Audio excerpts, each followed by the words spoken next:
What do you got for me? Ember Staff! Oh, let's go! We've got our banker's note. What? What is the point of this relic? It doesn't work! Did you mark it? No! Weeble! What?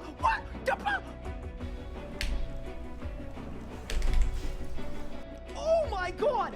I did 150k! You're short, you're bad at the game, and you can't even kill Harak. You! In 3, in 2, in 1! Come on, come on, come on! Let's go! Boom! It's done! No way! No way! There's no way! That's small. Boom! Oh my god! What? That's what? Bang! 224! Holy 224! Oh! Bang! Let's go! Oh! What the? What? No way! There is no way! I've never had a double drop in my life with this boss! Charge! Boss! I teleported! What? If it is Nexus 4, I'm going on my trip. I'm just leaving. I'm getting on my plane and I'm leaving. Brother, what the Are you kidding me? In 3, in 2, in 1. Oh my god! Oh my god. Oh my god! Oh my god, double rim! World first! There's no way! There's actually no way! That is so insane! I'm kidding. That's it? Done. Let's go! Yes! Are you ready? 3, 2, done! Yes! Boom! So I'm kind of hoping that I don't get a drop on a reroll. Oh my god! Just kidding! I'm absolutely kidding! I take it back! 3, 2, 1! Yes, let's go! Let's freaking go, dude! Yes! Yes! Yes! Okay! Back to the G! Quick! Did I win? No shot! What? Wait, what? A double drop? It's done! Let's go! Bang! With the teleport. Holy shit. Done. Let's go! Golden defeater completed. Oh, we cooked that P11. Nice and easy. Nice and smooth with it. All right, and I just went like that. Ow.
There's no way.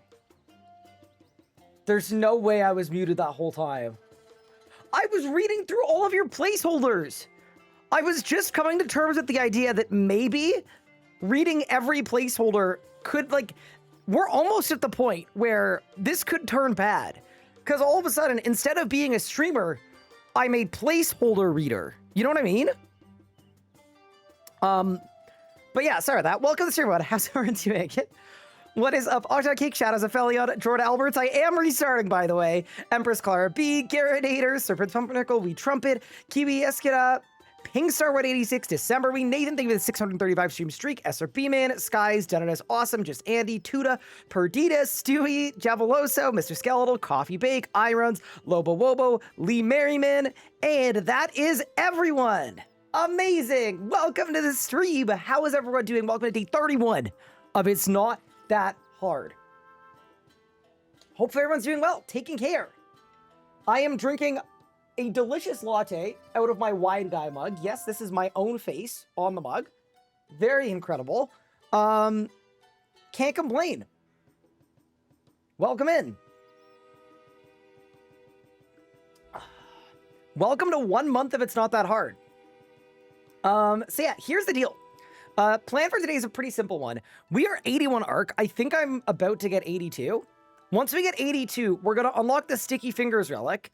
And then while we use the Sticky Fingers relic to, you know, pickpocket in the Warforge, what I was going to do is I have prepared a tier list, and I was going to do a full deep dive review of the mid-game rebalance from S tier all the way to question mark tier.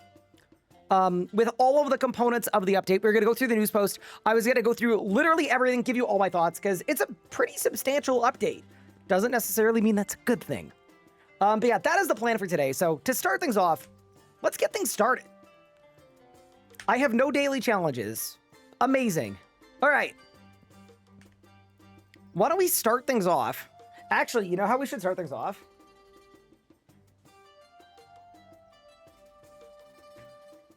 By me getting a cold beverage, because as much as my coffee is amazing, the problem with the coffee is it is warm, and I am already warm. Okay. What kind of espresso machine do I have? We have the Breville Bambino Plus, and it's great. Okay. But yeah, with that said, welcome to the stream. I need to move some stuff around, don't I? Yeah, I gotta put that there. I gotta put that there. Put that there, and we should be good to go. What soda do I like? This is just sparkling water. I just wanted anything from my mini fridge that was cold. But yeah, welcome. Okay, so step one. As we do every night, I spent a lot of last night doing ARC and also gathering material caches. I know we do this every day, but this is kind of big for us. So let's get started. We go here. The thing I want to do is I want to have an equal amount of all of these artifacts. Reason for that is this is the first 60% of a Tetra Compass log. And then last night off stream, I also went and did 30-minute banner boost in the level 83 spot. And I got a couple of these and a couple of these as well. So yeah, that's the starting point. Let's get it. Can I do all 12? Oh my God, I can. Look at this, chat. 12 out of 12. I am about to be the richest man in Gillador. Danacrons, thank you for the 23 months. Appreciate it. Hope you're doing well. But yeah, how we doing? How we feeling? What are our thoughts on the update so far? I have some very, very, very firm thoughts about the update. There is some stuff I'm very happy about, and there is other stuff that I am very unhappy about, to the point that when I made my tier list template, I had to add a question mark tier. So yeah, we're gonna have some fun today. I'm looking forward to it. And then obviously, as we get higher and higher in archaeology and closer to Raziel, that's also just a super fun, super exciting thing, because we rolled Raziel like 2 weeks ago, and it has been a battle of 2 weeks, and we're almost at the end of it. And I am fired up about that. I was moving the same week we got the construction rework. Oh really, so you missed it? Oh no. Gem storageable items are no longer grayed out. That's very nice. It's almost time to start training necromancy. Yeah, I was actually going to say, if it takes us too long to get 82 archaeology, which, I mean, at this rate, I don't think it will. But if that were to occur, I was going to suggest we just start killing stuff with necromancy to start training. I don't know what the AFK necromancy spots are with these stats and these levels, but we could almost do that. And then here, I've got necromancy, South E, fort, just as the things that I gotta do. Okay. Wow, I'm 22k from 82 arc. I genuinely thought this stream, I thought I was gonna have to do like Tetra Compass logs. And now I'm feeling like we probably don't need to do that. No, dude, we definitely don't need to do 20k arc XP. Yeah, no, there's gotta be a good solution to that. You know what I think we do? I think we archaeologist T, and then we see if we can restore these. Okay, I can do this one. I can do this one. I need weapon poison 3, and then each of these is 8.1k, so 8, 16, 24k. That's gonna get me the level if I just do my 3 restorations. I know I don't have enough clay to do both of them, but that's actually fine. Okay, amazing. The devs are releasing Fort today with a 10 mil XP hour rate. Yeah, I heard about that. Do y'all want to guess what the cause was? It was an interesting one. Also, I need blue dragon scale dust. And then I need quorums, which I have. Okay, amazing. Let's go make some quorum potions. Extra 0? No. Love the streams. Thank you, Hawkeye. I appreciate it. Congrats on your master badge, by the way. That's pretty cool.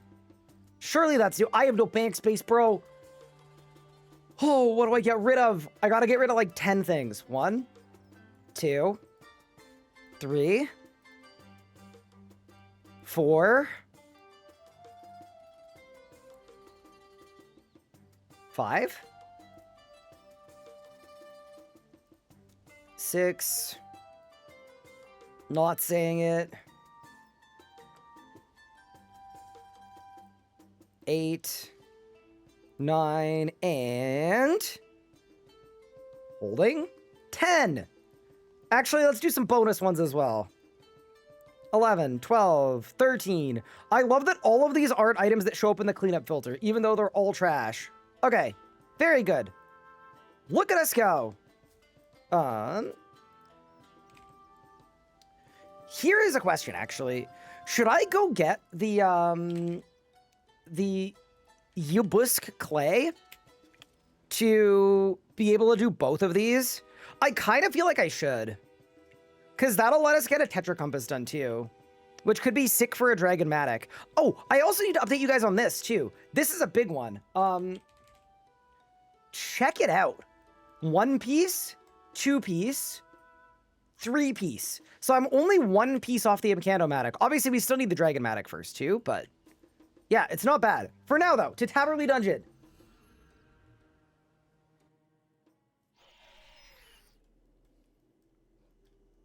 Coward? Nah. But yeah, so it seems to me like they added a construction method where you can fortify at 105 plus, and it's just really good XP? Is that it? Is that all they did?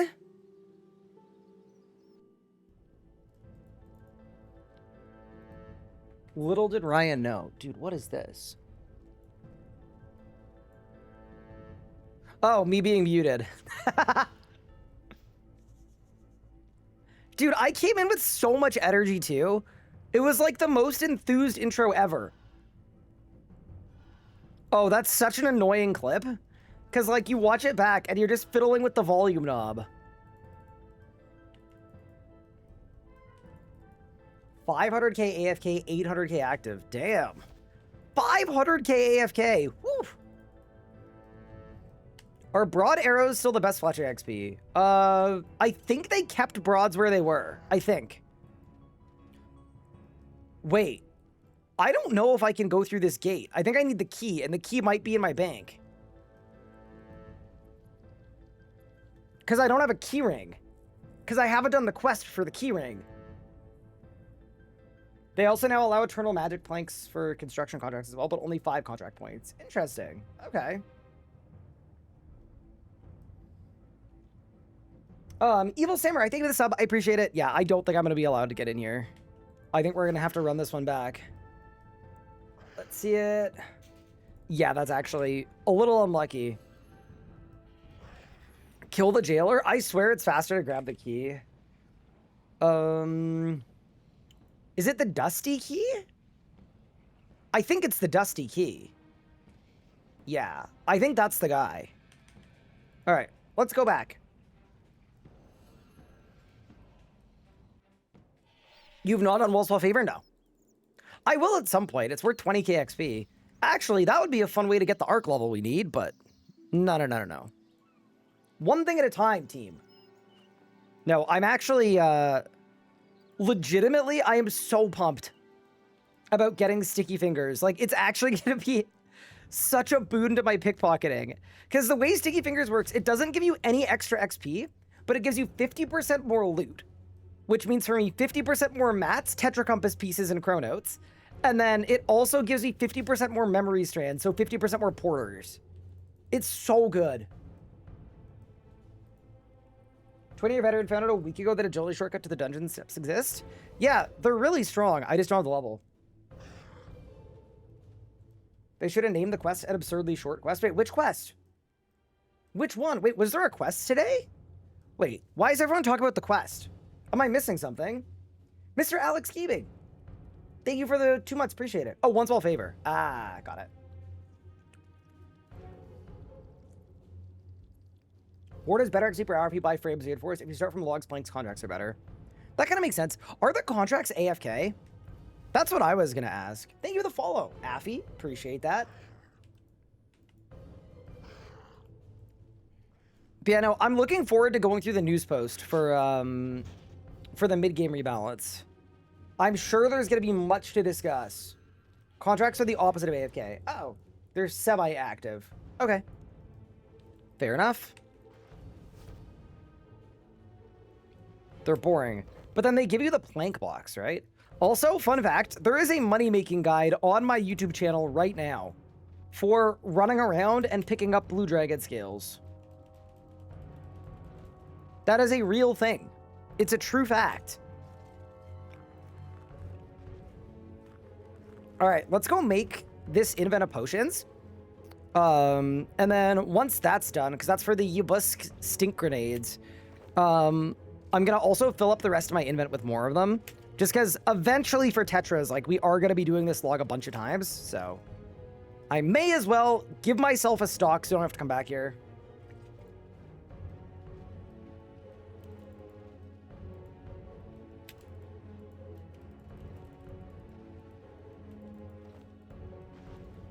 Loot my last few. Alrighty. Okay, and then the last thing I want to do is I want to grab another 38 of the Yibusk clay.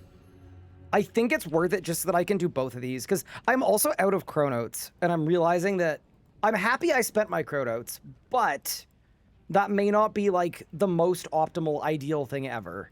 So let's bank those. Let's bank those. Let's load the arc preset. Let's go here. Let's get a Jackalope summoned. Let's go to the Warforge and let's grab some mat caches. Which, by the way, I talked about this yesterday briefly. Genuinely, I think that mat caches have been buffed enough that they are kind of worth doing now on an Iron Man, where I usually would not do that in a million trillion years. But they actually seem to be okay now. So yeah, anyway, it will not take very... Oh my god!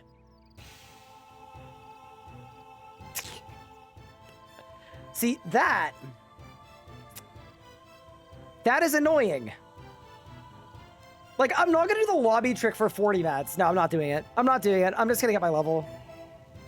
Yeah, we already have a lot of lobby trick to do today. Yeah, it's unfortunate, but it is what it is, man.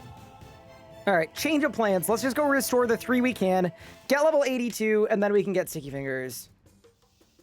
Skill issue. Yeah, dude, literal skill issue. Also, chat, if you ever do a boost like this that is the exact level you need, you should take it and then lobby immediately. because there's a chance that it can drop off on tick 1 immediately. So always do that. And then it'll reset the boost, and then we'll be fine. Okay. Let's go do some restorations. I'm still turning in one copy of this log, by the way. There we go. That's 1. The 2 standards, and that's also going to be, assuming I mathed this right, I did. There we go, and that is 82 archaeology, which is actually sick, because not only is that a completion of my first Tetra Compass log, which is kind of exciting, but on top of that, that means we can now get sticky fingers, which we are going to do, like, right now. But yeah, step 1, I'm actually going to turn in 1 copy of this log, just because we just got it, man. You have to.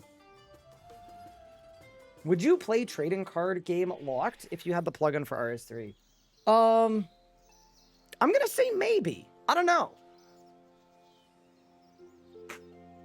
I wouldn't play it right now, because, like, right now we got stuff to do, you know? But basically, it's a plugin that makes everything in the game basically drop trading cards, and you try to collect them all, I think is how it works. How hyped am I for plugins? I'm so hyped. I'm so hyped. All right, ready? It's Green Gobbo Goodies 1. Check it out. And also the idea that once I'm 83 arc, I actually think we're going to get 86 pretty quick, because every time I pull these 2 artifacts, I have all of the other ones done for Tetra pieces. There we go. Collection completed. Yeah, this is gonna be insane. And if you're wondering where I got the artifacts, because I'm below level 83, I God Banner boosted last night, and then I popped like all of the stuff as well. I popped everything, like the T and the monocle and like all of it. Which actually, speaking of, I am gonna pop the monocle for this part too, because otherwise, this could be a little annoying. Because what we need to do is, we're now boosting to 84 to go to the Oikos Fishing Hut for sticky fingers. So to go to the Oikos Fishing Hut, is there anything else I should bring with me? Oh yeah, the tea, obviously, because that's what my boost is. And then, yeah, let's lock in.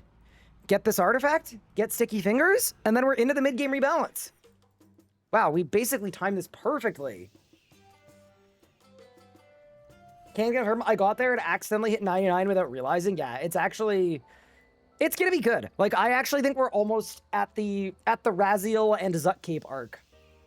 When you gain XP or kill something, you gain tokens. You can use the tokens to open packs which have cards in them. Oh, that's so funny. It's just funny because it's basically Gamba, but like it makes perfect sense as to why people like it. Actually, you know what I was gonna do? I was gonna check where we were at this stage of locked in. I don't think I was close to this though. So that's the wrong one. 84. I think it's this. This is, I think, what we need. So yeah, this is going to be slightly annoying, but it is absolutely worth it. Because all you need for Sticky Fingers is just this one artifact. You just get it once and you're good to go. There we go. Yeah, we need the Dominarian device. Also, I need to start a stopwatch because I am not wearing my watch because its battery died. But yeah, odds we pull the wrong one. Nah, we're going to get the right one. Totally going to get the right one. Oh, also, I should join my clan chat channel. I left it because of that dude who was being kind of weird. But now we're chill. Is there a material cart nearby? I mean, if not, I'll just do my own thing. Simulators are good unlock for heists. I honestly don't know if it does anything for heists. Haven't played RuneScape in about 50 years. All this sounds so foreign to me. Glad to see people still enjoying and playing. Yeah, it's kind of awesome, to be honest with you. It's, I mean, I've been here for all of that 15 years and beyond, but I would say RuneScape's having, I'd say like a little bit of a resurgence. I'd call it like a soft resurgence.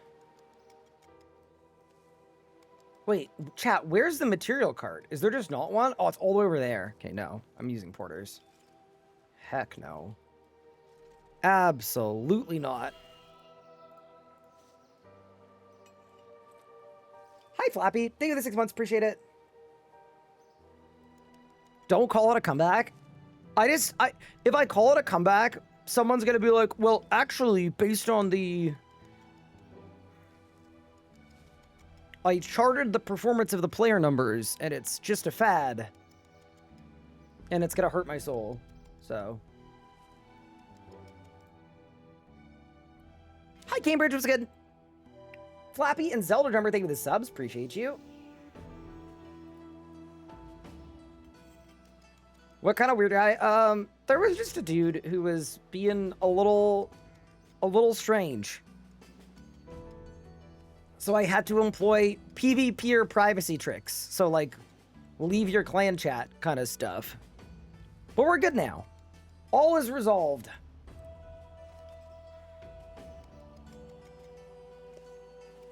What's the sandy thing that keeps popping up? It's the beach event. It's like the thing where you pull up and then you just AFK for a really long time. And I'm personally like a very big hater of that kind of limited time event. So I haven't even gone. But I get a reminder every time I log in that I'm at the cap of whatever the currency is for whatever the thing is. They nerf the rates? I mean, I don't even think as a competitive group iron I get XP for it. I genuinely don't even think I get XP. But yeah, anyway. Ah, you're back. I am. I have to hop worlds every 58 seconds. My favorite method.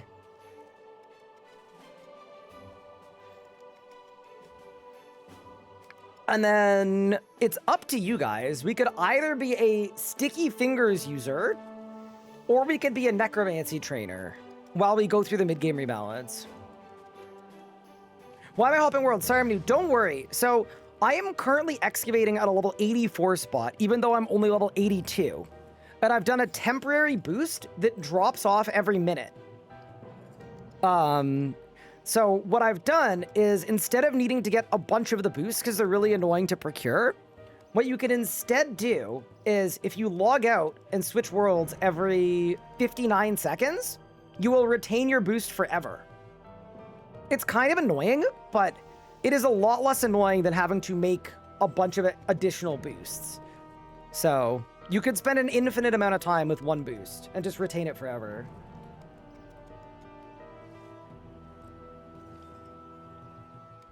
Best advice for fletching. I'm not gonna lie, I think it's still broads on an Iron Man.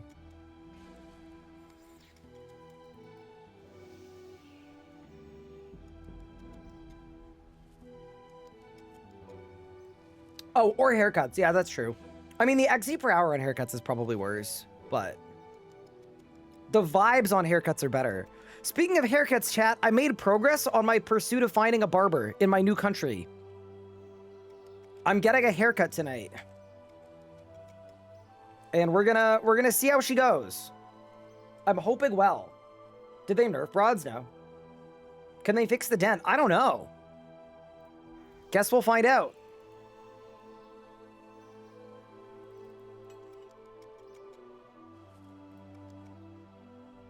I'm now in the States, yeah. Broads are definitely better, especially if you losslessly do them, but haircuts are way more chill, likely need arrows. Anyway, if you want to range. Sounds good. Parade bald. You guys told me to ask Anna about if she would cut my hair, and I did today. And she said the only kind of haircut I know how to give is the bald one. And I said, okay, let's send it. And then she said no.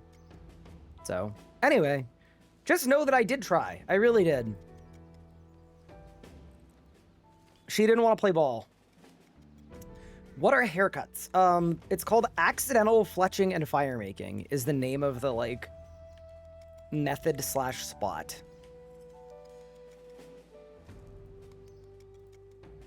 What's up, Ryan and all? Hello, Slayer Demon. Hey, that's my haircut.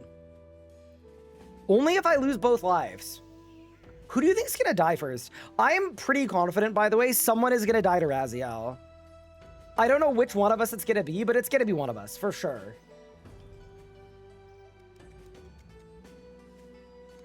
Too bold to die. Yeah, I would change my name to that.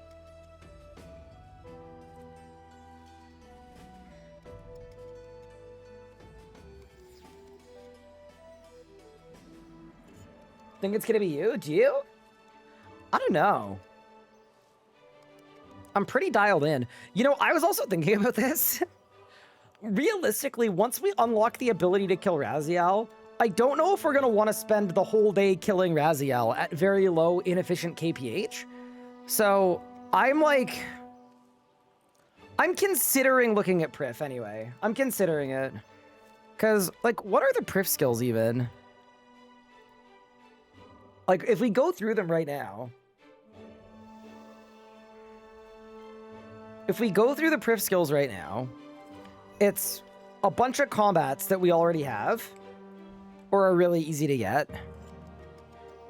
It's Prayer, which is easy. We already have the bones for it. It's range to 70, which is easy. It's Construction to 75, which is easy. It's Dungeoneering, which we have.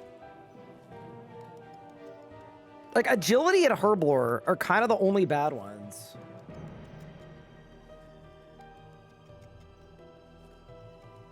They need to completely remove the Desperate Creatures quest. What the hell? Isn't it terrible? Oh my god, it's gotta be the worst quest in RuneScape. Can Pippin see outside? No, he's just staring at the curtain. Don't worry about him. Actually. Yeah, no. What? No.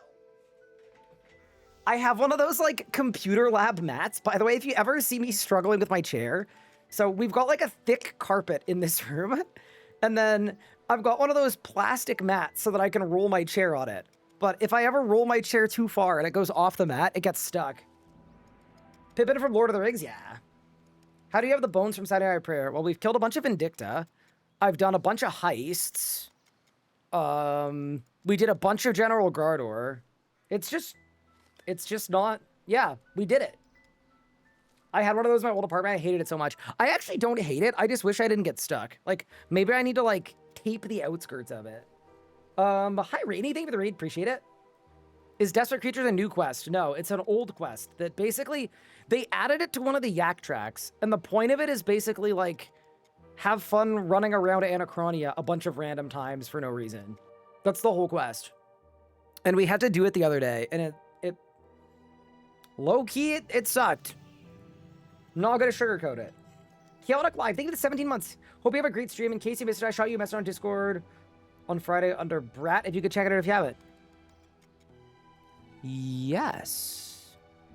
Hello. I actually didn't see your message, but I have now accepted your message, and I will get back to you this evening. Done. Thank you, Chaotic Live. Yeah, I haven't checked my DM request in a few days. That's on me, boss.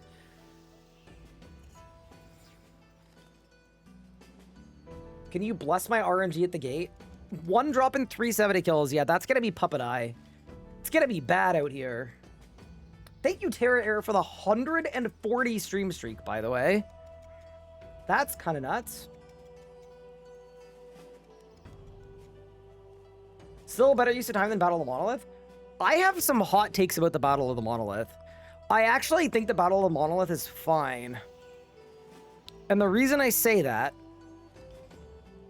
is because you can just skill at the bank for 40 minutes. Sounds kind of ideal to me. Okay, team, so here's the deal. We can either get a fishing trident or a Dominarian device. We need the Dominarian device. We do not need the fishing trident. So I'm putting it out there into the world. Rage, we get the thing that we need. And then we can leave. What are these pouches? They're jackalopes. We got it! Let's go! Actually saved, dude. That's actually so clean. Okay, nice. So now I need to go get some Everlight Sylph Thrill from Barrows. And then we've got Sticky Fingers done. No Fixate charges? I think Fixate was is it an outfit thing or an MTX thing? I don't know. I don't think Fixate is a real thing that exists for, like, irons, but maybe I'm wrong. It's an outfit thing. Huh. So it is real.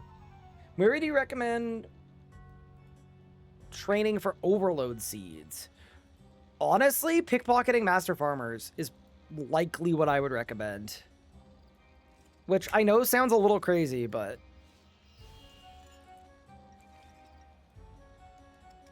it's the move. Are you a big LOTR fan? I am. That's why my cat is named after LOTR.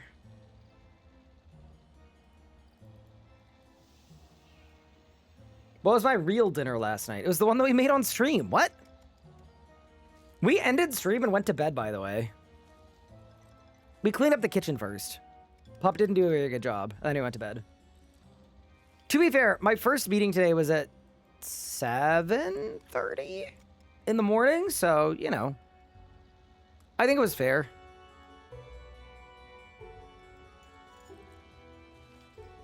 Do I have any Faso pieces? No, we're not allowed to go to Carapac in hard mode. We're only allowed normal mode, so... we did one singular hour and I got the pet.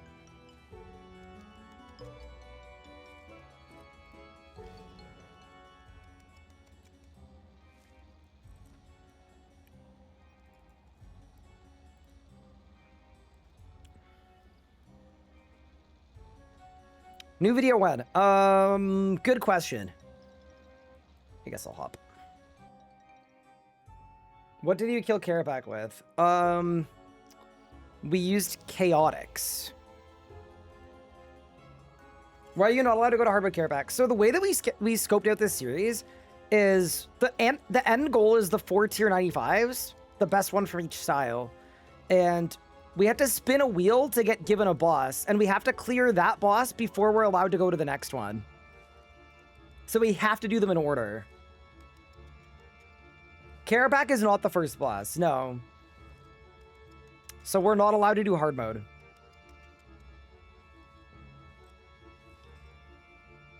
We just did normal mode for some crafting XP. Okay. I think we could do this thing.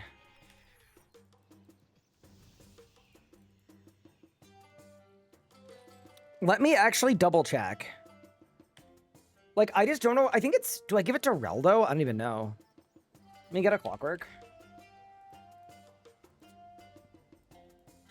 Okay.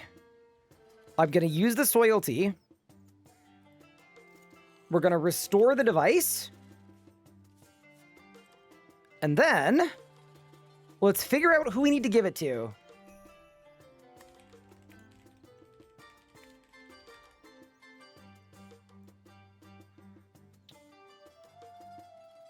Reldo in Varrock. You do already spin? Yes, we did. I don't know why my messages are flagged in your chat only. I also don't know why your messages are flagged in my chat, but they are, see? It says your name is monitored suspicious user.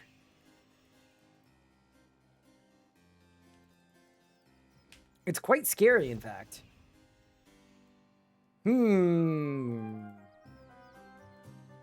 Oh, we need one set. Oh, also, Mika fixed it. So now you get a new bill of life. Congratulations. Okay. Reldo? Uh-oh. Talk to Reldo. Tell me about yourself? Do you have anything to trade? What? What do you do?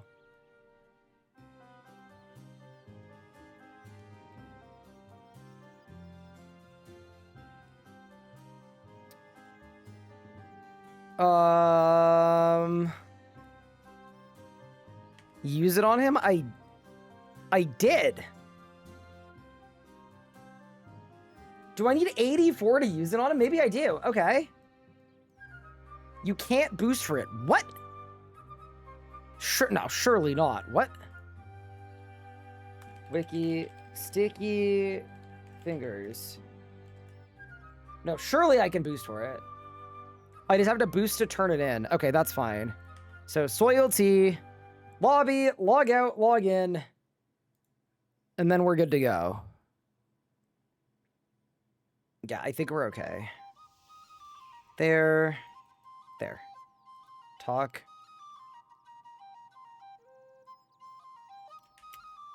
Okay, we did it. Huge.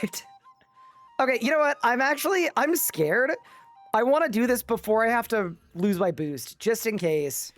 I'm so suspicious of all of this. Offer relic. We've got that was a big word, and it should be done now. Yeah, sick. That is sticky fingers unlocked. Yeah, this is gonna be so good, dude. It's actually gonna be so good. I think we're gonna turn off the Font of Life. Wait, how much relic power does Sticky Fingers take? 100. Perfect. So we get rid of Font of Life. We throw on Sticky Fingers. Yeah. Absolutely beautiful. That is actually going to be so good for us. This was also very annoying to do. I should maybe let Pup know that I've gone to the place and done the thing. But yeah, that's awesome. Okay, so now I don't know if I have a crime preset, but if I don't, I should. Yeah, this one.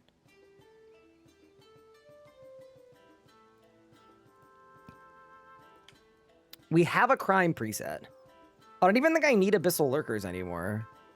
No, just a bunch of Gloves of Silence, and then everything else is chill, I think. Yeah. Go us! Look what we've managed to do.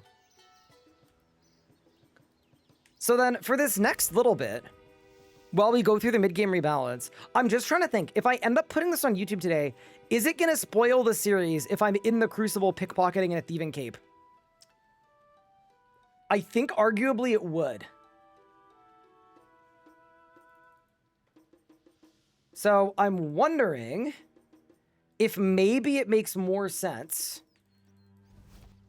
to train necromancy. People know you're doing thieving, though. Yeah, that's true. I mean, we definitely get rid of the Carapac pet. You know what? I think it's probably fine. I think I could work around it. Why don't we just override the cape, actually? Yeah, this will be fine. Hide slot on the cape. I mean, the archaeologists I'm pickpocketing require an above level 99 level anyway. But I'll just do this. That's fine. And then I just need to hide my stats as well, which should be easy enough to do. Yeah. That'll be fine. Like, I don't mind if someone can see what my prayer level is or whatever. I just, you know, I don't want to leak my stats. I don't want to leak my gear. Oh, you can see my thieving cape, though. So we'll just do that. Amazing. Look at us go. Yeah, that'll totally work. Noted stuff at the invent gives it away? That's okay. And I guess I could hide my invent, too. Yeah, how hardcore do we want to go about this?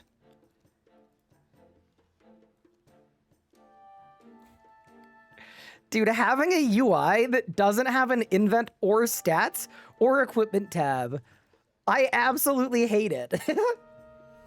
Why am I trying not to leak stuff? Because I think I'm going to make a video on the mid-game rebalance, chopping up contents from the stream. So, yeah. Get Nathan to overlay the tier list on a different video. Oh, it's definitely not a Nathan project. It's a me project. It's just going to save us some time if I can show my game screen if we need to. Yeah, it'll be fine.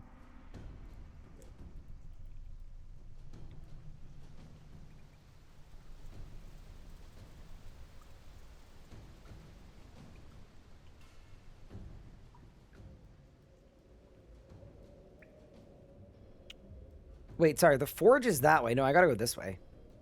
My bad. Wouldn't thieving from these guys be a spoiler regardless?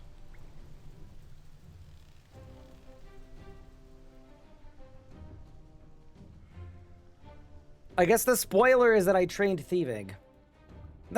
I guess. I don't think it's too bad, though. I think it's fine. I think it's fine. I think it's a reasonable assumption that I'd be able to pickpocket archaeology professors. Yeah, I don't want to show my stats because that would be a spoiler. But yeah, I think I'm completely fine showing that I am doing pickpocketing. Like, I don't think that matters too much. But yeah, also, do you guys see the rate of this with sticky fingers? It's actually crazy. The amount of binding contracts we're gonna get.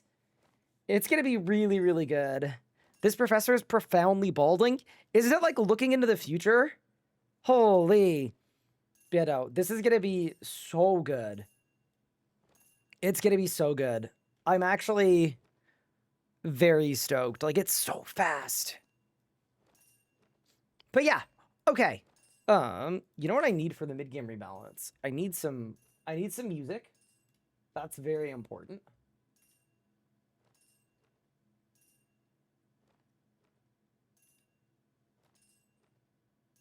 Just some nice background music. And then I don't know if my scenes are set up correctly. All right, chat, if you guys end up getting yeeted into my kitchen when I press this button, technical difficulties.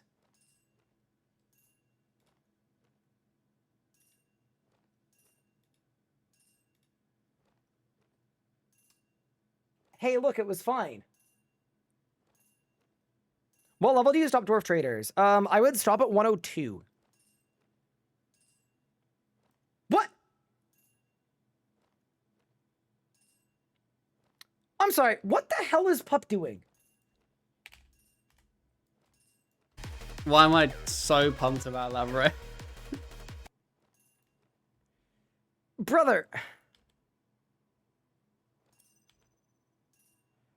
What is Pup doing? This guy does not know how to play an Iron Man like normally. Do you see how many buffs are on his buff bar?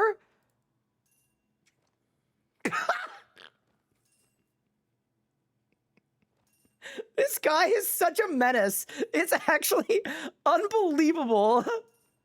Why? Bro's like, not only am I gonna outskill you, but let me get some speed killing in really quick. That's on his group hardcore, by the way. I guarantee you this one kill took 4 times longer than just like, I don't know, doing the Reaper. Oh, this man is a menace. Chat, he's actually troubled, man. He's troubled. Please be worried about him.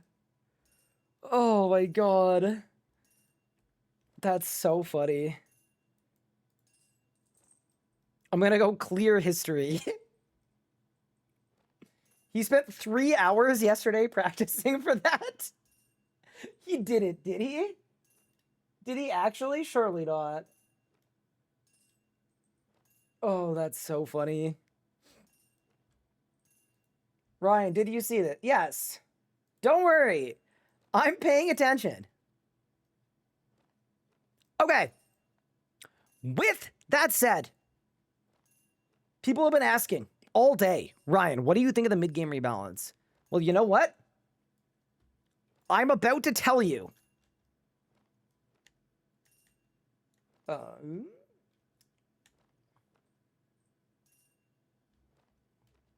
This is the wrong scene.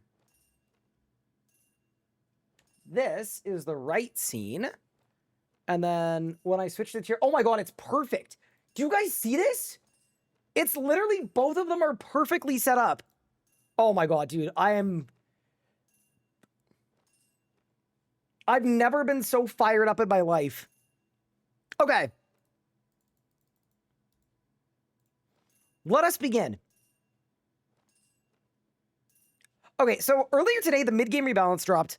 And there is a lot to talk about. There are a lot of changes that were made. Some of them good, some of them I'm going to say a lot more questionable. So what I thought we'd do in this stream, video, whatever it may be, is we're going to go through every single thing on the mid-game rebalance. And then between each thing that we read through, I'm going to chuck it on a tier list that I have made and prepped for this, with tiers from S, which is like the best, all the way to question mark, which is like, it's not even D tier. It just makes it's so devoid of logic and sense. And yeah, we'll see kind of where the curve of the update ends up, where the majority of the contents are. So with that said, let's get into it.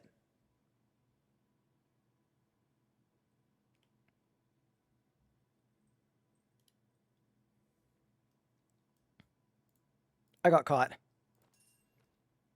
Hello, Scapers! The mid-game rebalance has arrived with strong focus on improving the mid-game experience through targeted buffs and quality of life upgrades. Our goal is to bring key areas of progression up to a more modern standard and make the journey through the mid-game more rewarding. Let's get into it.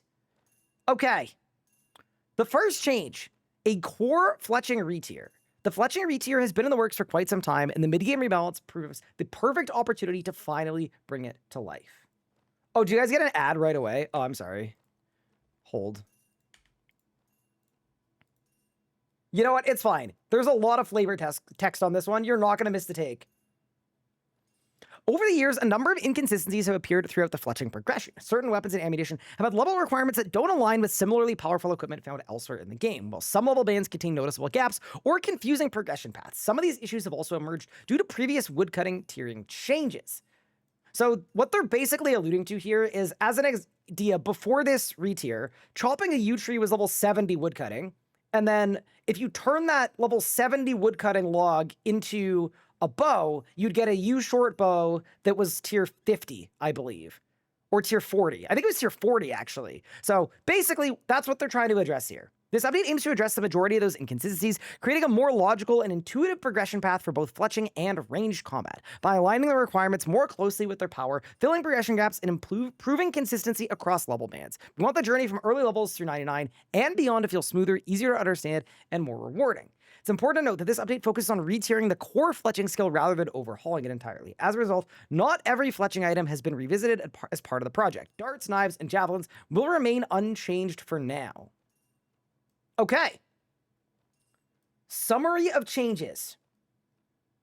Retiering existing shortbows, longbows, crossbows, and 2H crossbows. Used shortbows and longbows are retiered to level 70, and as a result, have become members-only items. Free-to-play players will still have level 40 and 50 range options through Maple and Acadia bows. Added in additional shortbows, longbows, crossbows, and 2Hs to fill the holes in leveling. Shield bows are being retired and replaced wholesale with their equivalent tier longbows. Our data indicates that shield bows have been left in such an awkward space that their usage is incredibly low, meaning that they actually add bloated inconsistency to the game. By replacing them with longbows, we expect the choice of bow to be made easier and less confusing for players. The primary reason for the change is because shield bows have acted as a bit of a trap for newer players who are fletching them without realizing they deal reduced damage compared to an equivalent short bow, despite them having higher fletching requirements. All current shield bows gain +1 range when converted to longbows. So basically, functionally now, a short bow and a shield bow do the exact same amount of damage, but the shield bow is now a long bow and it has extra range. I think I'm cool with that. That makes sense to me.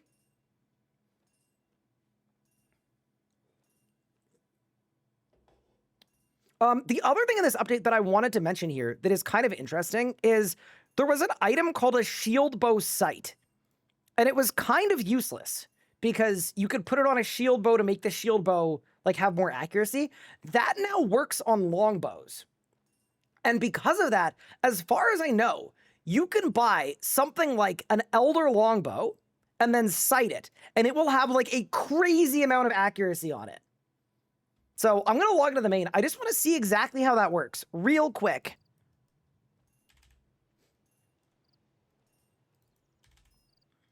Now short bows are the trap. I mean, yeah, I guess. Although I would argue they're like kind of less of a trap. You know? Like instead of doing 30% less damage, it's kind of slightly more fine. Put this in, put this in, put this in, put this in. Okay, throw the pin in. Yeah, let's take a look here. I don't have an Elder Bow. I'm going to need a Ring of Kinship on this too. There we go. Go to the Grand Exchange.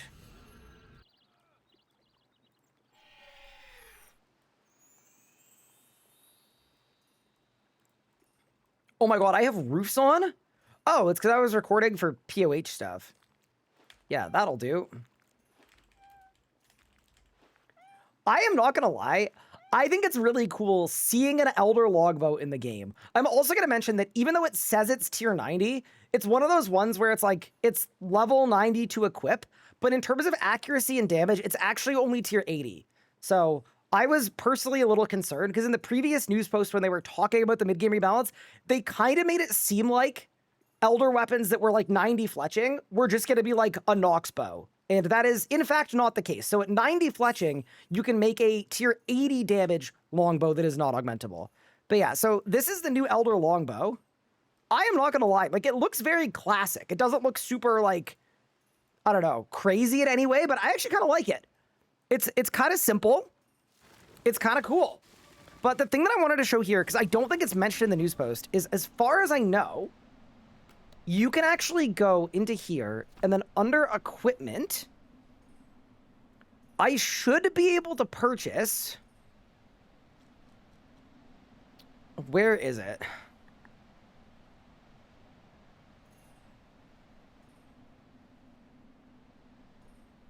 Maybe it's not in here. Is it under... Unlocks? It's under miscellaneous. Here. Shield bow sight. So this used to be completely dead content because you could attach it to a maple, magic, or elder shield bow to increase its accuracy, damage, and defense, which was completely useless. And now, if I purchase this thing and I attach it to my elder longbow, all of a sudden, it's going to keep the damage the same, but it's going to bring the accuracy up to tier 85. Which I actually think is really cool. Like, I could see a world where a new player or an Iron Man were to level fletching because broads are super accessible, get level 90, and now you've got a pretty good level 85 accuracy weapon you could use in the form of the Elder Sighted Longbow. So anyway, I just think that's kind of cool. I think it's fairly neat. Is your screen cut off? Yes, it is. It's okay. It's because I'm on my news post reading scene. But yeah, anyway, I just wanted to show that because I think it's cool. But yeah, anyway, I'm personally, like, very down for that. It's not augmentable. I was worried when I thought it was going to be a tier 90, but the fact that it's a tier 80 damage with tier 85 accuracy, I actually think it's a cool way to kind of, like, revive a previously dead content piece of equipment. I'm quite cool with that.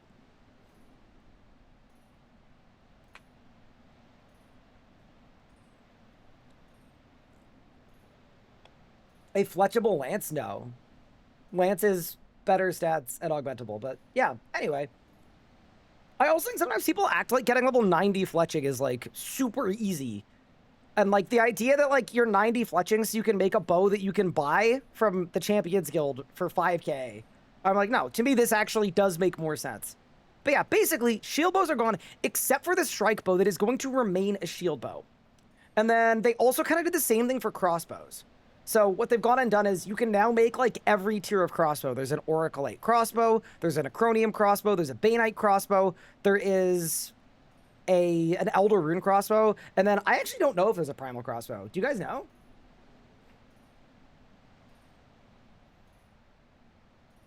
Anybody know if there's a Primal crossbow? There is. Cool, fair enough. So yeah, basically now you can use your smithing and fletching skills to make decent bows that are not augmentable, but they're still decent. One other thing they did here is every drop table and, like, shop inventory that had items in it that obviously were impacted by this was changed. So as an example, going to Flesh Hatcher, you're not going to get an Elder short bow anymore. Instead, I believe that was swapped over to a tier 50 or a tier 60 crossbow instead, just as a way to, like, give you the same level of progression, but not, like, you know, randomly have Flesh Hatcher dropping a tier 90, or have, like, all the mobs in the Heart of Gildor that used to drop magic short bows, they now drop Acadia bows. And I'm also assuming if we were to go to the Champions Guild, which we can go to right now, I am just going to assume that the tier of bow in the Champions Guild is going to be different. I presume. Thank you for the Prime subs, guys. Appreciate it. C-Camp and Ponages you. All right, so this is where you used to be able to buy a magic short bow, which was just changed to tier 70. And yeah, so now it's an Acadia short bow and an Acadia longbow. Also, they changed the icon of a lot of crossbows as well, interestingly. Yeah, these look super different from what they used to look like. Huh. They look very dainty. Like, the metal is it's very thin. But yeah, anyway, that's sort of the rundown of the Fletching retier.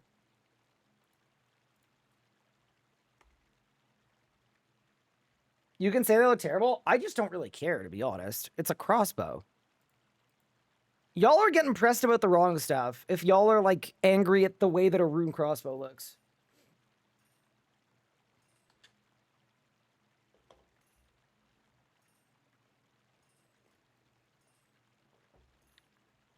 Okay.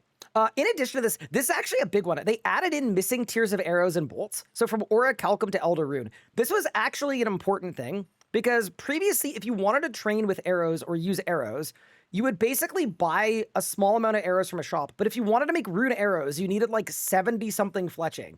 And now, because everything is now going to be in line, it means if your stats are congruent, like if you're 70 smithing, you can now make a tier 70 arrow instead of a tier 51. So adding a bunch of arrows, actually kind of a W. Really, really nice for people that are like not at the point of using Elder God wands. Bane ammunition has been changed to having its own special creation methods to be unified with regular. That's fine. Tune Bane ore can be cast on Bane bolts and arrows rather than Baneite rocks and ore. Oh, that's really nice. So you can make Dragon Bane arrows that I guess aren't just Dragon Bane arrows. They're just like regular ones. Okay.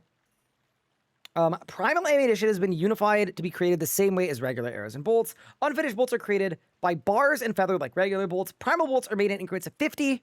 Fair enough. The bolt and arrow proficiency leveling benefits have been removed, but their XP when you first unlock them has a higher baseline. Okay. So all of that info in table form is you can take a look at all the different bows and what the current and new fletching levels are. So like Oak used to be level 20, and now it's level 10 as an example. And they just went the whole way through. So U short bow actually went from 65 to 70, but then it's also a 20 tier better weapon, right? It went from it's a 30 tier better weapon, sorry.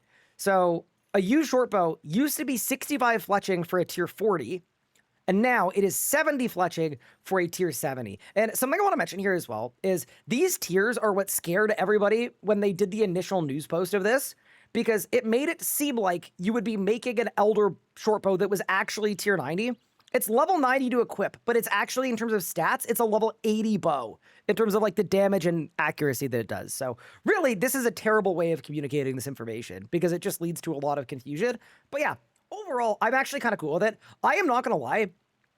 I am very happy that longbows are back. Shield bows have been a trap for a very long time, like completely dead content. And now, I guess arguably you could say the same thing about short bows. Like, why would you ever want a short bow? But at least if you have a short bow or a long bow, the only difference is your attack range. They're still going to do the same damage and accuracy. And I also like that longbow sight is now a thing. So, yeah, cool. Yeah, they need to stop using tier, though. They really need to stop using tier.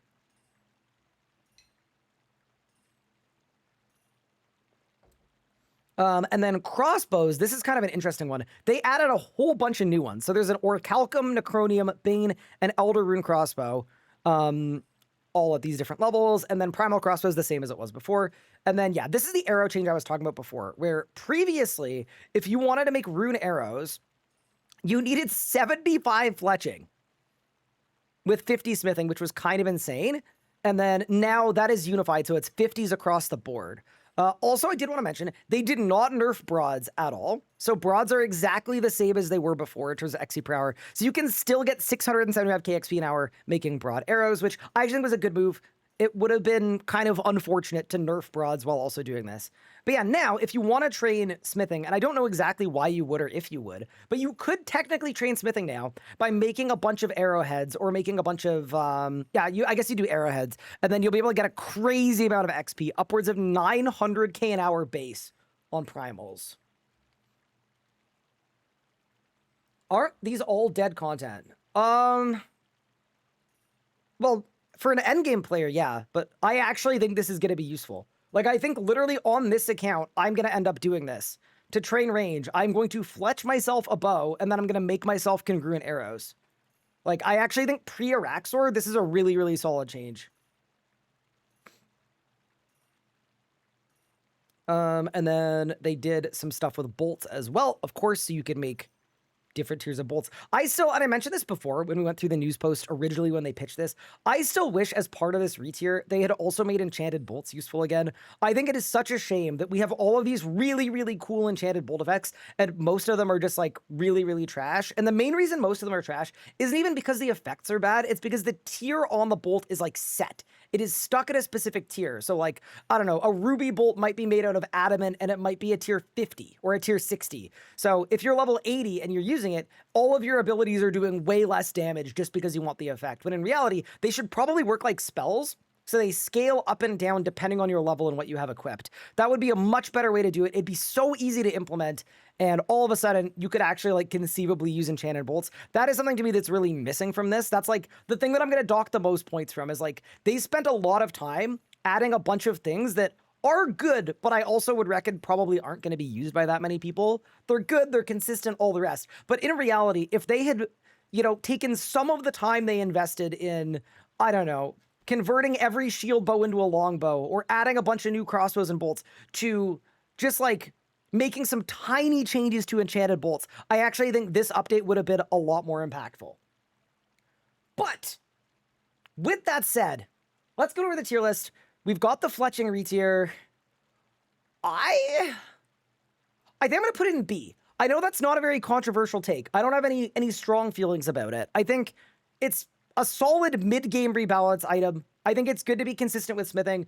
I really wish that they had done some things with more impact. And to me, I'd also put this in like a low B. So if other B stuff is coming in, I'd put the other B stuff in before. But yeah, fletching rebalance, I'm going to put it in B. Chat, it gets a clean B. I'm also going to say, I just think it's really cool that they added sights again. The fact that you can sight an elder bow and it actually makes it kind of good, kind of sick.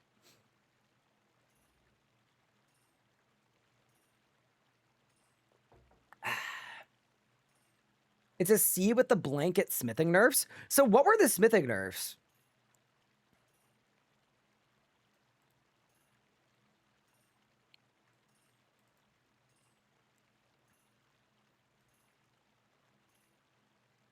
I bought a site many years ago. It was kind of sad. It did literally nothing. Yeah.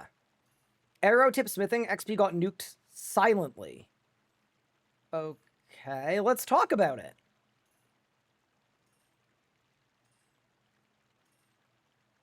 Hot take, they should have nerfed it even more.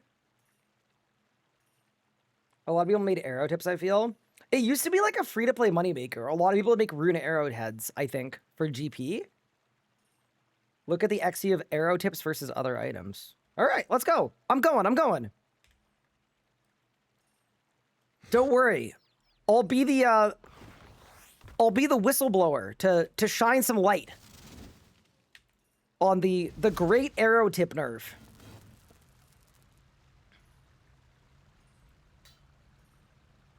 $700 XP.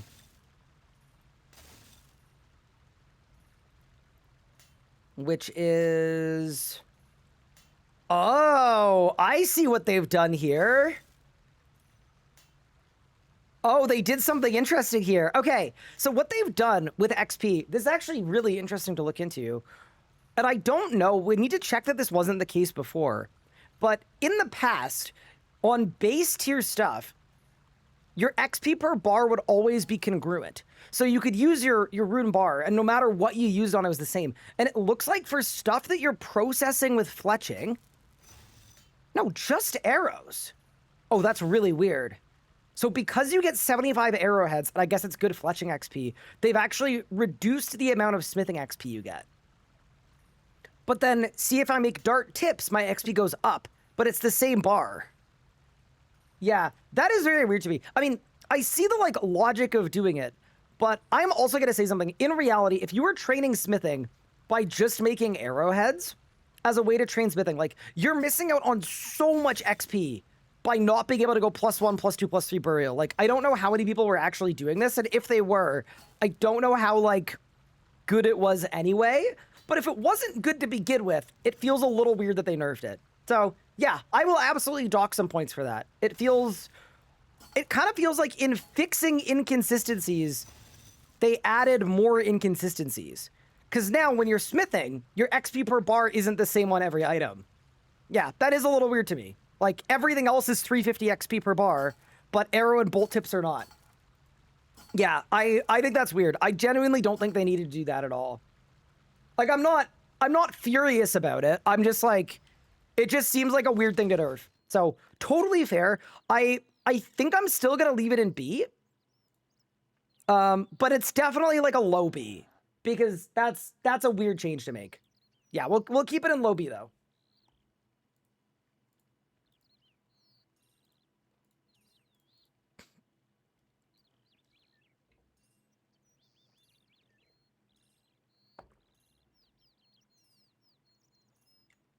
Hi, Maiden NL. Thank you for the 29 months. Appreciate it.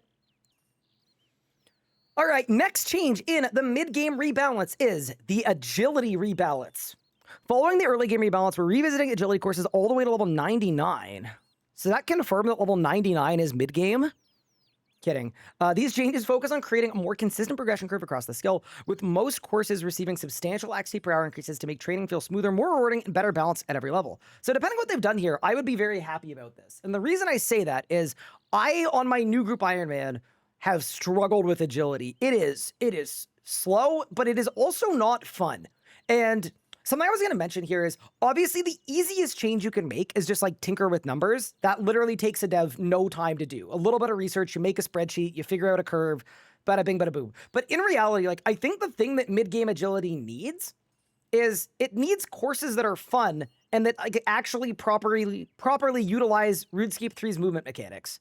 Like, I want courses that have good surge and dive spots. I want a little more dynamicism. I'll give you an example. Birdhouse runs, I had so much fun doing 3 hours of straight birdhouse runs the other night. Because I get to go between these things, I get to move the way that I want to, using my abilities, I get to benefit from things like Shadow's Grace, like, it's really fun. And then you get to low-level ability, and then you get to low-level agility, and you're literally just, like, stuck in an animation of your character going over a monkey bar, and then waiting, and then your character drops, and they stop, and then they lag for a second, and then they're facing the wrong way, and then you have to click and turn them around and do it all over again. It's just, it feels really dated. So, obviously, I'm not going to dock this points because, you know, they did it cheap, easy thing and not an expensive, harder thing. But in reality, I think if they are expecting to tweak some numbers and that fixes agility for mid-level players, I would disagree with that notion. But with that said, why don't we look at some of these courses in this chart that is formatted in such a way that we can't see everything at once? Okay. So at level 48, they brought the Ape Atoll agility course from 46k XP an hour to 49k an hour. At level 50, they giga buffed Anachronia Novice by 25%. They then didn't change anything about the Wildy course at level 52. And then, so from 52 to 60, you're doing the Wildy course. And then at level 60, you could do Werewolf Skullball or the Bandos Throne Room. Both of these are super outdated, by the way, at 60k per hour. And then they didn't change Hets, which is where you'd usually go at 65. I'm going to start by talking about these ones. I know they changed some of the later ones. Something I was going to say about this is, even though they tweaked a lot of numbers here, I actually don't think they did a good job with this. And here's why. This is basically a nothing change. Anachronia Novice is fine, but you only go here for 2 levels, from level 50 to 52. And then the Wildy Agility course that is 50k an hour, later on in this rebalance, they mentioned that they completely removed the Demonic Skull. So they've actually nerfed agility somehow at level 52. From the band of 52 to 60, Whereas previously on a main account or a regular iron, you'd be getting like 70k an hour on the Wildy course with a demonic skull. Now you're getting 50k an hour because they didn't change the XP. I think that's very weird. I think if it were me and I was removing the demonic skull, I would also probably have made the XP per hour like, I don't know, 55k, 60, like give something back. Because what they've actually done here is just made agility somehow slower from levels 52 to 60, which is kind of, it feels weirdly inconsistent with everything else they've done where they're like, oh, let's make this a little more. Let's make this a lot more. Let's make this more. But then if you look at it, 52 to 60 just got slower when combined with the demonic skull changes. At level 60, you've got 2 new courses for 60k an hour, which is cool. And then Hetz, which is like where you'd go at 65, is unchanged. So in reality, if you're training from 52 to 65 agility, that is now going to take more time than it did before this update, unless you're a hardcore Iron Man. So yeah, I don't know about this, Chief. I think they were maybe not as heavy-handed with this as they needed to be, where they kind of made some of the super irrelevant agility courses relevant again, which is like very cool. I think it'll give you some interesting training options. I know for a fact that the werewolf agility course is like the worst thing ever, but I've never actually done the Banos one. So maybe we'll have to check it out. Like maybe it'll actually be fun and a good way to train. We'll have to see. But then heading on into the later game ones for agility here. What did they do here? Holy. So they made Anachronia level 70. They buffed it by 50%. Heffen agility, they buffed it by 70%, up to 100k per hour. Dorgesh Khan, they buffed. They buffed Heffen at 82. They buffed the Gnome Stronghold. Anachronia full laps are gone way up as well, from 150k to 210k. Like, all of this on the late game stuff actually seems quite good to me. Like, for the mid-game rebalance, they giga buffed all the late game stuff, and like, this is actually going to have a huge impact. If you were running agility laps, they are going to be way, way faster. I just wish that the agility changes in the mid-game rebalance were actually good for mid-game players. And that's up here where they've effectively done a whole lot of nothing. So, yeah, anyway, does this fix agility to me? Like, definitely not. Or is the, like, late-game stuff really, really solid? Absolutely. Is the mid-game stuff kind of confusing? Yeah, I don't like this. I don't know why they did some of this. But yeah. Why don't we head over to the tier list? I actually really don't know where to place this, because the end-game rate stuff is, like, probably, like, an A tier. But the fact that in the mid-game, agility is now slower than it was before, I don't know. That feels really weird to me. Like, to me, I actually think it's a high C. But obviously, if you're like a late-game player who's going for 120 agility or something, you might see this as like an A or an S. But purely as how it fits as a mid-game rebalance, yeah, in a lot of bans, they made agility slower, which is crazy to say. So yeah, I'm giving it a high C. How did they manage to do that, man? I'm so confused. Hey, Tudo, what's good? Isn't Anachronia already fast with movement abilities? Yeah, I don't know how they get the rates, to be honest. I'm assuming they just have someone do the thing and see how it goes. Also, just checking my invent. Holy crap. Wait, we're actually cooking. But yeah, anyway.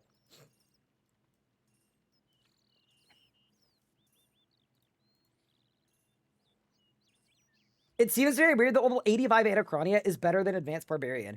Yeah, that is a weird thing too. I think part of the reason for it is like, obviously Anachronia agility is what they actually want the player to do, because it's the most up-to-date agility course, right? It's the only one that actually properly uses movement abilities. So I actually don't dislike that they've done this. I think it is better that they did this. And as a player, you're spending more time on the agility course that is like actually good and has other progression components and has totems to unlock and makes you money and like stuff like that, then like if you'd instead for this update made the Advanced Barbarian outpost faster than Anachronia, then all of a sudden all of the players are now playing a piece of content that's 20 years old that is like really, really stale. I'm actually very fine with them doing this, to be honest. I think sometimes you have to add a little bit of an inconsistency for level bracket, and then in return for that, more of your players are doing good content. But I am going to say, this also speaks to the fact that they know all of these other agility courses are bad content. They have not stood the test of time, And to me, like, what I would love to see in like a sweep up or a content rebalance or something is I would love to see them just improve some of these agility courses. Make it so that you could actually make them more XP than Anachronia, and that wouldn't be a mistake. Just make some improvements to them. Like, you could do a tiny bit of stuff to Heffen, make it better. Advanced Barbarian, make it better. I don't even care about Dorgesh Khan, to be honest. I would maybe make some changes to Hetz as well and make it kind of like the mid-level Anachronia. And then I'd make some changes to Wildy as well. And that's all I would do. And then all of a sudden, agility would be in a much better spot. I just think they probably could have, and or in my opinion, they should have prioritized their time instead of fiddling with numbers that, especially on the mid-tier, did basically nothing. I would have rather they spent a little bit of time on like making some of the courses more fun or more rewarding or more useful for your account progression. That's, to me, how you fix agility.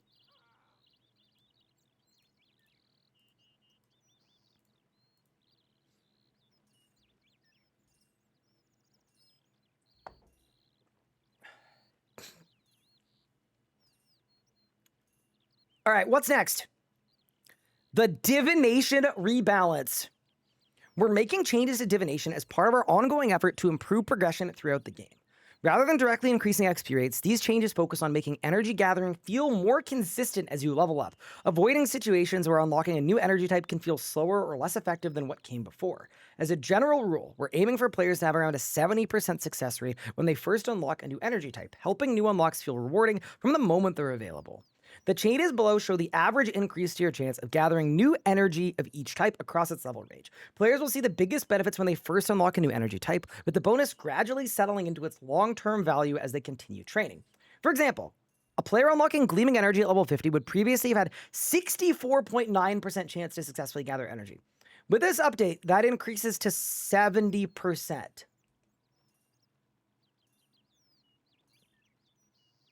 And continues to improve as their divination level rises. Over time, this works out to an average increase of around 4% across the level band, helping smooth out the gathering experience while providing a small boost to XP rates through the consistent, successful gathers. Here's the thing that is confusing to me. They have basically listed a lot of the issues with divination, and then they've said, so we know there are all these issues with divination. What if we changed almost nothing? Like, you are not going to feel a 1% increase to gathering brilliant energies or a 2% at lustrous. Like, I don't know. Like, here's the thing for me.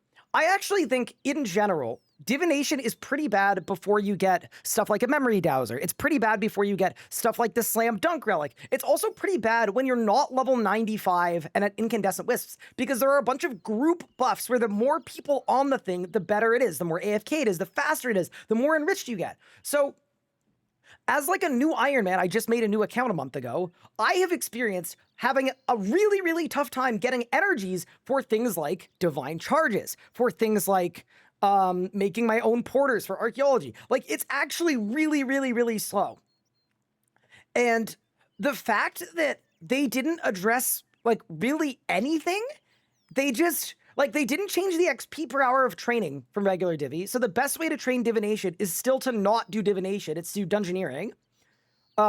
They didn't change any of the rates really significantly beyond like a tiny minute percent that you're not even going to notice. They didn't change the arbitrary amount of time you have to spend before you can enter a cache. They didn't increase the amount of time on the cache buff so that you could actively train divination by like gathering with a cache buff, going into a cache, doing a cache, and then going back and then gathering with a cache buff, which would have actually played really well. And it was also just number changes. Like, to me, this is easily the most insane thing.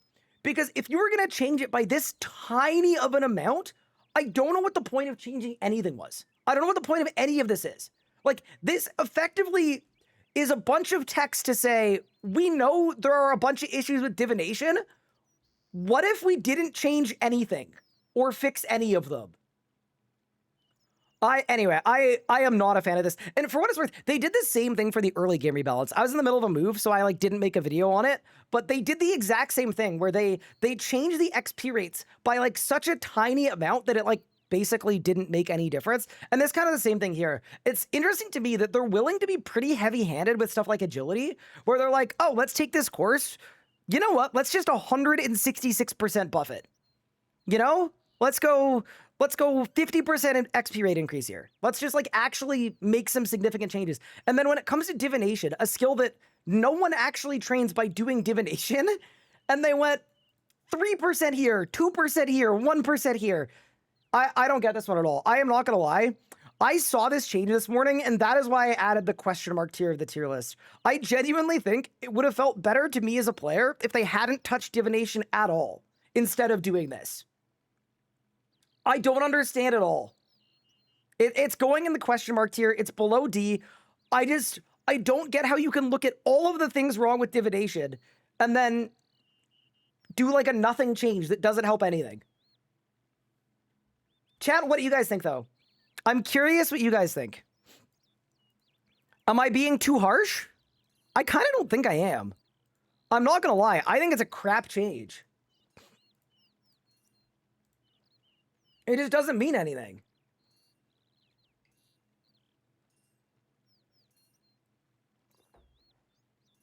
People are already farming 35k in cans an hour? Does that change make sense? Yeah, but those are endgame people with dowsers. I don't care about them.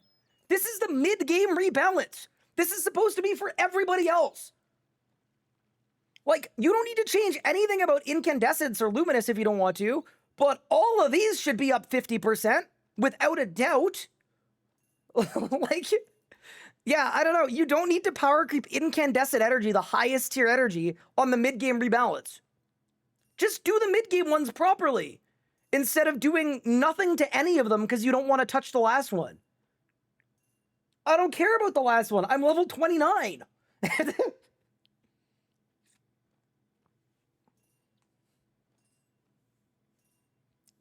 But yeah, anyway, that's my take on this. I don't know why they did anything. I'm so confused by this change. But anyway, on to the next one. Mid-game rebalance. Yeah, so far, through 3 things. Agility was mostly for endgame players. Fletching didn't fix the bolt thing, which is the biggest thing with fletching. Divvy, very confused. Let's keep moving. All right. Agility doesn't produce a tradable resource, so there's less risk turning it heavier and then tuning things around, where the GE is a component. Yeah, I just wish they didn't balance around the economy. If that's actually why if that's the difference between Divvy and Agility, I think that's very silly to me. I'm just like, oh, like, God forbid you crash the price of vibrant energy and it's slightly cheaper to buy divine charges. Like, that's not going to impact the economy more than the 30 people alt farming and playing 28 accounts at once at incandescent energies for 30 hours a day. Like, which one's going to impact the economy worse? Why are we balancing around Altscape?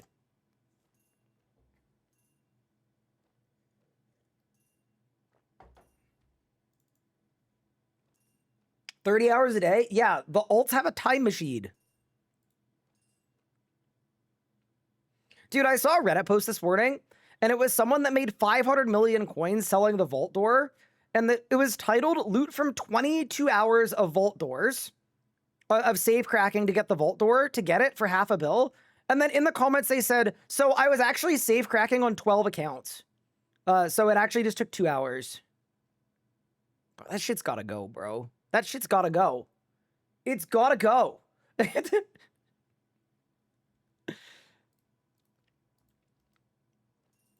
We need an ethics committee.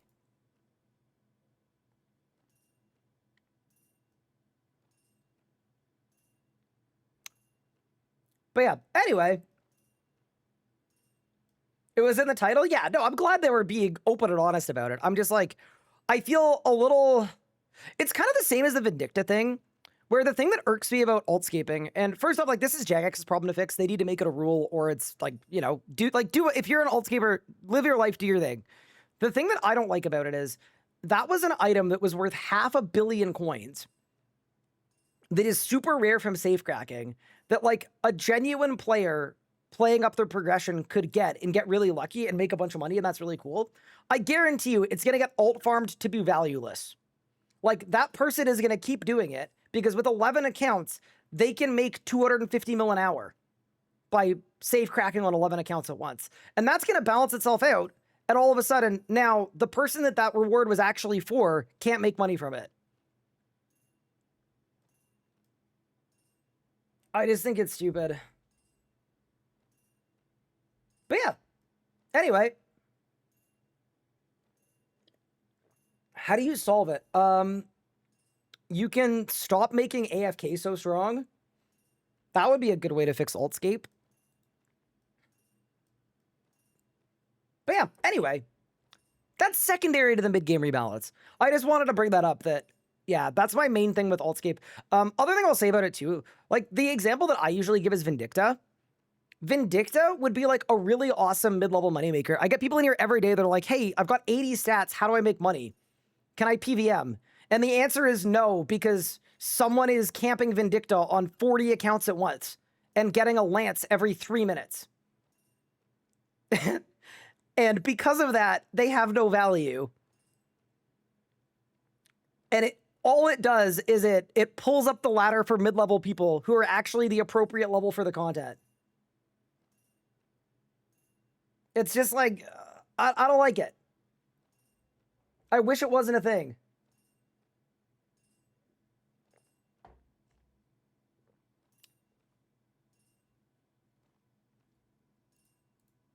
But yeah, that is why I'm an Iron Man. No, it's not actually why I'm an Iron Man, but yeah, anyway. That's my rant about Altscape.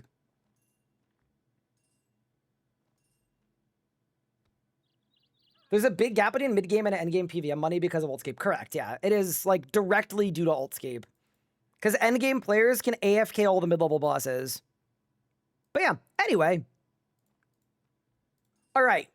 We've ranked the fletching retier, the agility changes, and the divination question marks. What's next on the chopping block? We've got God Wars dungeon changes. We're making some changes to God Wars Dungeon 1, which can currently feel overly punishing for players entering the mid-game. This is good timing because I just got to God Wars on my new hardcore that we made a month ago. I just got there, so I can speak on this. While the experience improves as your account progresses, taking your first steps into the dungeon can be slower and more challenging than intended. These updates aim to make that initial experience smoother and more enjoyable. To make repeat trips to God Wars Dungeon 1 less frustrating, kill count now works similarly to God Wars 2. Your kill count is no longer lost when leaving, allowing you to build and maintain it across multiple visits. To balance this change, kill count is now capped at 200. With these updates in place, the Omni Soulstone and Orbital Bandos Saradomin and Zamarok Soulstones have been removed, as they're no longer needed to support the kill count system. I absolutely love this. This is sick. I am not gonna lie, I said this when they teased this a couple weeks ago in the news post, but what they've effectively done here is we have 3 different God Wars dungeons with 3 different kill count systems. God Wars 1 had the old one, God Wars 2 had one, and then God Wars 3 doesn't have one. And what they did is they basically said, God Wars 2's system is better than God Wars 1's. Why don't we just merge them? It adds a consistency where now both of the dungeons have the same system, and it's also really, really awesome. I'll give you a really good example. For me, when I'm on my new account and I get a Bandos Reaper, I have to go in and get kill count for 8 Bandos kills. So I'm spending the same amount of time outside the boss as I am inside the boss. I think this is sick. I am literally today gonna go get 200 kill count for God Wars, so that when I want to go to God Wars, I can just go to God Wars and kill the bosses. This is a really, really sick change. I love it. I have no complaints about it. Like, I know for endgame players, it doesn't matter because you've got War's Blessing and stuff, but a lot of people don't have War's Blessing or the Totem of Intimidation or whatever else. This is really, really sick. It's very nice. It's a convenient thing that me as a mid-level player on a mid-level account is going to benefit from immediately, and I think that's great. So to me, oh yeah, and the other thing to mention too is when you kill Bando's boss and the minions, that also contributes to your kill count. So basically, you do 1 trip at a boss, and as long as you're doing a long enough trip, your kill count is infinite, and I think that's very cool. To me, I am gonna put this change, I'm gonna put it in A. I think it's a really nice change. It's a really solid change that focuses on mid-level players, takes something that is a little annoying, a little outdated, and makes it consistent with something else in the game. I'm really happy with this change. I got no qualms at all.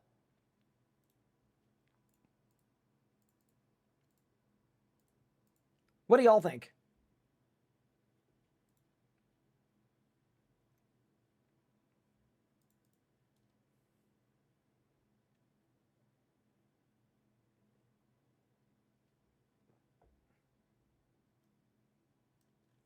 I think it's S. Interesting. Okay, well, I'll give it an A because I think, like, my mind isn't blown, but it's a nice little impactful change.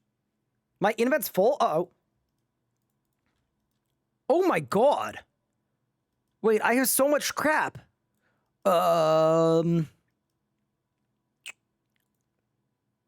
Okay. Do I have to bank? I think I have to bank. Hold. I'll be right back. Like, not I'll be right back, but we'll continue going through the news post in a second. We gotta hit the bank first. I'm kind of surprised at how many artifacts I'm pulling. Yeah, what? Yeah, I'm straight up just pulling artifacts. And Tetra pieces, too. Yeah, that's kind of insane. And then I'll get rid of that. I'll get rid of that. I'll get rid of that. I'll get rid of that. We should be all good now. All right, let's get back in there. Do I need the lockpick now?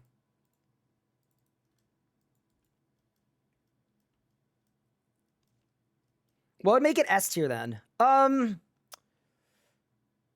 Okay, what would make it S tier is if they also made changes to the God Wars bosses. And improved the bosses themselves for mid-game players too. Right? They've looked at the God Wars, they've improved the kill count system, but that doesn't make the bosses not outdated.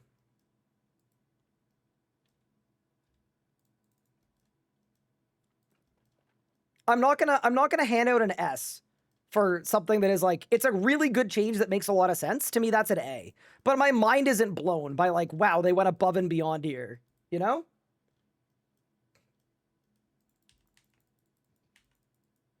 To me, that's the difference between an A and an S. If that makes sense.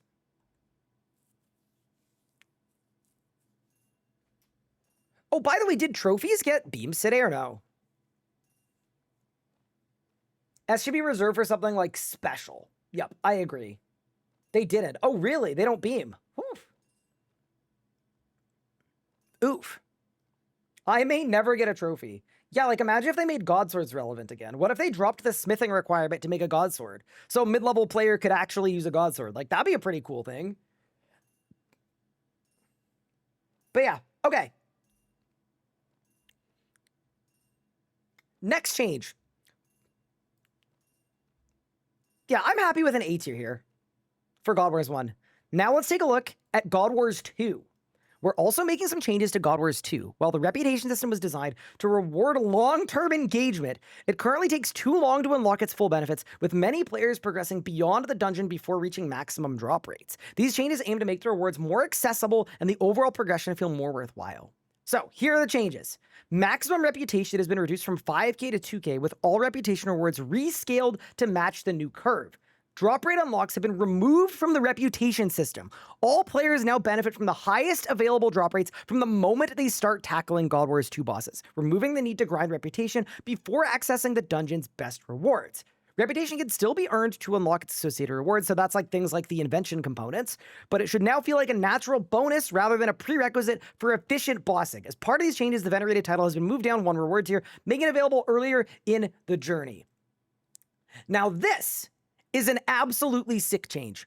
I absolutely love this. I love this for a couple reasons. The first reason I love this is God Wars 2 is the only place in RuneScape where once you get to God Wars 2, you immediately have to start looking and worrying about the drop rates. And then if you want to farm Vindicta, you have to go to Hellwar to get enough seals, to get enough drop rate boosters, to then go to Vindicta to get the thing that you wanted at Vindicta. It is extremely backwards. It's way more complicated than it needs to be. And it's also one of the only places in the game where as a player, you actually need to like look at the drop rates and like gamify them in a certain way. Whereas most content in the game, like, I don't know, you go to a boss because you want the thing the boss drops, and the best way to get the thing the boss drops is to go kill the boss. That's very simple, right? It makes sense. It's consistent across the whole game. God Wars 2 was not. It was super, super frustrating. I think this is a fantastic change. I'm honestly very, very stoked about this. This is one of those things that I think is actually really good for mid-level players. Because instead of only endgame players having good drop rates, endgame players are already killing the God Wars 2 bosses faster. The idea that like a mid-level player doing Vindicta in 2.5 minutes fighting for their life also has half the drop rates because they haven't done enough Vindicta or enough Hellware. It was always a really bad system. They mentioned here it was for long-term engagement reasons, which is basically them saying this was from our era of nonsense, and we're able to do better now. We'd rather you actually get there and get out at the right level bracket. So to me, I almost want to put this one in S. I actually think this is more impactful than the God Wars 1 changes. Like, it's really nice. Like, not having to grind a bunch of Hellware to unlock, like, stuff like Aftershock components. Like, even the fact that that got lowered a bunch, too. I'm putting this in S. We could argue it's like a low S or a high A, but either way, this is a really, really good change. It is exactly kind of like what it should be for a mid-game rebalance. This is sick. I'm really happy with this. More of this, please. This is great. Yeah, I think it's a better change than the God Wars 1 change. I think it's more impactful.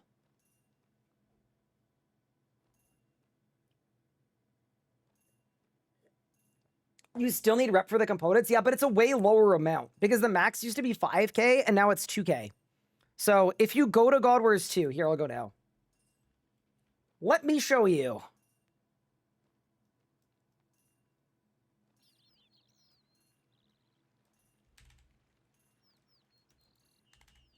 Yeah, so you still have to unlock the stuff, but the stuff unlocks at a way lower level. Let's go to Telos.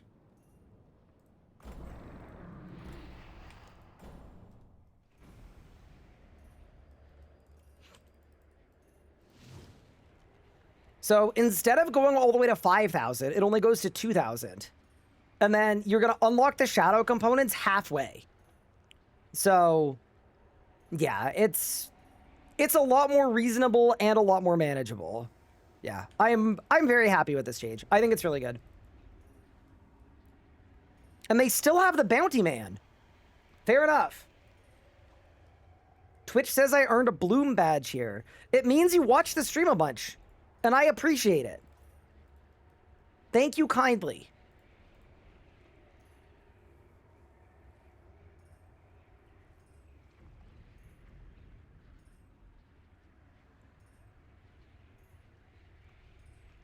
Okay. Back when I played, I don't think I got 5K rep after a long time. No, it was a crazy grind. All right. Now we're into a bunch of general changes, of which there are a great many of them, as you can see by the tier list. Let's go through each one now. The first change to the Demonic Skull. The Demonic Skull was originally introduced as a risk versus reward mechanic, but we feel its role in the game is no longer meaningful. Following feedback and review of its place in Modern RuneScape, we're removing the item entirely with this update. The Demonic Skull is no longer obtainable. Any players who own one when the update launches should receive a full refund of its purchase cost. So this is a really interesting one. Depending on how you feel about the Demonic Skull, you could either put this in like A, like really, really high, or you could like really dislike this. I personally thought the risk versus reward mechanics were always kind of stupid. About a year ago, they changed rune crafting. So now you don't need a Demonic Skull to get a rune pouch, which is good. They still really need to fix the magical thread rates. Like the idea that you get a rune pouch from Necromancy at level 60, just for being there and having fun, and it takes 2 seconds. And then you need to get like 90 rune crafting doing abyss runs with the Wildy achievements to get a singular rune pouch. Like, I still think, like, if you're talking about the mid-game rebalance, that's one of the things I would have rebalanced. Like, you literally could have 3x or 4x magical thread rates, and it literally would have been completely fine. Nothing bad would have happened other than that you might be able to get a rune pouch before the pinnacle of the end game. But overall, looking at this one change by itself, just the Demonic Skull, the idea that there was an item that you put on for increased XP rates, and then people can grief you when you have it on, it's a very outdated system. It was always a bad system. I'm very glad the Demonic Skull is gone. It was also used all the time for, like, skull tricks and lures and stuff like that. So I am very happy they're getting rid of it. The one thing, though, and this ties into the agility stuff we talked about earlier, is it is very weird to me that they didn't up the agility rates at all, when realistically, that's what most people use the Demonic Skull for, just for training agility. So, to me, Like, if I was just grading the fact that they got rid of the demonic skull, like, to me, that's like a solid A change. I'm very happy with it. But I'm actually going to downgrade it to B because alongside this, I docked agility for this a little bit too, for not adjusting the rates. And I'm going to dock the demonic skull change a little bit for it too, because they should have looked at the Wildy agility course at the same time as doing this. And I'm very surprised they didn't. So we're going to throw it in B tier because overall, I think the game is kind of better without this thing existing. But yeah, they definitely could have gone over better, but also could have gone over worse. And you know what? I'll say it too. I'm glad they did it. I'm glad they got rid of the demonic skull. I'm glad it's gone.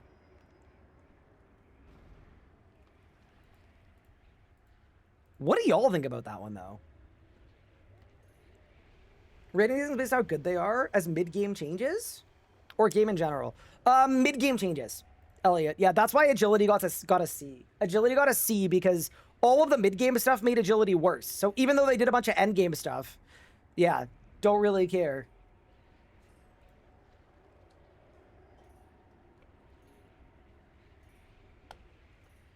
All right, next change.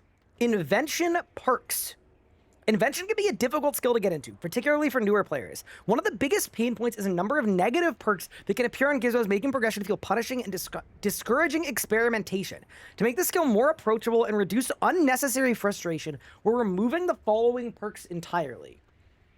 Antithesm, profane, inaccurate, junk food, undead bait, demon bait, dragon bait, cautious, mediocrity, fatiguing, committed, butterfingers, blunted, cheapskate, and confused. Any existing gizmos or augmented items containing these perks have had the effects removed automatically. Yeah, this is really great. I'm not gonna lie. I don't have a lot to complain about here. Like, obviously there are a lot of issues with invention, but as a very minimum start, this actually does improve a lot of the lower level gizmos, especially when you're in the low invention levels. Like, it is really hard to get a biting 2 without cautious, just because you're low level. It is really, really hard to get a mobile that doesn't have dragon bait on it. So I'm actually really happy with this change. Like, obviously there are 100 things that I would want to change about invention, and we might have like a dedicated long form video about that in the future. But to me, in terms of like efficient, quick, probably not crazy expensive changes that have a nice impact, I think it's really cool that as invention, like as a skill, when you augment something, it is now guaranteed to make it better in some way, because they've gotten rid of all of the ways that you could make your gear worse. Yeah, overall, I'm really happy with this. It's not like a massive impact change, but I could see it being really nice for a casual player that's just getting into invention, that may have gotten discouraged when they're like, ooh, let me augment my gear, and then they realize, oh, I just made my gear worse. So, yeah, I'm really happy with that change. I'm going to put it in... I'm going to put it in A. I think it's a solid A. I'm going to put it just above the God Wars Dungeon 1 changes. I think it's a really solid change. I'm glad they did it. It's the right idea. I just hope invention gets some more love in the future as well, because it definitely needs more than just this. But yeah, nice. I really like stuff like this that is probably very like low cost, probably didn't take very long, and has a pretty high impact for the amount of time it took.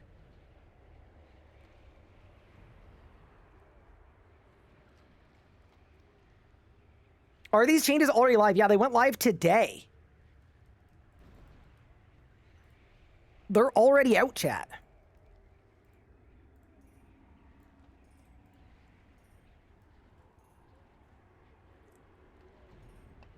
What did Cheapskate do? I'm gonna check. Cheapskate. And for a chance to transmute a gathered resource to a lower tier. Wait, when would you want this? Would you use it for, like, wait. What would you use this for? Soul runes? So you could, so you could downgrade time runes into soul runes.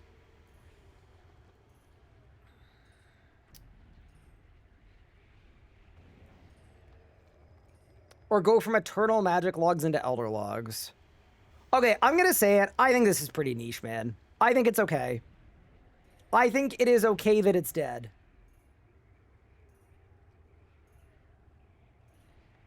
But rework it into a positive perk. There already is a positive perk. It's called polishing, and it upgrades stuff. It was used a lot? Okay, I'm sure it wasn't used a lot. I'm sure a few people used it a little bit. Like, surely the fix to this is just change how soul roots are made. Yeah, if you used it for soul roots, yeah.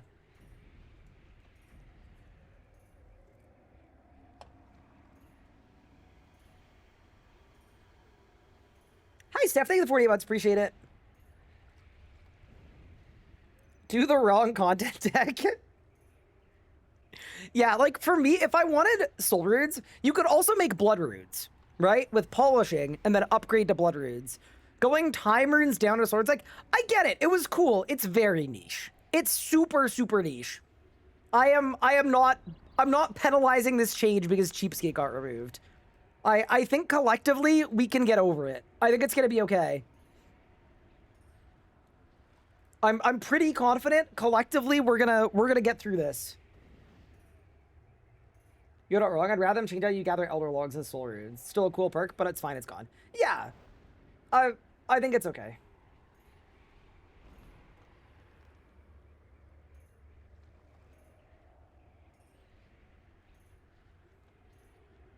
I was like saying polishing shouldn't exist because just fix higher runes. Well, no.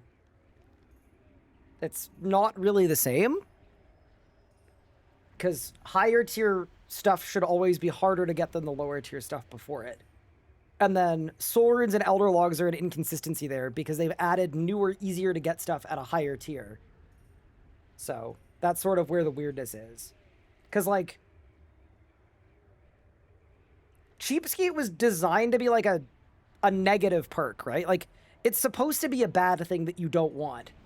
And there are a couple of uses for it where you do want it, but it's because the content that it impacts is balanced weirdly. I feel like I want to play RC again. Do I continue the main or start a new character? Iron Man. Send the Iron Man. But yeah, anyway, I'm very happy with this in A. I think it's still a good change overall. And I will say this too. I think on my hardcore, I probably had the Cheapskate perk on something. I'm assuming I probably did runecrafting with it. But once again, it's not a big deal. I'm personally fine with it. Okay. Who's next?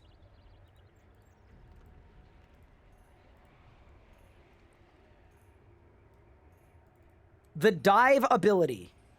This ability is currently locked behind the Succession quest. Well, I mean, it's not anymore, is it? Which requires 60 mining and 60 smithing to complete. These requirements feel out of step with the ability itself, creating an unnecessary progression barrier and making the unlock path feel inconsistent. To better align the ability with its intended use, it no longer requires completion of Succession and is instead unlocked naturally at 30 agility. This is one that I actually really, really like. I'll be honest, too, this is something that I've been pushing for a very long time. Dive is one of the coolest abilities in RuneScape 3. It's really sick. It's very useful, but also, as a new player, when you see new people get into RuneScape, I get people every day asking me, like, how did you do that? How did you jump like that? Anytime I post a short and it breaks containment and it gets out of, like, the main RuneScape 3 audience, people go, how did you do that? What was that? It's really cool. And I think sometimes RuneScape has fallen into this trap where a quest needs a reward. So we do the break glass in need of reward thing. You find a random reward, you put it on the quest. Amazing. But in reality, as someone that just did the whole Succession line in order to unlock Dive, I think Succession as a quest, it's entirely fine that it's the quest that gives you the puzzle box and it makes your adrenaline not drain and it gives you a bunch of div XP. I don't think it needed Dive as a reward, and I think this is a really great way to actually make early game agility useful again. So when you make a new account, the idea of trading to level 30 agility and then immediately doubling your mobility, I think it's sick. I'm a huge fan of this change. I think it's awesome. I think it is really, really good. And I think a good example of this is, like, I would say not everything needs to be a reward space.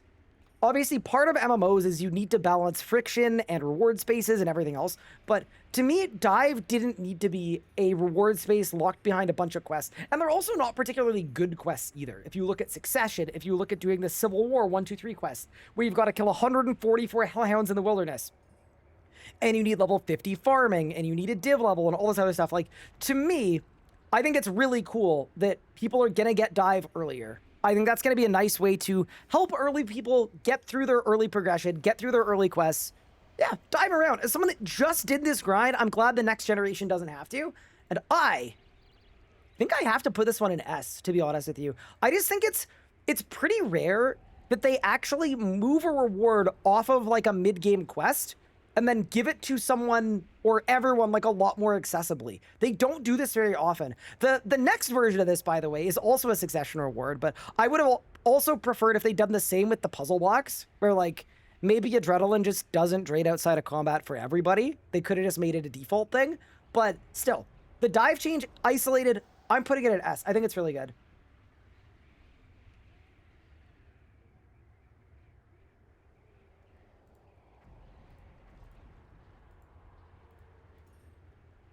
To me, it's an A because it shouldn't have been like this in the first place.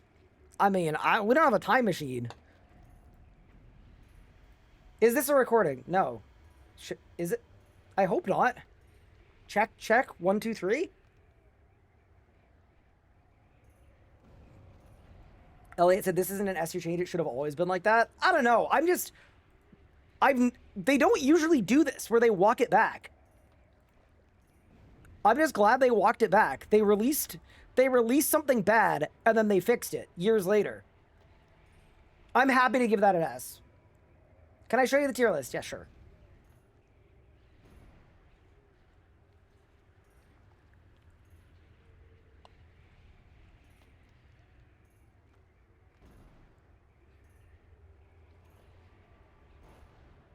All right, we got some more changes to blast through. Would I have been angry if they didn't do this? No, there are like 100 things that they didn't do in this mid-game rebalance. I don't think it would be fair to assess the quality of the update based on how mad I would be if they hadn't done it. But now that they have done it, I'm really happy about it. And that's why it's an S.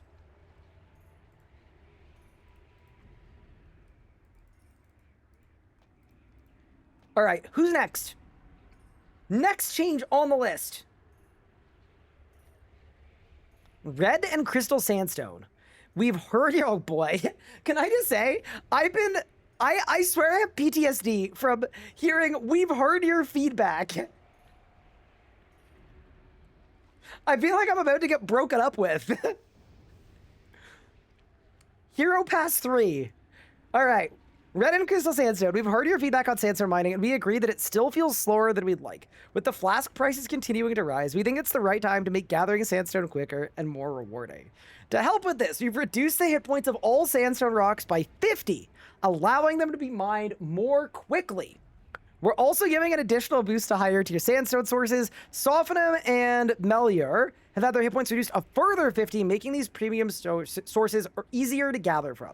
So I read this and I'm like, hey, that seems pretty good. I also think, and this is kind of a crazy thought, but the idea that they turned sandstone from something that was limited to 50 or 75 per day to an unlimited resource, and then the price went up, says a lot about how this was balanced and the kind of botchedness of this balancing. But here's the thing. This description does not actually give you a frame of reference. So when I initially read this, I was like, oh, sick. I wonder what the base hit points on sandstone is. Is it like 200? So now it's like 150? That would be reasonable. So it's like, yeah, it's like a quarter faster to get. Not too bad. Let me do some wikiing for you.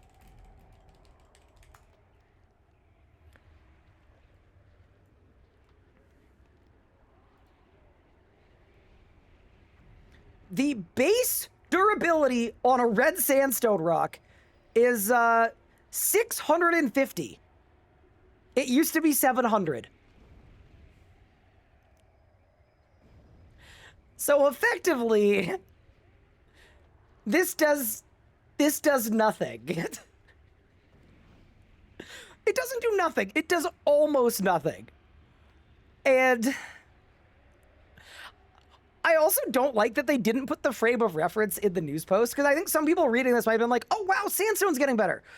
Going from 700 hit points to 650 is, bro, that's like if you submitted a report in school and the teacher didn't like it, so you changed the font and then submitted it again. Like, I don't... Is there a 0 missing? It is a 7% reduction in the HP of red and crystal sandstone. As someone that has mined sandstone recently, it is so slow. I actually really like the design of these spots having less durability, like the softened one and the Melior one. Like, I actually think that's very cool, and it's like a good reward space. But the base should not be 700 to 650. This should have gone from 700 to like 450. And then the buffed ones could have been 350. Like, realistically, this is another one that genuinely, I can't see how this doesn't belong in the D tier. Like, they were like, yeah, this is a problem. We're aware this is a problem. What if we made it better by such a tiny margin that you probably won't even notice it? Like, yeah, this is an absolute bungling. It's not question mark tier because I'm genuinely personally offended by the divination changes, but I'm not sold on this at all, man. I don't know what the point of this was. Other than the fact that, like, I'm very confident that 2 years from now, they're going to have to do another mid-game rebalance, and 2 years from now, they're going to change this again, because this wasn't enough. And the fact that I can tell you that confidently today is a very good indication that this isn't good enough. What say you, chat?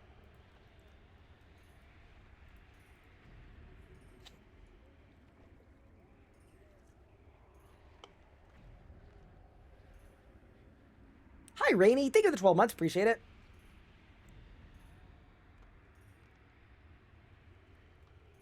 They're way too scared to cause any sort of change to the economy. It does feel like, honestly, like, to me so far through this tier list, it feels like the skills that don't impact the economy, they've done a good job with. And the things that do impact the economy, they've been really, really light touch. And I am not fully sold on that. I'll tell you right now.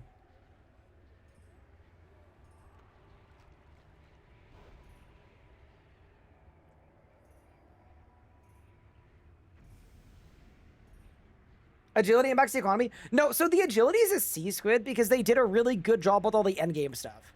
Like, the endgame stuff is real. Like, they made endgame way better. They just somehow managed to make midgame worse by removing the demonic skull. So I was mostly confused about this. So it's in C, because for endgame it's like A, and then for mid-game it's in like D. But yeah, agility doesn't affect the economy. But because agility doesn't affect the economy, look at this. Divination, plus 4%. Agility, 166%. Like, they were very fine, absolutely cranking agility rates. But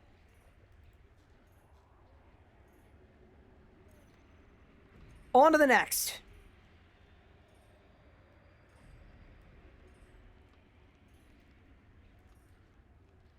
All right. The next change on our list, we have Harmonium Harp. Wait, is that what they're called? Harmonium Harps? Wait, what?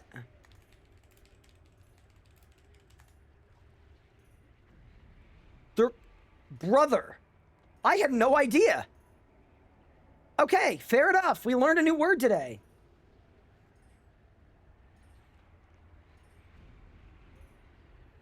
Harmonium Harps. With the removal of the Traveling Merchant, we've seen feedback that obtaining Harmonic Dust now feels more time-consuming than intended. To help offset this and keep progression towards crystal tools and equipment feeling reasonable, we're increasing the rate at which Harmonic Dust is earned from Harps. Harmonic Dust gained from Harps has been increased by 40%. This should make gathering Harmonic Dust feel significantly less grindy while preserving it as a meaningful long-term goal. So initially in their proposition, this was listed as 20%. And I was very unhappy with that initially. I'm glad they have doubled the number to 40%. Like, realistically, that will actually have a significant impact. The thing that I'm not really sold on is, I'm still not sold on Harps being, like, content that you want people spending 15 plus hours grinding. Because in reality, when you're going for 20,000 or 16,000 Harmonic Dust, which is, like, the amount for all the tools, you're there for a very long time. But one thing I will say is, like, at least they have actually tweaked the numbers and they took on feedback. I personally would have gone further than this. Like, I think in reality, especially with removing the Traveling Merchant where you could buy your Harmonic Dust, I think they probably could have doubled the dust gain from Harps and then not change the XP at all. And instead of doing that, I think what they've done is they've buffed the amount of dust you get by 40%. And as far as I know, according to some people that looked into it this morning, they've also increased the XP as well. So the XP is like pretty good. So it's definitely like a more viable crafting training method. I think it's fine in that instance, considering like Gate of Olympus crafting exists and so many other crafting methods are really fast. But yeah, to me, I don't think they needed to change the XP. I just would have gone a little higher on this. But overall, as someone that's like, you know, gonna be in the next couple weeks or the next month, getting to Priff on my brand new account, I'm excited that I won't need to spend 20 hours here. And instead it's gonna be closer to like 14 or 15. Like it's better, right? It's a lot better than it was.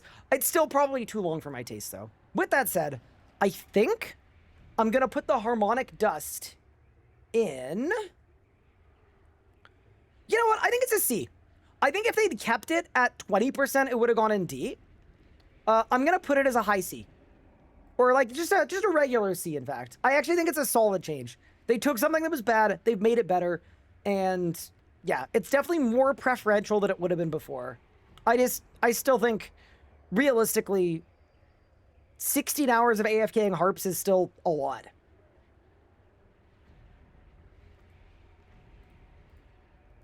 That's my take. This is fun. We should do tier lists more often. Oh, wait, he's talking about not wanting to change price of items as though that's a bad thing. Yeah, I'm not really sold on it being a bad thing, but I totally agree with you. They do talk a lot about how we don't want this to impact the economy, and I don't know why. Tier list Tuesday would go hard. What if I post the video on Tuesday? Does that count? Yeah, y'all are good with the C? All right. Yeah, I think one of my big gripes as someone who's currently in the mid game is so many skills, there's only one way to train them, and that way is AFKing. And I think that's like my biggest issue with the actual mid game in RuneScape is I need to get 86 archaeology. The only way to do that is basically AFKing. I need to get level 76 woodcutting for Branches of Darkmare. There's no active, fast way to do agility. There's no D&D for agility. There's no, you know, tree that gives a lot of XP but requires a lot of movement or a lot of clicking. It's literally just AFK red moss, and then at 68, you go from red moss to green moss. And they're both like 4 minutes or 5 minutes AFK at a time. That's my biggest thing. And then the other skills I need to train, it's like, okay, mining, that's also AFK. Smithing, you can actually kind of active train smithing. But to me, like, what I would love to see them do, and obviously this does not fit in a mid-game rebalance, that's obviously like mostly number tweaks to things, but I would really like to see them actually holistically take a look at the early game and the mid-game and add some different progression options of different levels of activity. I don't like being an active player that wants to play the game and being forced into AFK, and vice versa. Like, I think it's fine if there are lots of ways to AFK things as well, as long as they're balanced appropriately. I don't like that for a lot of skills, in a lot of different level brackets, the, like, meta way to get the most XP per hour is to second or third monitor it. So, just as food for thought, I'm actually curious what you guys think about that too, but I found that to be, like, my biggest mid-game frustration point, that obviously it seems out of scope for this kind of rebalance where you're just changing numbers, but I would love some different options. I think it'd be really cool if the next generation of RuneScape player has a way to train archaeology that's a little more active and a little faster, or woodcutting that's a little more active and a little faster.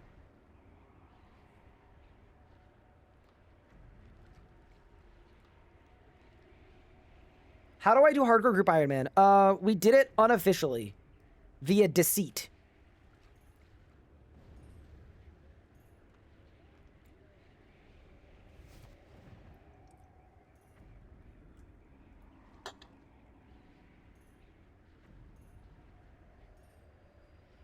All right, next change. I guess you do it from this page. Next change, after harps going into a C, we've got instances. Instant costs are being removed from all boss encounters.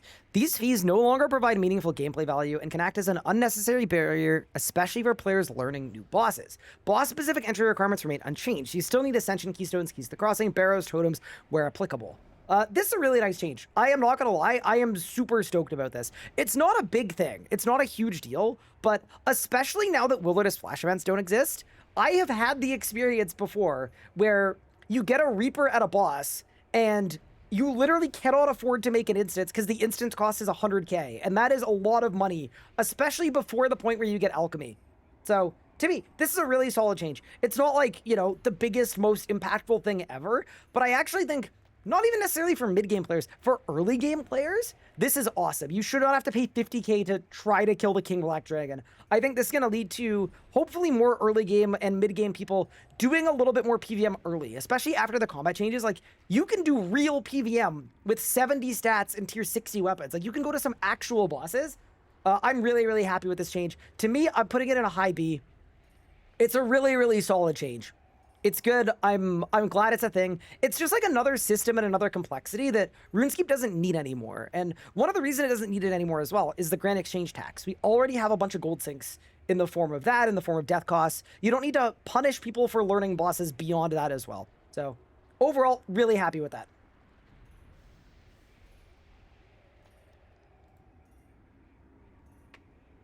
I'm salty about this change. They announced it 2 days after I bought an instance cost reduction. Oh, no. Wait. What happened if you bought an instance cost reduction? Oh. Wait.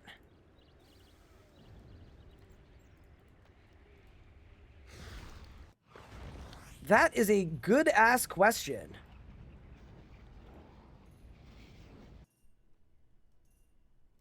I assume nothing. I don't know how many Reaper points I had. I got a bank pin. 1 second. Let's check.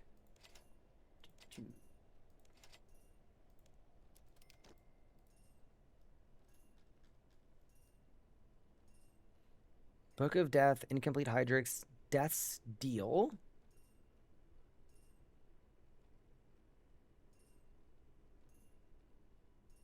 Is it no longer listed?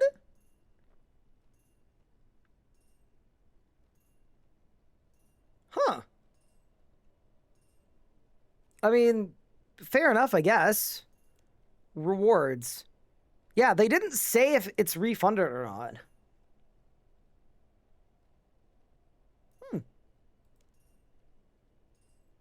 So I'm assuming... Yeah, they removed the option. But it does not appear... Yeah, it doesn't appear that people were refunded for it. Interesting. I wonder if they'll do that. They'll, like, process refunds. I will say Reaper points are a lot easier to come by than they used to be, so... It'll be fine either way, probably.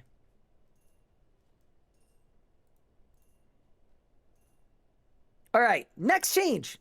The Jad pet.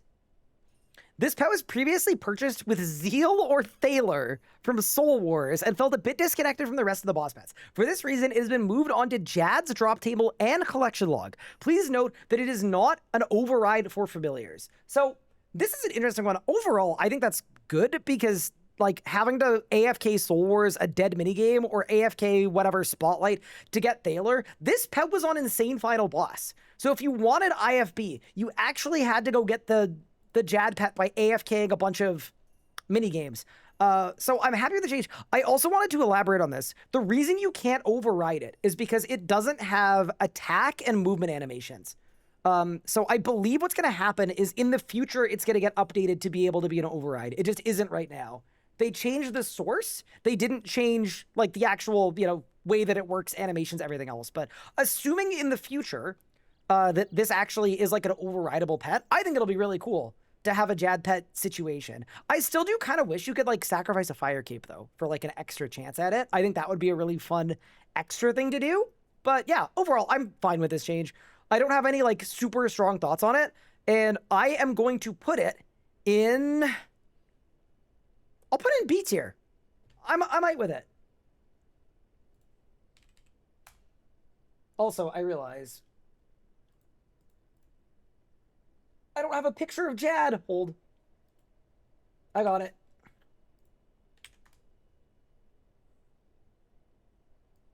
All right, Jad, welcome to the B tier. Yeah, I'm fine with this change. I think realistically, it's just sort of like an outdated thing that they got rid of. No major complaints.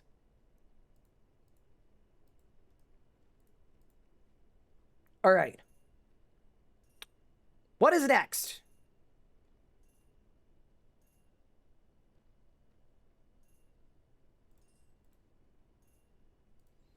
The next change, upgraded gem bag and artifice's measure. The upgraded gem bag has felt a little inconsistent, particularly when upgrading to the enhanced version. We wanted to feel more like a natural progression upgrade and clear quality of life improvement for players who spend time gathering gems. The upgraded gem bag can hold 100 of each gem type, including jade, opal, and red topaz.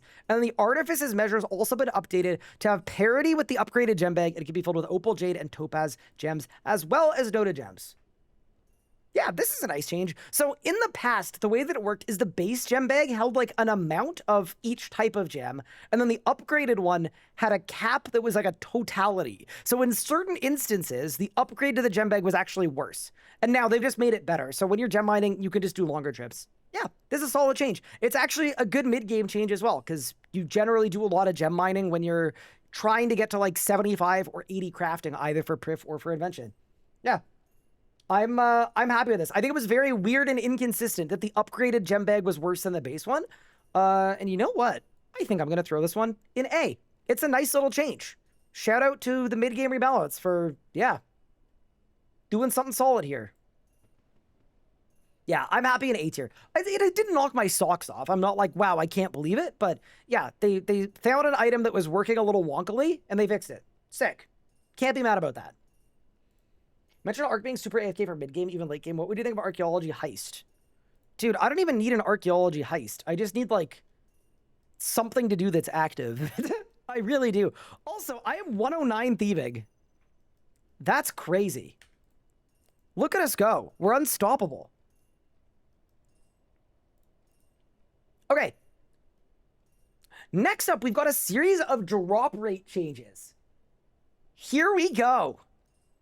I'm also going to say, I took a peek through these ahead of time to set up the tier list. Some of these drop rate changes are very random feeling. But alas, let us begin. Drop rates have been increased on the following items. The Dragon Pickaxe. The Dragon Pickaxe is an important mid-game upgrade, but it currently has drop rates that make it rarer than we like for players at this stage of progression. We want to make the item more accessible while preserving its value and keeping it in a rewarding drop to obtain. It has now gone from a 1 in 5k to 1 in 3k, from the Chaos Dwarfs, and then a 1 in 10k to a 1 in 1k from the Chaos Giants.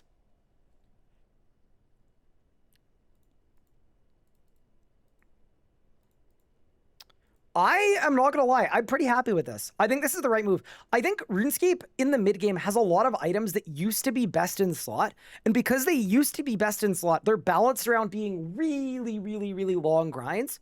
And in reality now, they're not endgame. They're not best in slot. The fact that most people, when they're training mining, probably wouldn't go get a Dragon Pickaxe and then augment it and then go Mkando. You would just go with like an Elder Rune one because it's just so much easier to get and it's not worth the time investment.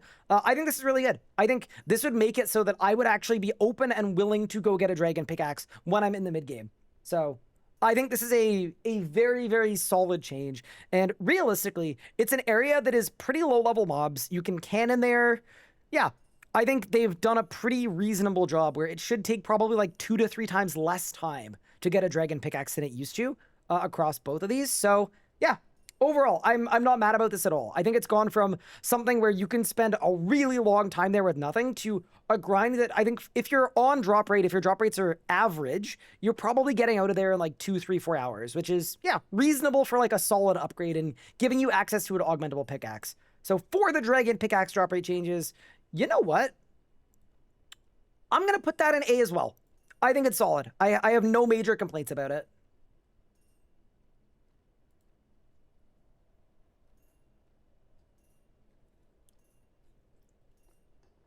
It takes way more than 4 hours. Are you punching them? What do you mean? How are you killing them?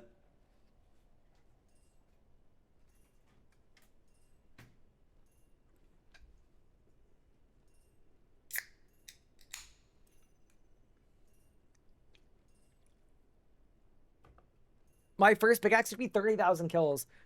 Pre-EOC, that's actually how I trained from 90 to 99 in all my combat stats. And I didn't get a single pickaxe. I was there all the way.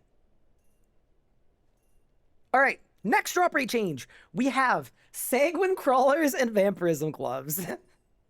Sorry, I'm laughing because the second these came out, I called it. I said, looking forward to a month from now when they have to make the drop rates way more common because they're absolutely absurd.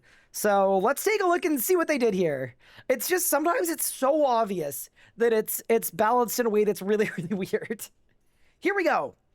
Vampirism gloves don't quite fit the progression slot they're intended to occupy in the mid-game. While we still want them to feel like a valuable reward, the current drop rates can make obtaining them more difficult than intended. The drop rates have been increased from 1 in 500 to 1 in 200 on a Slayer task, and then from 1 in 2,000 to 1 in 1,000 while off task. And then they also improved Vanika's weighting to assigning Sanguine Crawlers up to 15 where it was previously 10. So they basically made it more likely to get a task. And a weighting of 15, I looked into this, is the most of any of Vanika's tasks. You know what's kind of interesting? For a tier 30 glove slot item, I am not gonna lie. Is it crazy if this feels like it's still too rare? Like, I'm imagining being like a level 60 and killing like a 1 in 1,000 on a mob. Like, that's still kind of a lot. I would say these are still too rare. The 1 in 200 on a Slayer task is really nice, but if you look at all of Vanika's tasks, of which Vanika assigns like a total weighting of, I think, like 300 or so, realistically, it's still faster to kill them off task, just to hit the 1 in 1k, than it would be to do a bunch of low-level Vanika tasks to try to get the task, to try to get the item. Realistically, this is a good change. Like, I'm glad they made them more than twice as common. I still think on my mid-game account, I absolutely will not be going to get Vampirism Gloves.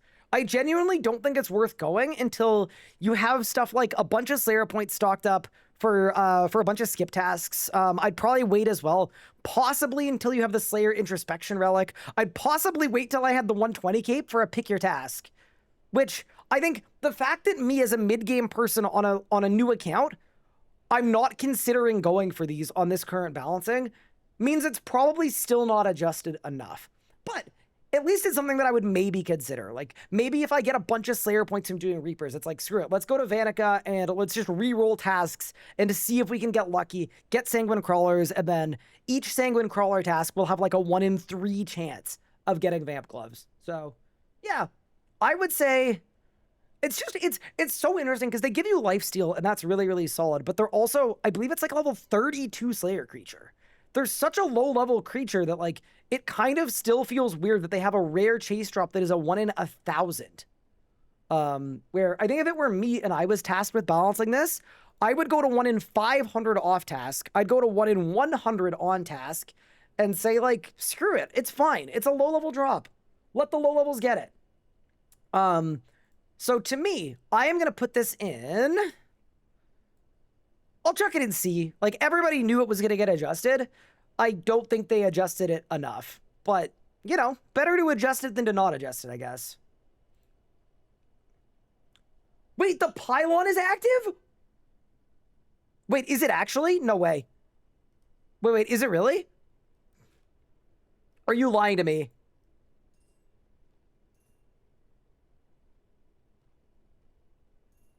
I think you're lying to me. It is? Oh, God. Chat, I've been... sorry. I have been... I gotta explain this. Chat, I have literally been stuck halfway through the Vault of Shadows quest for 3 days because I needed the pylon to go off. Sorry, this will not take long. Go. Sorry, we genuinely have to. I usually wouldn't. We, like, absolutely 1,000,000% have to go do this. We will get back to the rebalance. I will cover absolutely everything. Give me a second. I've genuinely been stuck for 3 days, unable to finish this quest. Vault of Shadows. Show quest steps. Okay. Yeah, give me, like, this will not take long, I promise. I need a ring of visibility. I need a ghost speak. This is a code pylon. I can't believe I've been stuck on this quest for 3 days. I actually hate myself. Yeah, one moment. Oh, that's so funny. How long does the pylon stay up for? How long do we got? Don't forget to get 20 batteries. I don't think I need 20 batteries. I think we're good. We just have to blast. Oh, I gotta talk to Dr. Dabanak. Hold. It lasts an hour. Amazing. I'm just gonna get out of the way in case we ramble about the mid-game rebalance. I don't wanna I don't wanna mess with this one, man. Alright, I got the thing. Let's go. 28 minutes left. Oh, it lasts half an hour. Okay. Dude, they should have removed this with the daily scape changes. Holy. I don't know what the change is, but it's fine.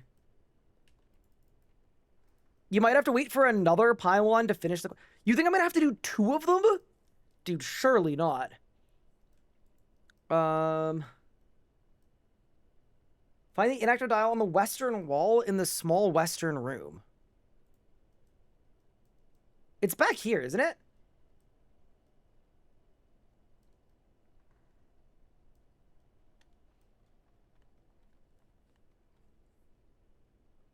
It's north. Okay. Yeah, it's up this way, right? It's in front of the giant oven.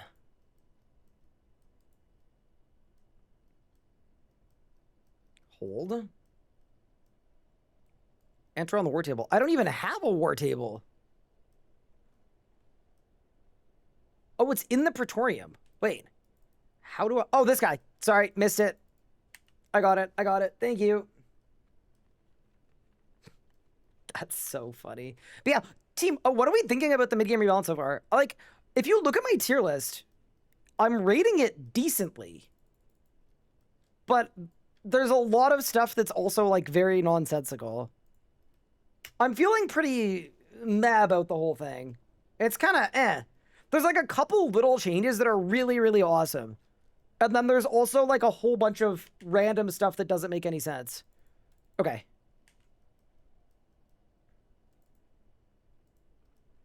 Team, we need to blast this. Also, I want to let you guys know, I've already done the other 3 puzzles. This is the only one we need to do. So...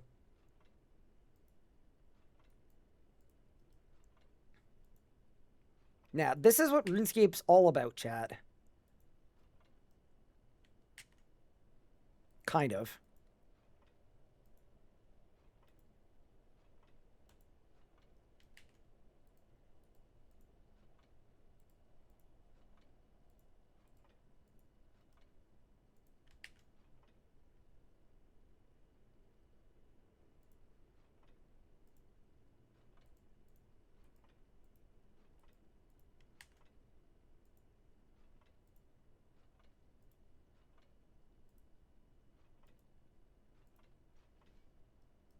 All right. The Vault of Shadows has been opened.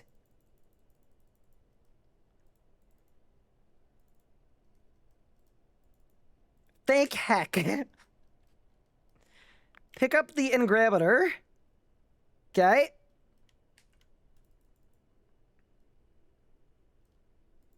And then I can return to the center of the vault via any of the dials. So I'm good now. Yeah, we're good now. Amazing. Okay, we can go back to AFK pickpocketing and going through the mid-game rebalance. Yeah, we can go back to pickpocketing.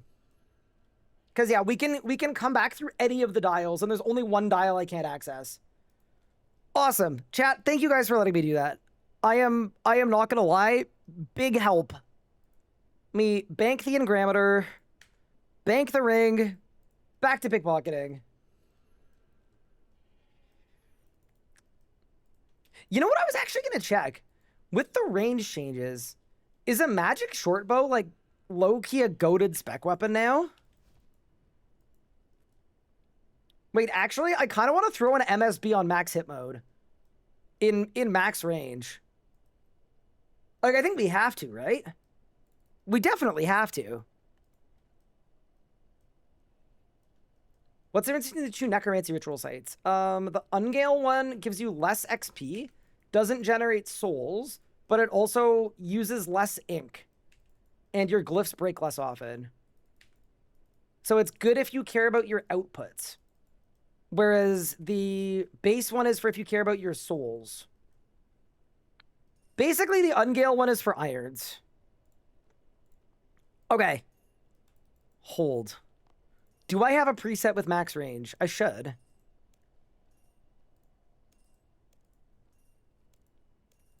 Chat, what do you guys think I'll be able to hit with a magic short bow? Like, surely it's crazy, right?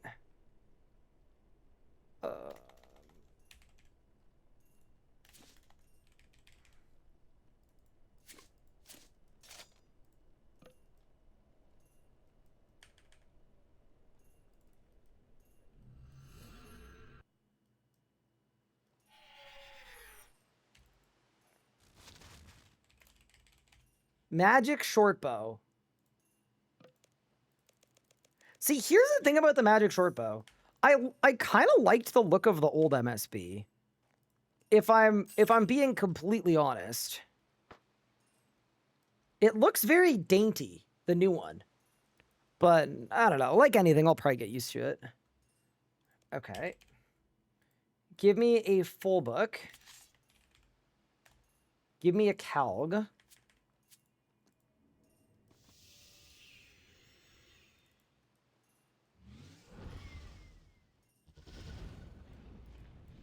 Ryan, I'm heading to bed for work tomorrow. Can I get an 8-hour ban?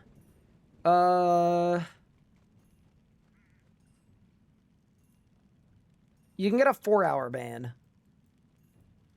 Okay. Let's go max hit mode. Okay. Overload. Put prayers on. This is a bit of a throwback. Doing damage testing. The question, how much damage are we gonna get with a magic short bow spec on max hit mode? There's the death swiftness.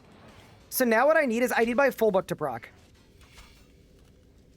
And then once it procs, we're gonna go. Okay, ready? Imbue shadows? MSB! Oh my god! Oh! Wait, I'm cooking! Holy! Dude, imagine like a level 80 pulling up with the Twin Fang? That's not bad. Like, I genuinely think that's probably worth using, maybe, in that level bracket. Dude, the MSB is so back. What's the spec do? It's 130, it's 260% damage. Okay. How does that compare to ranged abilities?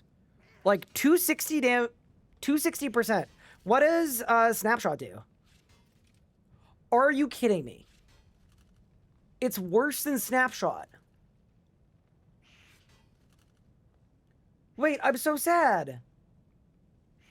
All right, I take back everything I said about the magic short bow. It's dead. It's dead in the water, chat. Does the magic longbow have a spec? Let's check. Worse than snap double the... It's not double the adren, because you...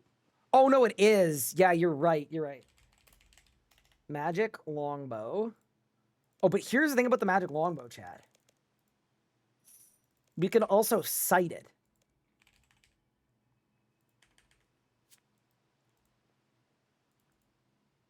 Magic longbow sighted with the special attack power shot. What does it do? It doesn't say. It just says take aim with a magical shot. Oh, they didn't test this. Oh, we could be in. If they didn't test this, we could be about to be last. Oh, this could be something here, chat. Hold the telephone.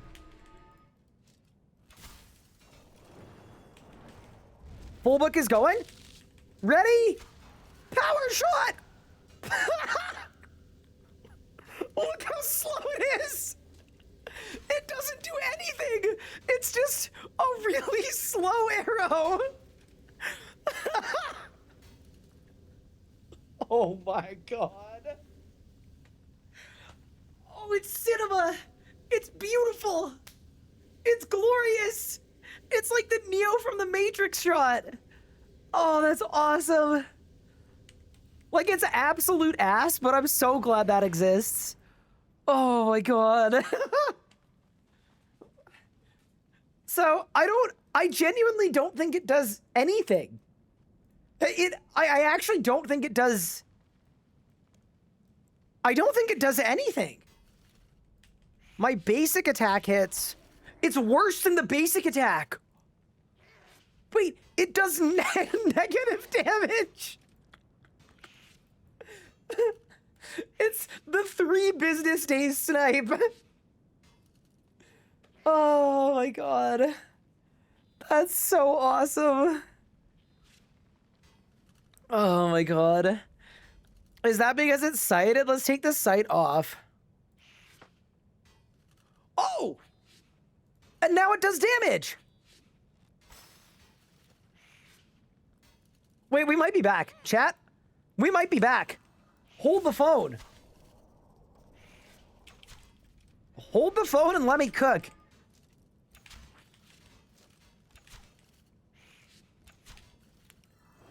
So they definitely just, like, didn't check if the sighted one worked the way it was supposed to.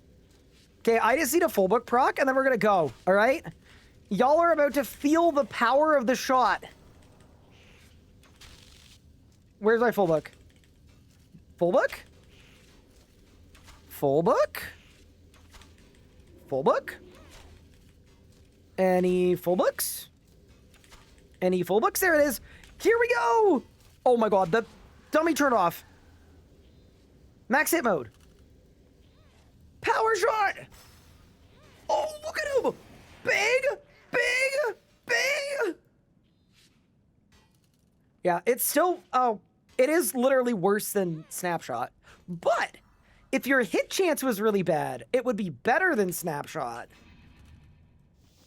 Let me tell y'all, the power of the shot, it's real. But yeah, so the sight is definitely bugged. Yeah. Yeah, the longbow sight is not...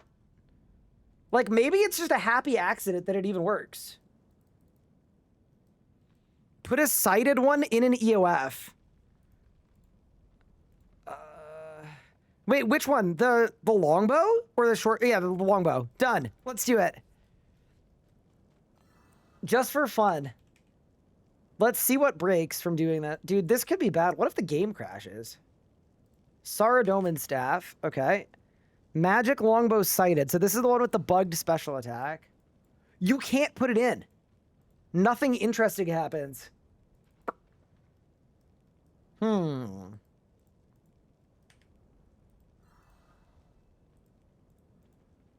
right, it just doesn't work. That's too bad. I just love how bugged it was. Like, look how slow it is. It's so awesome. Oh my god. Noom.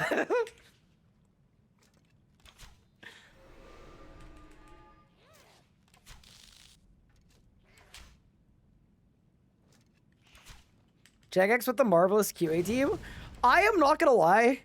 I'm not mad that nobody tested this. This is... Oh my god. That's awesome. Hit him with the no scope.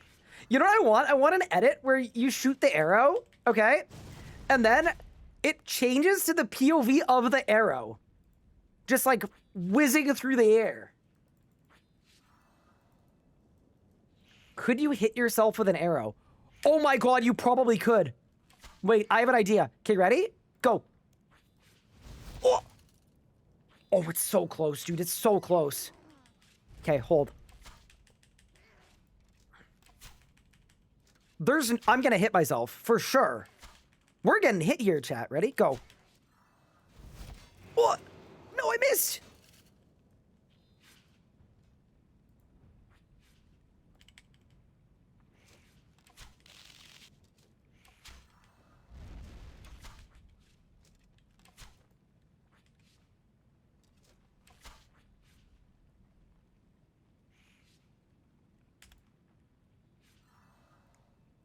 You can't dive through something you can't walk through. Okay. What? Oh my god, you can't dive through the arrow!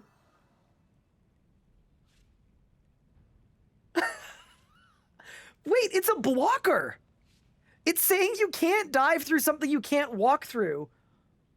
And I'm just diving through the... What? Maybe not, maybe not. Wait, hold.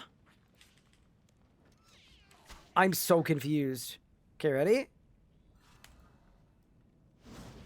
No, okay, it's not. It's not a blocker. It's not a blocker.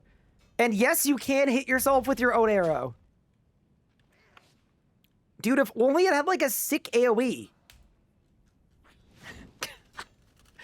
It's so slow. All right. Well, we've had our fun.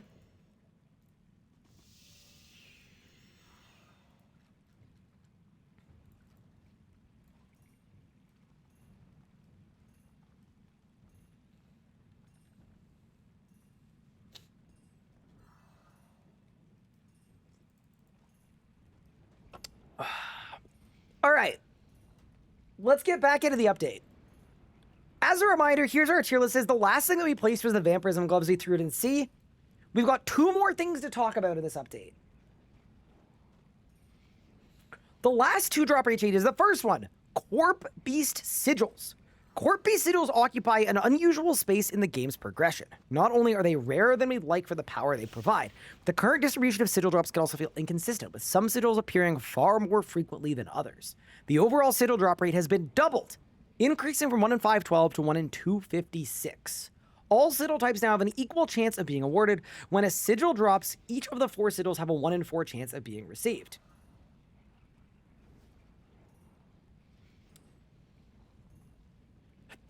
Excuse me. Here's the weird thing about this. I'm just like, I don't know if mid-game players are doing Corp. And as someone that unlocked Corp on my hardcore yesterday and did a Corp kill with 86 attack and also boosted stats and a tier 75 weapon, like, you know, about the point that, like, you could conceivably be able to do Corp. My hit chance was 50% unboostable beyond that. And I was using, like, all of this stuff, like the necklace that boosts your accuracy, everything. Like, to me, this is just, like, not a mid-game change at all. This is a change for people who are collection log hunting. Because, 1, the shields are still kind of useless because Bone Shield exists. The only application they're used is, like, very, very niche endgame PVM like Zamorak. So, 1, not a mid-game change. 2, sigils still have a 90 prayer requirement to even make the shield. So no one in the mid-level is using one of these anyway, and they didn't touch that. But it's cool for people who are hunting a collection log and it just got easier.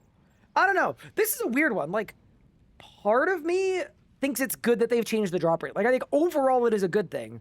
But no mid-game player in their right mind is killing Corp, because they won't have the Rex to make the shield, and even if they do, Corp's accuracy in defense is so high, where I kind of feel like they've changed the drop rate to be more reflective of where it sits in the modern game, but they didn't change anything else about the boss. And to me, that's what makes this kind of a weird change, where they needed to do some other stuff as well if they actually wanted Corp to be a mid-game thing. So to me, like, as a mid-game thing, I kind of want to put it in question mark tier. But I also think, like, at least there is a benefit to this. Whereas the divination changes, there was literally no benefit for anybody. So, I am going to throw it in...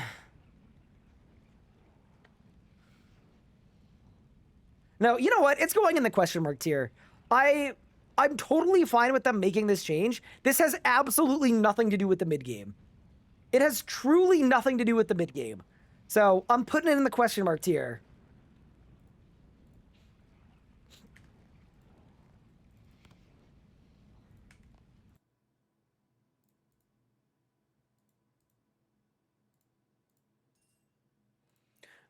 And speaking of things that have seemingly no bearing on the mid-game, Linza the Disgraced. Linza's equipment currently stands out from the rest of Barrow's rewards due to its significantly lower drop rates. This makes completing the set feel disproportionately grindy compared to other Barrow's gear, despite filling a similar progression role. The drop rate for Linza's equipment is now doubled to a 1 in 96. Here's the thing about Linza's gear.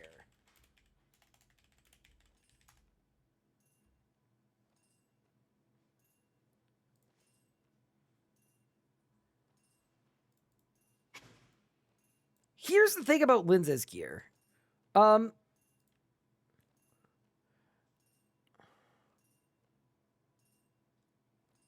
it's tier 80 melee tank gear.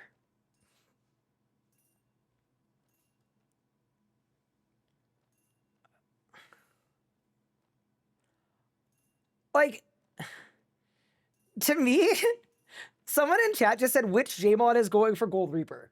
To me, this is a change for endgame people collection log chasing. Like, I don't think I know or have known a single mid-game player who is like, you know what I need? I need tier 80 tank gear after the Kindred Spirits quest. And I'm going to do it by grinding a bunch of barrows. Like, I'm not sold on this filling a progression role at all. I think this is just to make Gold Reaper a little easier. Like, I don't think this changes anything about the uselessness of Linza's gear. It's got a set effect that you can never use because it's a shield as part of it. Yeah, this is just not... This also doesn't really feel like a mid-game thing. I actually think it makes more sense as a mid-level thing than the Corpse Sigil change. Because, like, I guess conceivably, right? You do Kindred Spirits, and that is actually a mid-game quest, and then you go to Barrows, and like, hey, maybe you get a piece of gear that you could conceivably wear. And it's a 1 in 96 per piece, which is still very rare, though. Like, you're going to have other sets before that, or at least you're going to have patchworks of other sets before that. Yeah, I'm not going to put this in the question mark tier. I think it's like... I almost want to make a G tier for one of the J-Mods has to be going for Gold Reaper.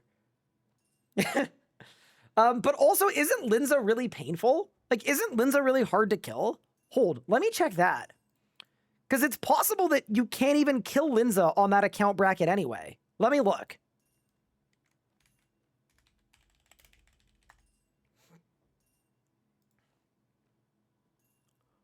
Oh my god. Linza has 150,000 life points.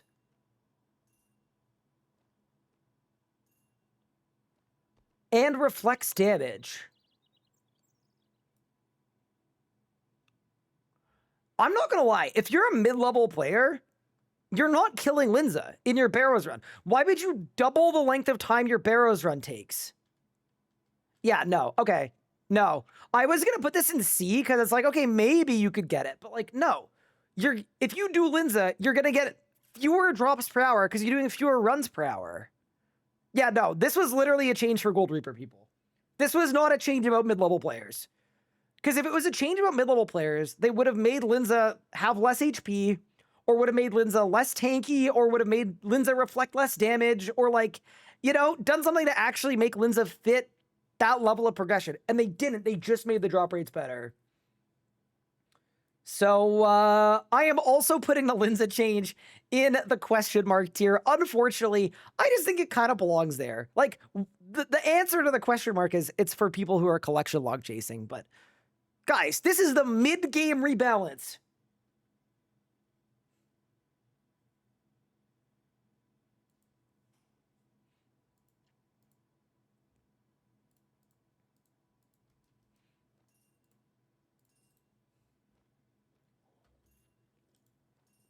What's next to dive? It's the God Warriors 2 changes.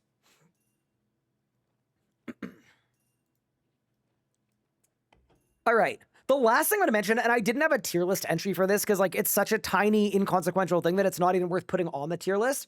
But they also, at the end of this blog, they made luck drop chance modifiers work for like the Dragon Pickaxe, Unchecked Dino Eggs, Gout Tuber, and then the offhand Kopesh and Saren symbol drops. Display the correct message about obtaining them. So basically, like, this is a whole lot of nothing. I wasn't even going to rate this because it's just like, it's tiny, tiny stuff related to other changes. But overall, that is the entirety of the mid-game rebalance. And I'm going to say, look at our tier list. The, like, bulk of it is in, like, A, B, and C. A couple question marks, a couple Ds, a couple S's. I have so many thoughts about this overall. I think overall, if you look at the entirety of the mid-game, all right, and you think about, like, all of the things that are maybe wrong or inconsistent or bad, I think that they definitely missed more stuff than they hit, where I think that the mid-game is still equally problematic to what it was before, where I think I would love it if they could have just scoped a bigger update. Like, it's pretty evident based on what was changed and what wasn't that they could only do small numbers only changes, and they tried to pick, like, kind of a scatter shot of them. The idea that some of those resources were used on whatever they did to divination, whatever they did to some drop rates for things for Golden Reaper hunters, I think is pretty rough, because there's so much mid-game stuff that isn't great in terms of not a lot of horizontal progression, in terms of inconsistencies, in terms of there's a lot of combat stuff, like weaknesses not mattering, and even a lot of these bosses having a hit chance so that even though their drops are mid-game, you can't actually kill them as a mid-level player.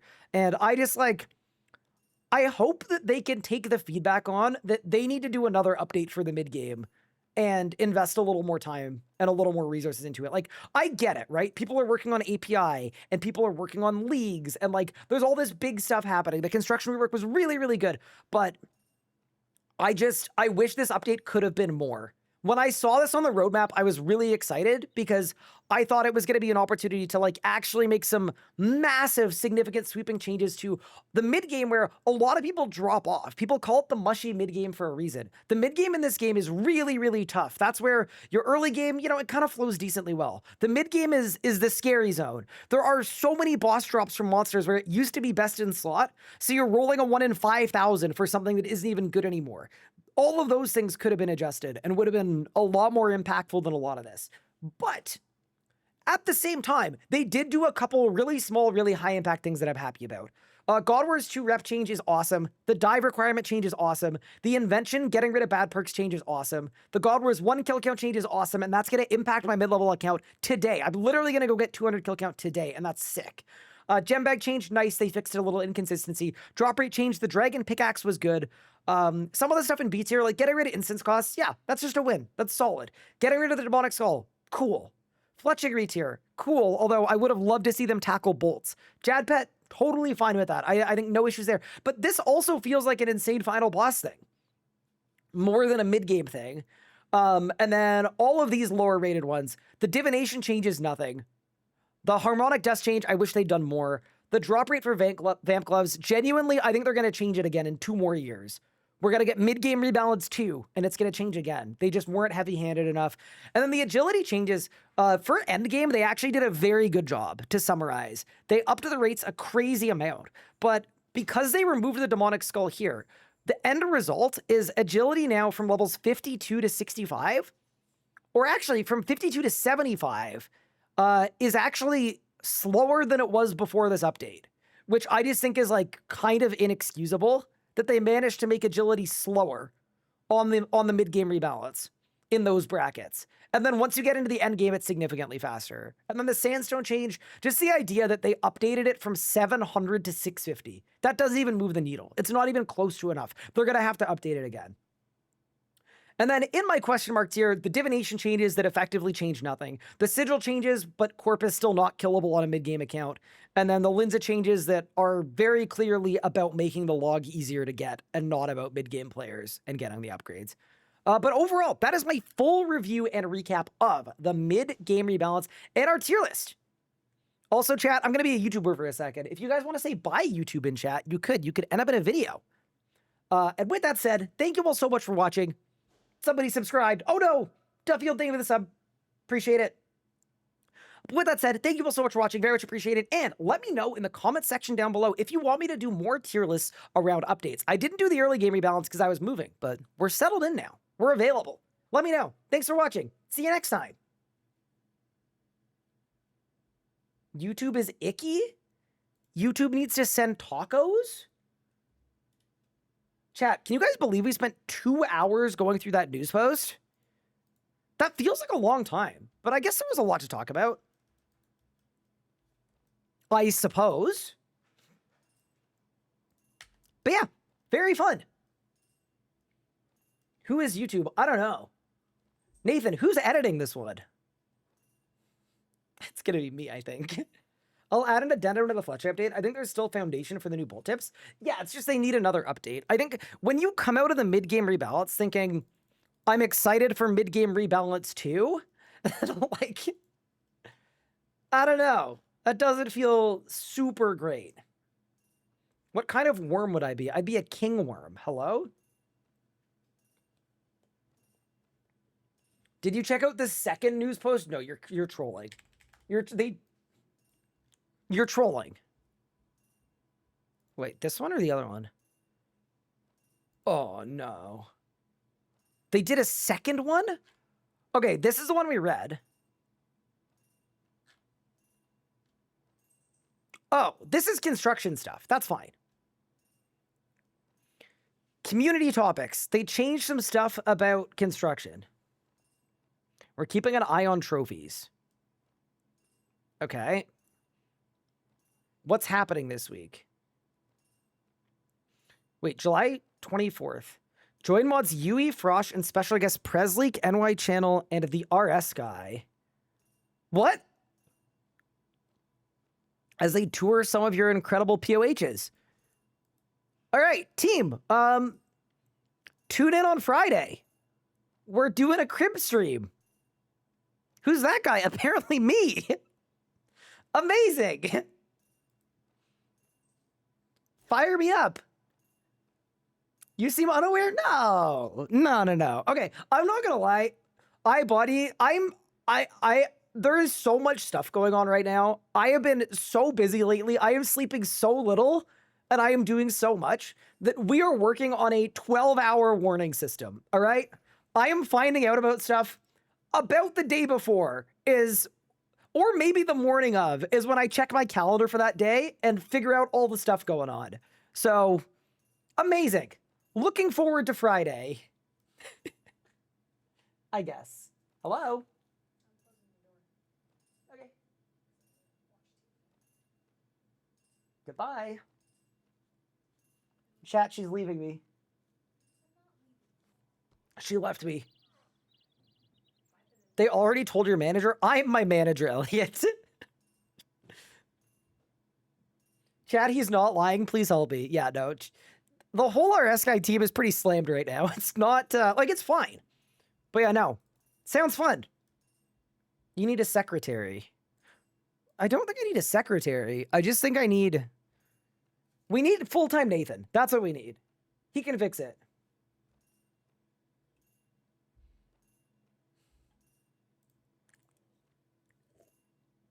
Con has been fire lately. Thank you.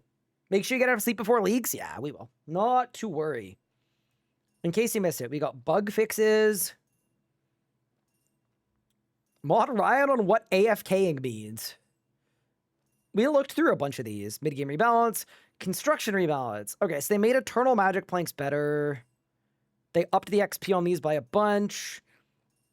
They made the Eternal Stool 94 from 96. We can't really do any of this because we need 100 construction, or say 100 woodcutting to get these. But okay. And then what did they do to the fort? Oh, they just added something at 105 to reinforce structures.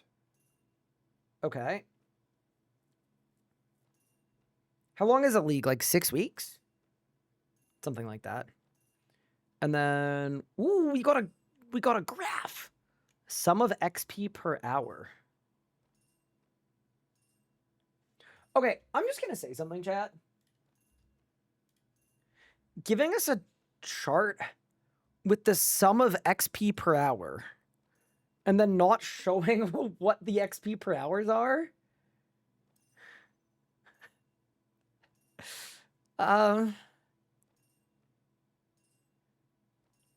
Okay. Wouldn't it, like, I don't know, I just feel like it'd be easier to form an opinion on it if I knew what the numbers were. Like, I don't know the margins. Like, is this 0? Or is this like...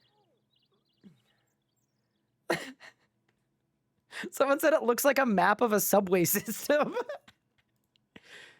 Yeah, it's... I don't... I'm so frustrated because I love data. I'm a big data guy. I really am. Data is awesome. Data is beautiful. And I can't do anything with this.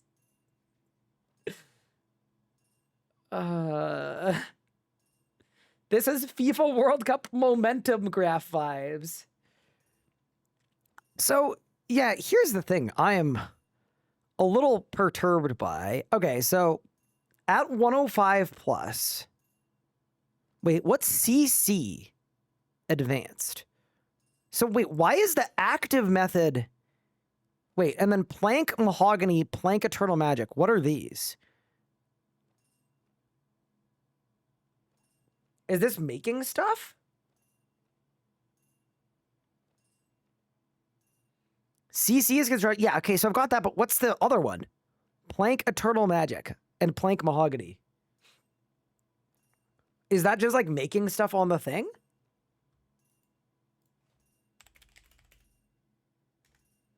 It's just making furniture. Got it.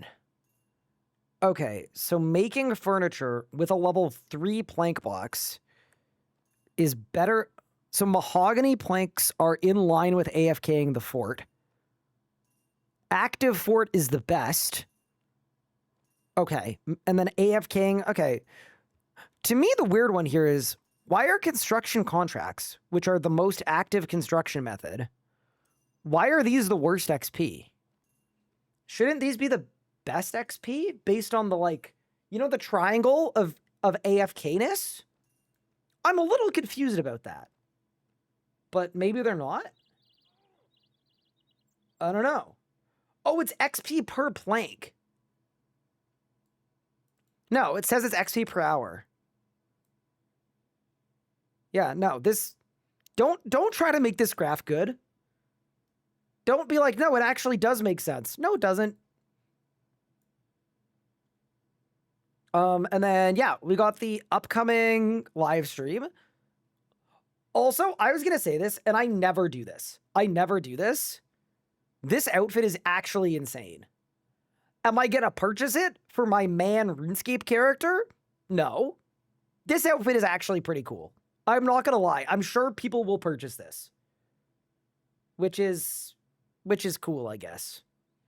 And then we've got a bunch of hotfixes and stuff like that. And that is all. And then we can look at people's houses. That's a nice house. This is a sinister home. That's massive. This looks like Nathan's house. This is like a nice beachy house. I actually like this one a lot. I think this is my favorite one. And then this one's also kind of like Nathan's house. And then, dude, I like the ones that are a little unique. This one's pretty cool too. This one they took, remove roofs in the screenshot is diabolical. It really is. But yeah. You know, that graph was awesome as a subway map. But yeah, okay. That's the rundown of all the news posts, which means we can get to gaming. How exciting. Also, my wife doesn't work today. She was at the pool. And I just checked my Discords, yeah, and she said, there's people down here drinking White Claws at 1:30 on a Monday. I mean, heck yeah. Why not? I'm glad someone's having a good Monday.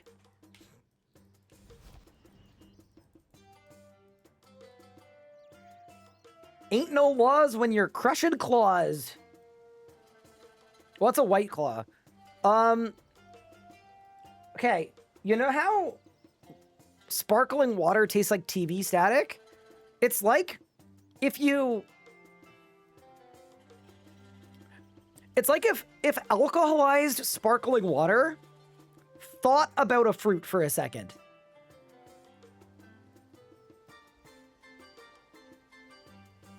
It's basically that.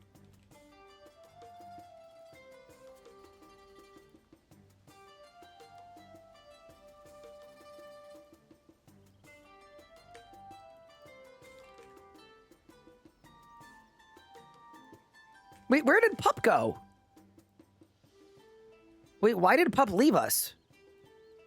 Oh, man.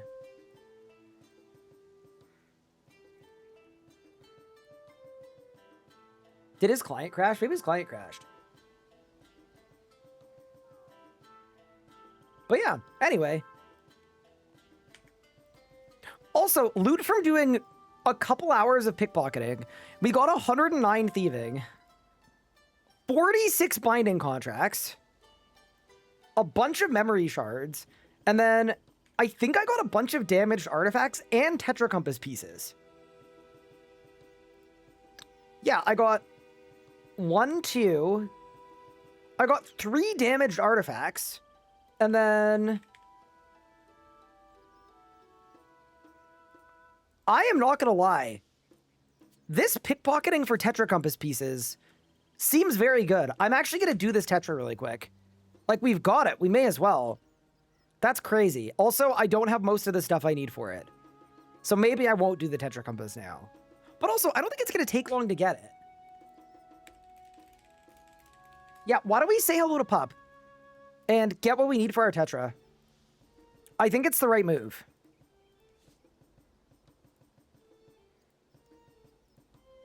I want to update him on our happenings, and I want a recap of what he's up to as well. I think it's a good idea. Yeah, no, we should send it, because Tetras are really good XP. Also, I'm going to set my arc level goal to 80. Oh, he wanted cooked sharks. Oh. Oh. Shark. I have 0 cooked sharks. I have 19 rocktails.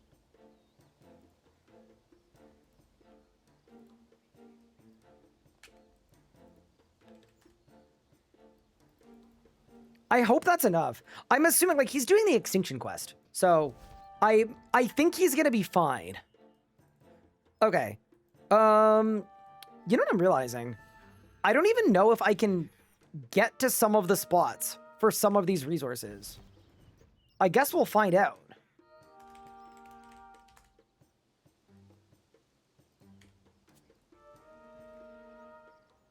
Like, where does one get cadmium red? The Star Lodge cellar. And the first tower. Amazing. Alright, we can clutch. Hey, Evan Crow. Long time no see. How you doing? I'm doing quite well, thank you very much. We're having a good Monday so far. We've made some good progress. I think we're going to be a Raziel enjoyer in no time. So what we're going to do is we're going to slam this one Tetra Compass, because if I could go make an Amcanomatic, I'd be the happiest man in Gillinor, and I'm 3 out of 4. Earlier today, we unlocked Sticky Fingers, which is insanely good, because now I can pickpocket Chronotes, as well as a bunch of other stuff that we need, including binding contracts, so that's really good.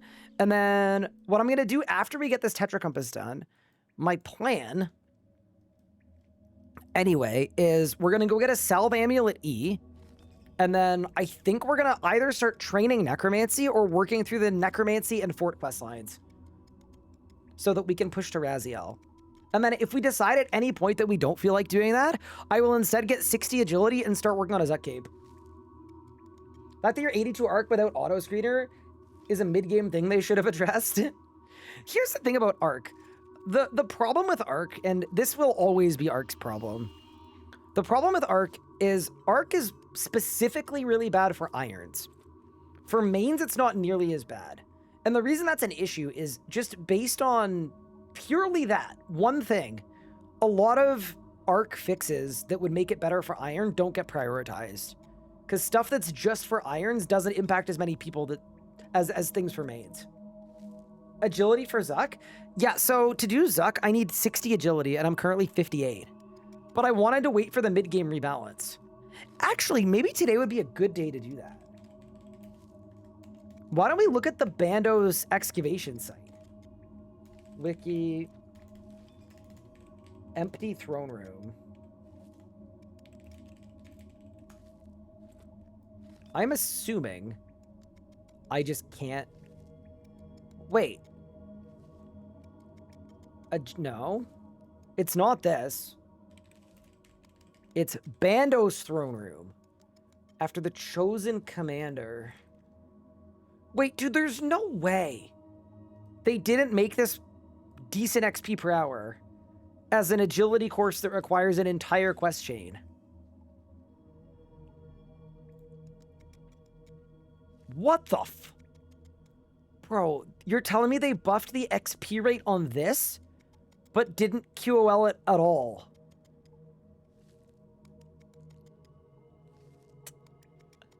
Yeah, this is my thing about the agility changes, man.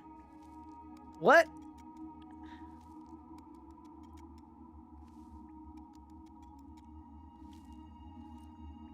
Oh my god, and your success chance per jump is 60%. Okay, so this is dead. What about the werewolf?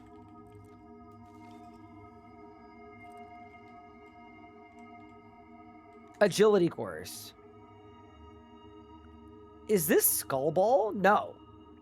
Dude, what's the werewolf agility course? Wait, I actually thought this was Skull Ball.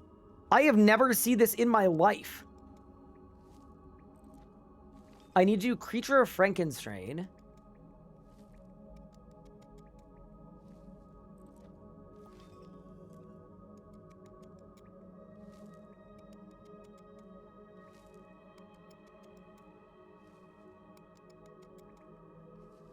Okay, jump to Stepping Stone.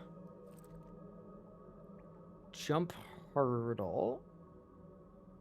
Squeeze pipe. Take stick?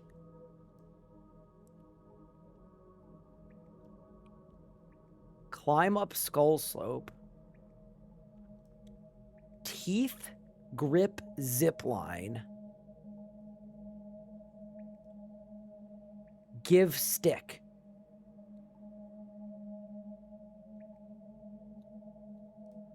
I am going to be honest, chat. I'm going to be 100% honest with you guys. We are 100% checking out that agility course. They upped it today. We have to check it out. I'm literally going to like agility banner boost to 60. We have to. I'm doing it. I got to know. Let's make this Tetra Compass. And then I'm going to go do the Creature of Frankenstrain quest. And then we're going. Yeah, what, you thought I was going to say no? No. We have to, chat. Also, we've got the cadmium red. So now I need cobalt blue, which is Everlight. Let's go there. But yeah, I want to do this Tetra to get a Dragon Matic really quick. And then we'll move on. Do.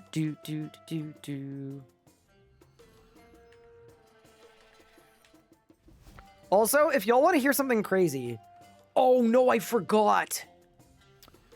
Every time I go to the Everlight, the Jagex audio team, and I'm assuming it's an automatic thing, but they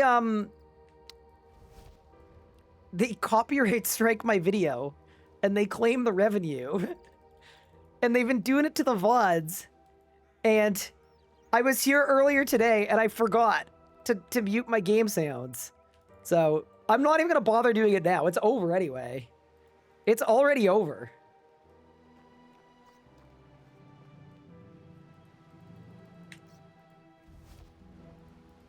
We've already lost at this point.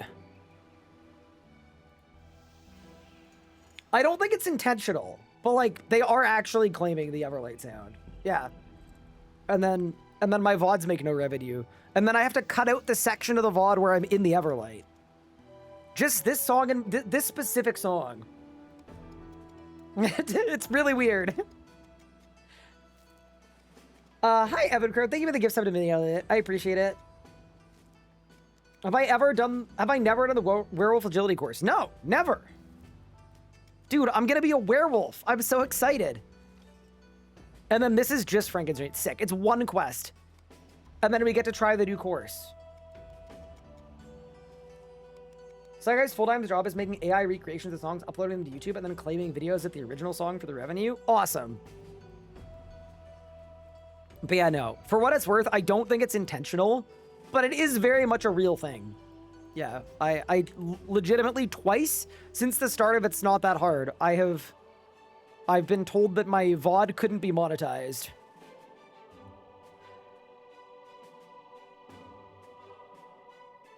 When am I gonna comp my main? Never. That's boring as heck. Yeah, it's a new course. Lol specs. When did it come out? It's new. It came out January 31st, 2005. Dude, in 05, they were working the holidays? That's kind of insane.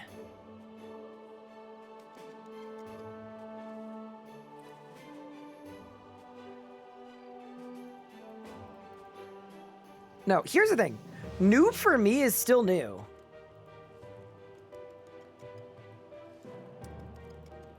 Oh, also chat, I actually think I have a bunch of Cobalt Blue already. It's just not going into my storage box.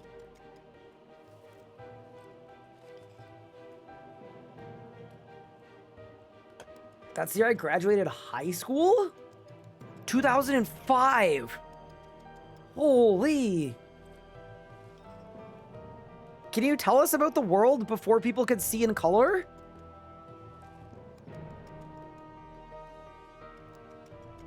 What was it like taking a horse-drawn carriage to the store?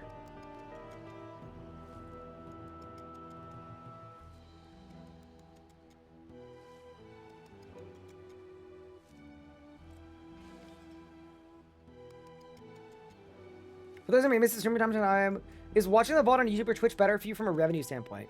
YouTube is way better, revenue-wise. But also, I will be fully honest. You can make it so that VODs on YouTube are like, or sorry, VODs on Twitch are like subs only. So that if you want to watch the VOD, you get blasted by ads. I didn't do that on purpose. Because if you're someone that hates ads or whatever, I would rather you watch the VOD on Twitch than not watch it at all. But VODs on Twitch aren't monetized at all. Whereas they are on YouTube.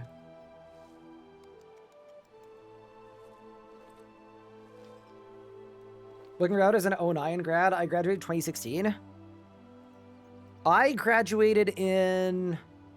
I think I also graduated in 2016. Seeing sub-only VODs really turns me off from watching people. No, I fully agree. I mean, I've said this before. Accessible. That's what we want. We want everything to be super accessible.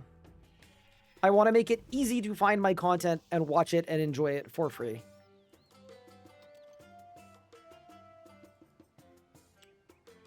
Dude, this is such a fun system. Okay.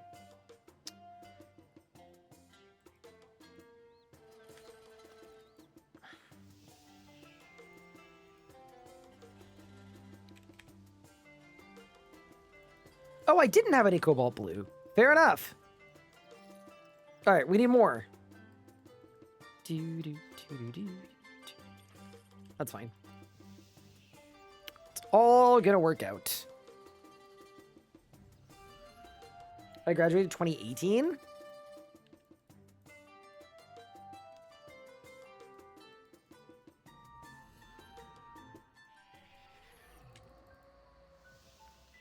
Y'all make me feel old. 03 here. Wait, like you were born in 03 or you graduated in 03?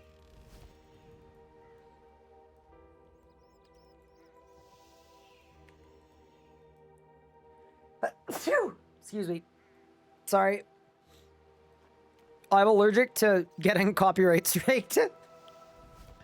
Every time I go to the Everlight. Man, this chat's a retirement home. Nah, we have so many years left. We got good years left, chat.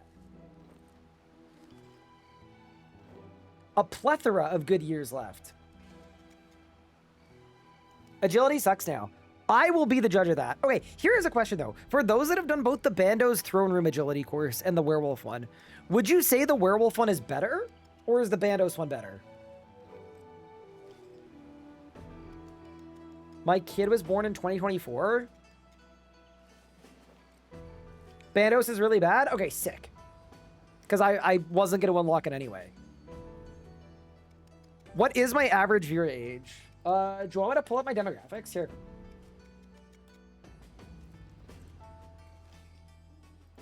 I mean, I'll give you my YouTube ones because YouTube generally has better analytics.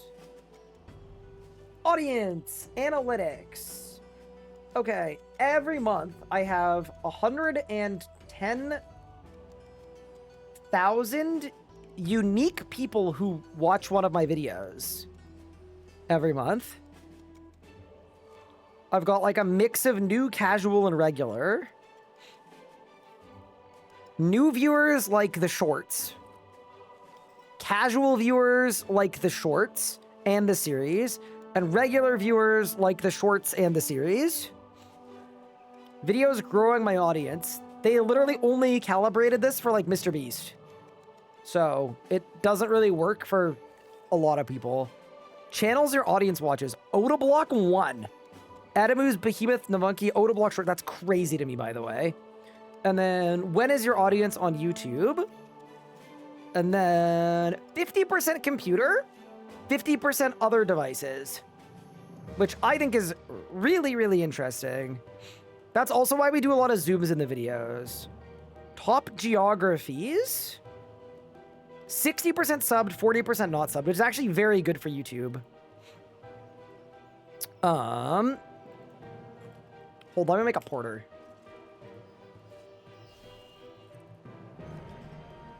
Geographies: US, UK, Canada, Netherlands, Australia. Age and gender. Here we go. 25 to 34. Male. The gold cloaks are...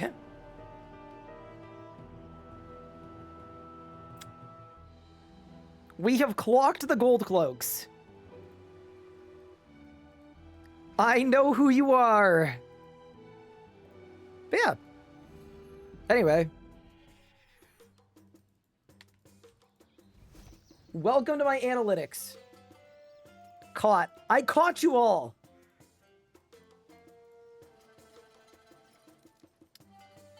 $35? Dodge the allegations? I don't belong here. I'm an old woman. Saved? I will also say our Twitch gender demographics are way, way, way more balanced than on YouTube. I don't know why that is, but on Twitch, it is a lot closer to 80-20. Which, hey, when you're comparing it to 98-2, that's somehow progress. Okay, what do I need for this thing? I need Armadillion Yellow and Tyrian Purple. Tyrian Purple you get from the Empty Throne Room, which is in here. Not to be confused with the Bandos Throne Room.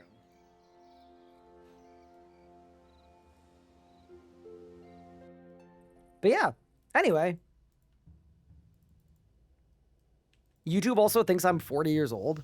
Yeah, I wouldn't be surprised if the demographic that lied about their age to play RuneScape also lied about their age to make a YouTube account. But yeah, anyway. Kind of fun, right? My YouTube thinks I was born in 1922. Friend of mine is a woman in her 30s, according to Google, is a mid-20s male. Yeah, anyway. I'm kind of excited to try out this agility spot. Like, if we can get level 60, we could go get a kiln cape.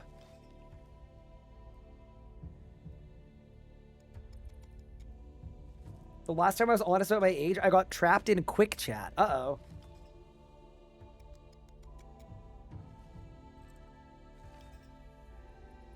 Which video or VOD is the Carapac pet from? Oh, it would have been like day 23-ish.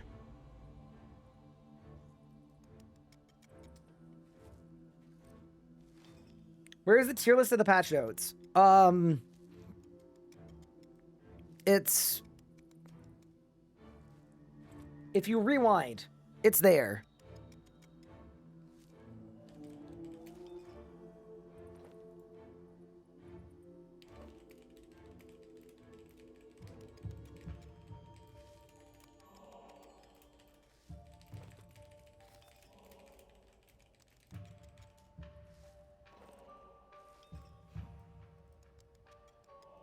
Didn't they make Otters one not lose kill count? Yeah, it's actually kind of sick. Also, we have enough Tyree in purple, so now I need Armadillion yellow. This is the only one I'm scared about.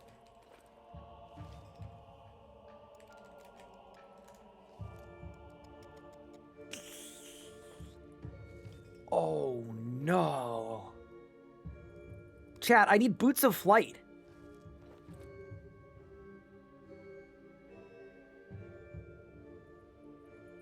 They're a guaranteed drop. I mean, okay, that's fine. Realistically, that's not that bad. Go to Sasuke's fort. I haven't done Missing Presumed Death. Good afternoon. Hi, Purity. What's good? I mean, we could also just do Missing Presumed Death. Like, I'll need to do it at some point anyway. We could do either one. Wait, is there Armadillion yellow in... No, the 3 caches are... No. Wait, there's no Armadillion yellow in God Wars.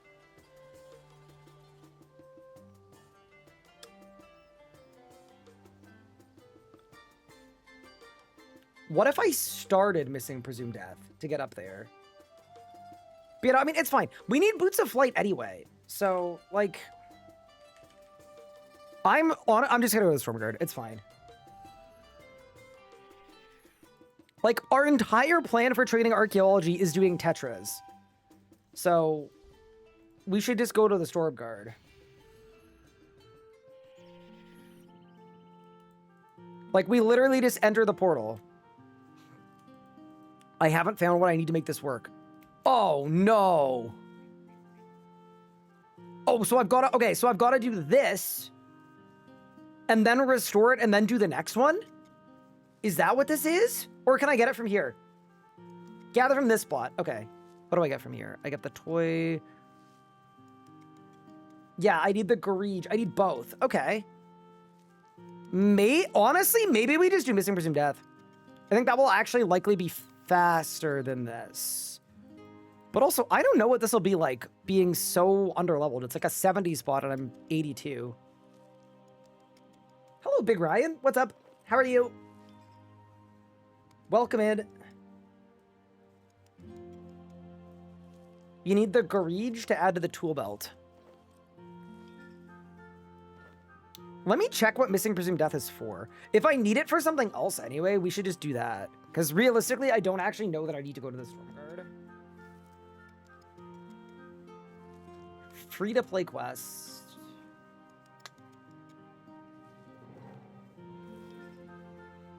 And it is needed for...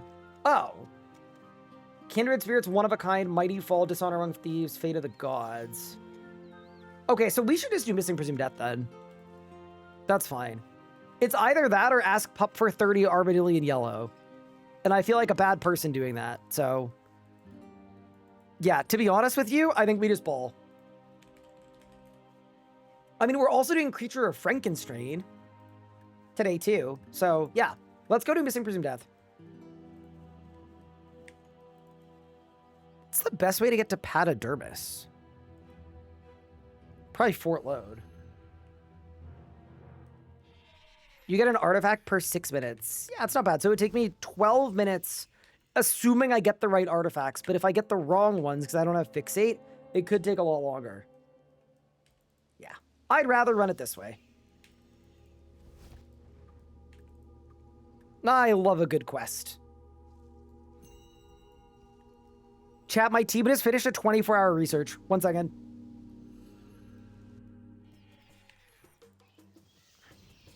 Hold.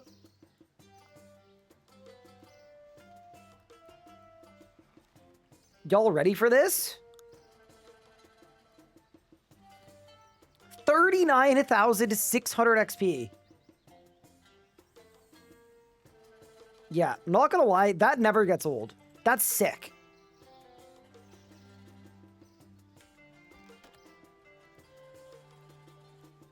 All right, on to the next. Back to Brother Samwell. Yeah, no, we've made so much good progress the last few days. Like, we're almost there.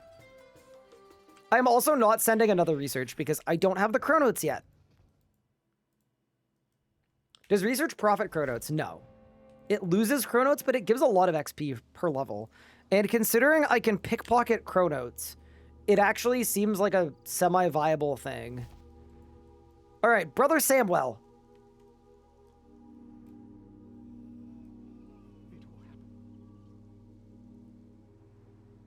My brain was confused because I watched the VOD this morning, didn't register as 24 hours ago. Yeah, see, to me, that means I started my stream really late yesterday, which I know I did.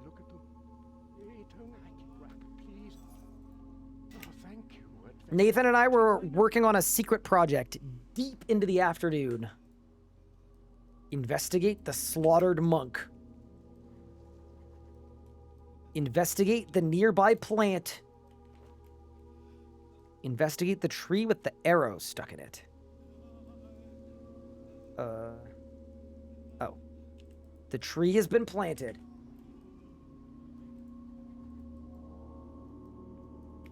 Talk to Brother Samwell.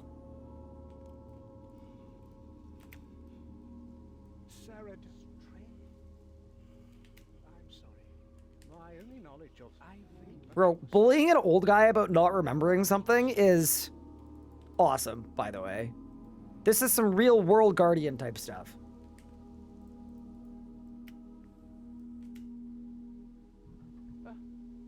Oh, well. Well, all right. I might have... Yes, all right. Huh? Okay, now we're threatening a different old guy. Back to Samwell. And then, is this one of those quests where you end up in a spot where you probably shouldn't have access to you? Like, I don't know that I feel like I should be in, like, the Empyrean Citadel at this current juncture. But, you know, maybe we're chill. I can't wait for this agility course, by the way. I just hope it's fun enough to tide me over into level 60. Because then I could go be a Zuck Caper. And a Kiln Caper.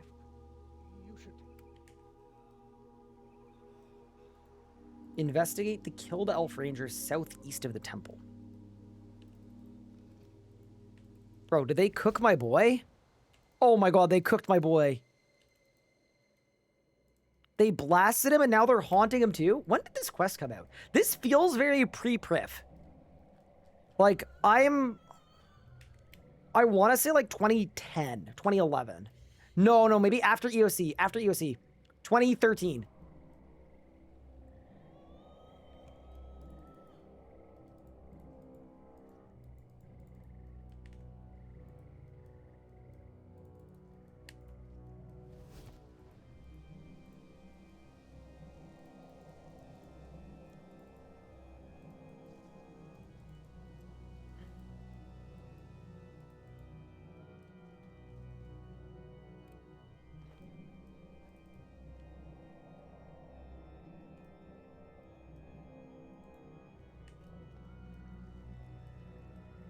Then we talked to Blaze. That was a bad surge. 2013? Fair enough. So is it like right after EOC?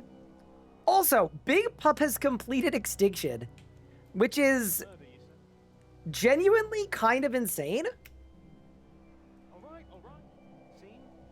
And in doing so, he is now 80 for Archaeology. I'm telling you guys, he's going to be 86 like tomorrow, and I think I'm going to be 86 the day after. We've kind of cooked so far. Yeah, he's going insane. I will not be doing Extinction until later, though, because it requires Sins of the Father, which is an 85 skill. So he got 85 smithing so that he could do Extinction. Really, really sick. Whereas I'm going to be doing that after I get the Gate of Olympus. But yeah, basically, Pup, you're an absolute demon. So I have done a lot more actual arc than him. And he has done a lot more quests. So he's done Branches of Dark Mire, and then he also did the entire Extinction line. He's kind of crazy for that.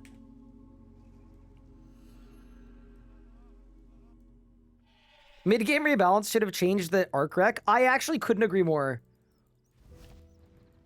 I also think, like, it's weird that for a bunch of the quests, they will just give you the thing you need. Like, Dr. Nabanak will give you the thing you need, but not for this one. For all the other ones, yes. It's kind of an inconsistency. I definitely wish it was congruent with, like, the Necromancy rec. Like, if it was, like, 75 or 76 or 78, all of those would feel, like, kind of fine. 86, though. Crazy. We're doing it, though. Oh, this person still does a clickbox. This person has, by the way, not had a clickbox for a long time. All right, we're so back. You only have 2 more quest points than him. Well, isn't it kind of wild that we have a similar amount of quest points, but he's done all of these extra quest lines? Also, Pup is now 85 archaeology. Holy. Extinction gives you, I think, like 800,000 XP. So if I did Extinction today, yeah, I would also be 85 archaeology. That's nuts. He's a demon, chat. He's 200k off 86. Dude, I wonder if it's worth me giving him my Tetra Compass for him to get 86. I mean, okay, I'm not gonna lie. I've done so many copies of the start of Green Gobbo Goodies 1. He can get 86 so easily at the 83 spot. He should just go to the 83 spot, and he's gonna win. Oh, I need combat equipment. Oh, no. 1 second.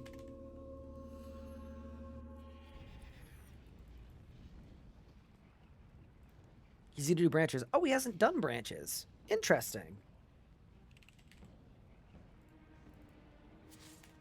I thought he had. Dude, people are farming Vindicta today.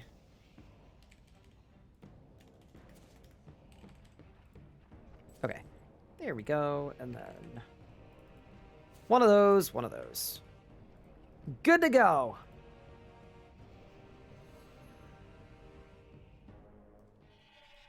If he was close to unlocking Raziel, it would be useful, but realistically, he still needs to do all the Necromancy. Yeah, that's true. I think his Necromancy is going to be fast, though, because I'm ahead of him in Necro stuff. I've done a bunch of the quests. I've got a bunch of the inks. I've got a bunch of the ashes. Yeah. The thing that I'm excited about, though, is if he gets 86, he can make the Ritual Ring, the Ring of Kiazu. And that should be group storageable. I must do.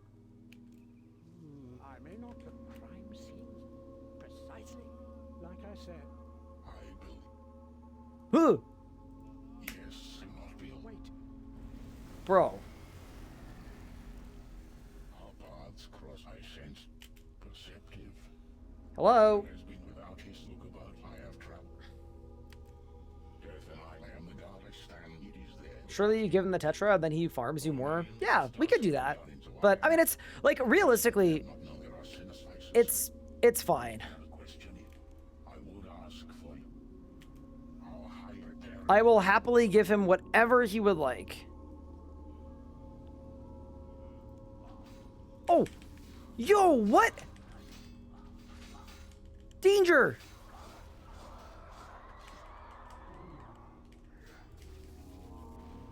Bro, Icthlarin is kind of chopped. Bro is not cooking. All right, we've got the invitation box. Well fought, indeed. Hi, Monkey Man. Thank you for 30 months. Appreciate it. What is yours? When I tried to boost from 86, it was not worth it. Decided to just get 88 for the ring. That is fair. I think that, especially with God Banner, I would for sure just boost it. Or sorry, I'd for sure just banner boost it. I want to ask Jagex why they always excuse not buffing stuff to actually be good, like Div, with not wanting to impact the economy. That is not always a bad thing. It's a valid question. Maybe at Rudefest there will be like a chance to have a to have a Q&A.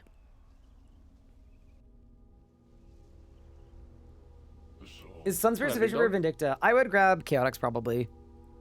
Hello, Big Pup. How's it going? I'm doing good. How are you?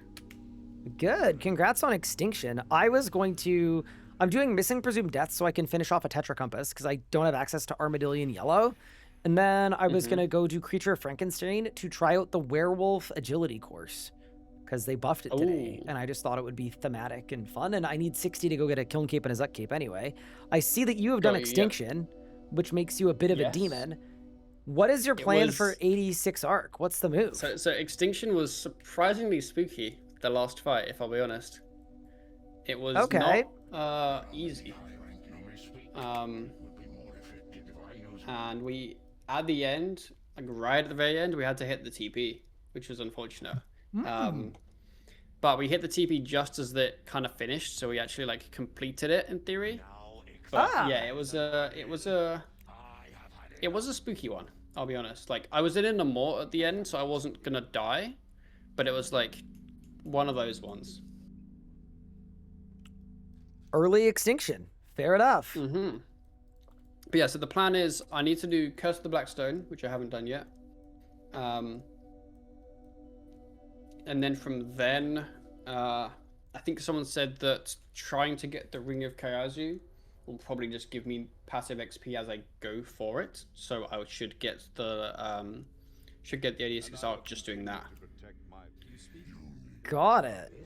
Well, I mean, alternatively too, I got Sticky Fingers today, and it's really good. I think it's actually like probably better than arcing. I probably should get that. It is. Yeah, it's pretty solid. So what I spent a couple hours going through the mid-game rebalance, and I did a deep dive and a tier list. And during that, I gained a couple thousand chronotes, 50 more binding contracts. I got 109 thieving. I also got 2 Tetra Compass pieces, and I got 3 damaged artifacts as well, which kind of felt like a lot. That's pretty more good than I would have expected. Yeah. So yeah, I think my plan for 86 arc is as soon as I'm 83, I have 18 full restorations of the first 3 artifacts for the Tetralog. So at the 83 spot, it just gives you the only 2 you need. There's no throwaway. So I think 83, I'm currently 82. I think 83 to 86 isn't going to be that bad. I'm hoping. Because I can just go to that spot and I should be doing 2 full Tetra Compasses per hour. Which should be a lot of XP, hopefully. Wait, 2 full Tetra Compasses an hour? Correct. Because you get 8 artifacts an hour, which is... So it's half a Tetra Compass an hour, right? No, every... Oh, wait, 8? Oh, wait, you get 8? Oh, sorry, 1 full Tetra Compass an hour. You're right, 1 an hour. Because 2 of the artifacts, every 2 I pull, I do a Tetralog. Yeah. Yeah. Yep. But still good, basically. Yeah, it should be good.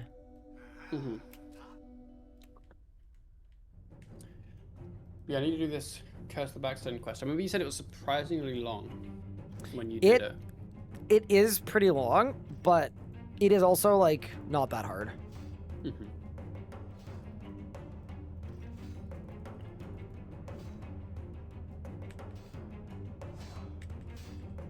How was your tier list? Where did you put divination on the tier list? What new tier did you make at the bottom of your list for divination? I added a question mark tier. There were actually a couple things on there too. Wasn't just that. What else was on there? I assume harmonic dust might have been there. No, I actually put it in C. Okay, that's fair enough. The ones that I put in my question mark tier were the changes to Corp and Linza. Because those were not mid-game changes at all. Those were a Jmod is going for Gold Reaper. yes, they were. Like, they don't do anything to... Like, no one's doing Corp in the mid-game. No. With 50% accuracy. No. You know? 50% accuracy. Like, you gotta fix the stuff to get you to want to do the stuff. And then same with Linza. Linza got 150k life points. No one's freaking doing Linza on a mid-level account for tier 80 gear.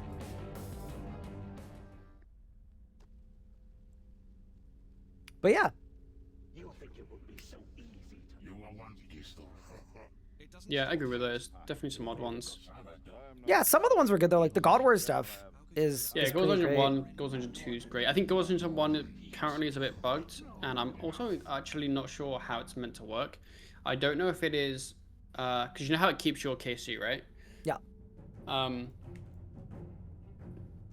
assume it's then like 40, like you could leave and rejoin an instance, like TPing out, and you keep your instance kind of thing. Yes. And you wouldn't use KC. Yeah, I think that would be, if it works like that, that's pretty cool. But yeah, I believe currently it's bugged and doesn't actually work. But yes. Oh. I think it's That's so. not so I think good, is it? currently it works if you use the rope, but not if you teleport. Which basically means it's bugged. Oh, that's kind of fun.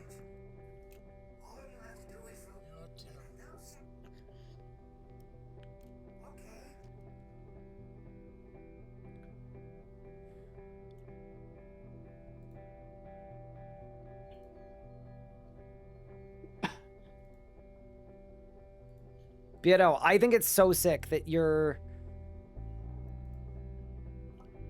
arcing like this. Yeah. I definitely happy to pretty much get it done. And then I can start working on the necro stuff. Although I want to get to a point where I can AFK like train basically, because I need to do a lot of editing because I have fallen quite a bit behind. Yep. So you will definitely have significant time to get your arc up as well. Massive. Yeah, I don't know exactly how I'm getting 83, but I'm 200k off, and I think like I have a completed Tetra after this quest as well, so I think it'll be fine. Once I'm 83, I think my level's gonna shoot up. Zoom up, yep. Also, my chat was asking me if I'm gonna do Extinction as well. I'm doing it at a different time because I think with my current stats, there's a more efficient time to do it, which is I'm gonna do it after 86. Once I've unlocked the Gate of Elidness, because 86 arc means we can unlock the gate. The gate is how I'm gonna train crafting to 85, and then that's the level I need for the Zut Keep as well. Whereas Pup did 86 or 85 smithing. Yeah. And the rec is it's 85 in either invention, smithing, crafting, or rune crafting, which is very funny. So yeah, basically I'm doing things in a very different order from him, and I think his order made more sense for him, and mine is gonna make more sense for me. For you, yeah.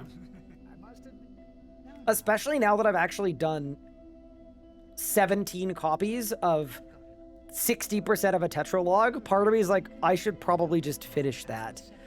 Yes, yes. That kind of makes sense to me.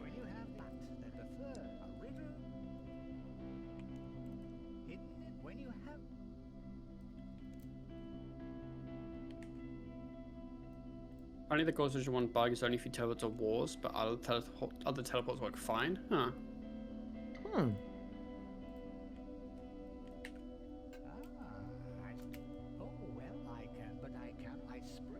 Where the hell do I go?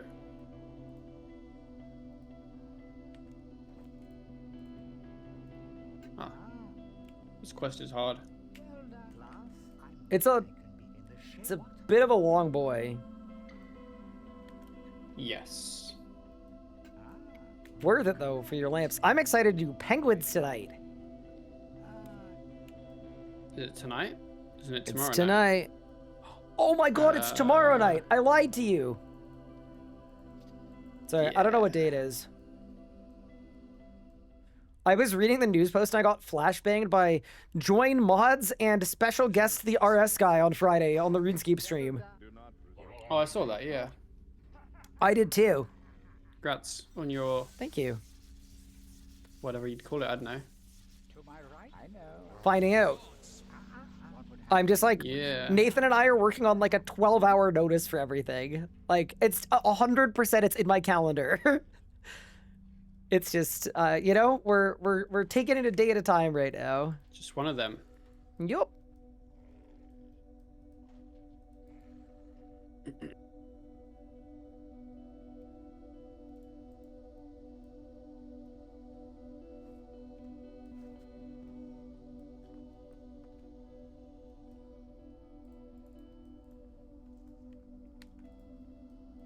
So you've already done this quest. Which The quest? Missing Presumed Death quest. Yes, I think I have. Yeah. Oh, you probably did it for... I did it. It gives you for a access prereq to... for something. Yeah. I can't remember what it was a prereq for. Someone in chat will know. It's the Barrowsy one that gives you a bunch of XP, I think. Kindred Spirits, that one. That's what it Yep. was for. Let him out of the cage. I honestly might slam that today too, just because it's a good XP quest. I was gonna come here and hate about RC, but you seem like a good guy. Have a good night. I mean, you did. You already did that. I didn't read your comment or give you attention, because you came in 2026 7-2 and said, "What an ass game," and then the year before, you said, "See ya later, RuneScape 3 virgins. Someone end my misery and ban me." And then today, when you said World of Warcraft looks different, I just didn't read your message. Bro, how's this what been on his mind for a year?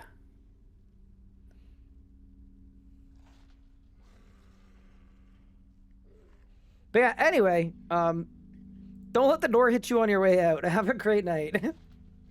I banned them. Even though they said I'm not gonna... He said he seemed like such a nice guy though, right? Well, he said, I'm not flaming. I came here to hate, but you seem like a decent guy. What happened the last 2 times? Okay, I mean, we know that's a lie. Ryan's Get not a gone. decent guy. I'm also not a decent guy. Yeah, that's how we knew it was BS. I'm not gonna lie, if there weren't the receipts, he said, "Hey, I'm sorry, permanently banned." If his receipts weren't just doing the same thing, and those, like, here's the thing, 100% of your messages, well, 9 out of your 10 messages were hating on RuneScape, and one of them was, "You seem like a good guy, so I'm gonna take it easy on you this time." So, just purely based on the odds, it just didn't seem worth keeping you here. It wasn't worth leaving you alive. It's not so much a game. Hi, Brian, I Stevie, guess oh, a thank good you very much, dungeon appreciate in it. this quest. I'm in a warped dungeon. Let's go! Big day. I have to survive the challenge of the gods. Who should I side with? Armadyl, Bandos, We got Saradomin, choices. Zamrock, Icthlarin, Godless, Sliske, or Armadyl. Zeros? I learned that Armadill's gay today. Yeah, gay bird. Yeah. I could Do support the Armadyl. bird. Here's the thing. I don't want to support Bandos because Bandos' agility course is stupid. I don't want to support Saradomin Yep. because everybody hates Saradomin. I don't want to support Zamorak because that feels like the, edgy, 14-year-old always supports Zamorak. I don't want to support Icthlarin because he gets burned to a crisp later. I don't want to support the Godless because I don't really understand what they are. I don't want to support Sliske because Sliske's evil and has a bad maze. And I don't want to support Zaros because he left for the milk and then never came back. So, we're siding with the bird!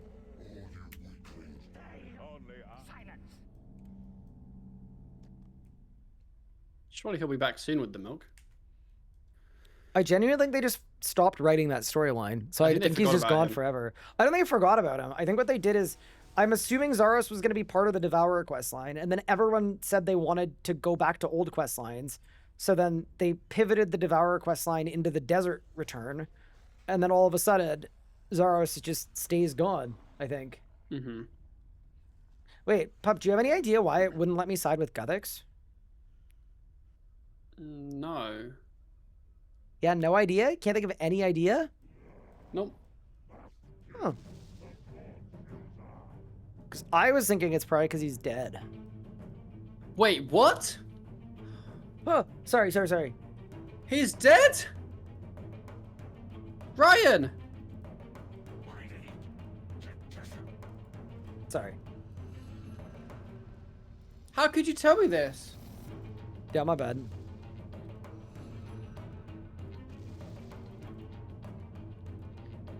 Actually ruined my day.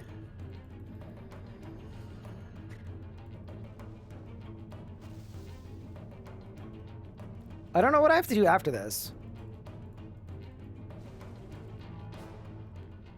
Oh, that was it.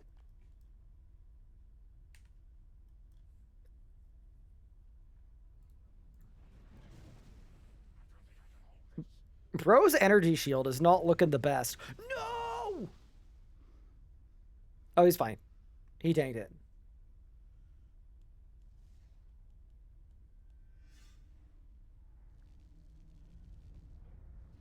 They should have put Guthix in the last call pub in the city of He popped a sign? You know, that's reasonable. Alright, Ixlorian. And we must make some we make known. Clear as it is ungratitude. I am afraid. Do them. What a day. Thank you for take thee. Okay, that is the missing presumed death quest complete. Also, access to 2 new death animations, access to a lamp use one, any skill of 75? Wait, holy. Okay, prayer lamp. Agility lamp, come on. Wait, how do I get this special lamp? That seems crazy good. I had no idea that was a thing. I was just trying to get to the Citadel so that I could do archaeology. Surely it's up top, right? It's gotta be up top. Wait, this is a sneaky sick quest. Okay, Moya, not now. Welcome. XP lamps. Thieving lamp? 50k! Constitution lamp? 50k! Dude, what the? I genuinely had no idea this was a thing. Yeah, what a goated quest. This was like the best use of my time ever. And now we have access to the Armadillion Yellow, which is what we needed anyway for our Tetra Compass. Yeah, this quest was goated. I had no idea it was this good. All right, let's go do our Tetra. Can I get a TLDR on the mid-game rebalance? We're probably making a video on it that'll come out tonight. But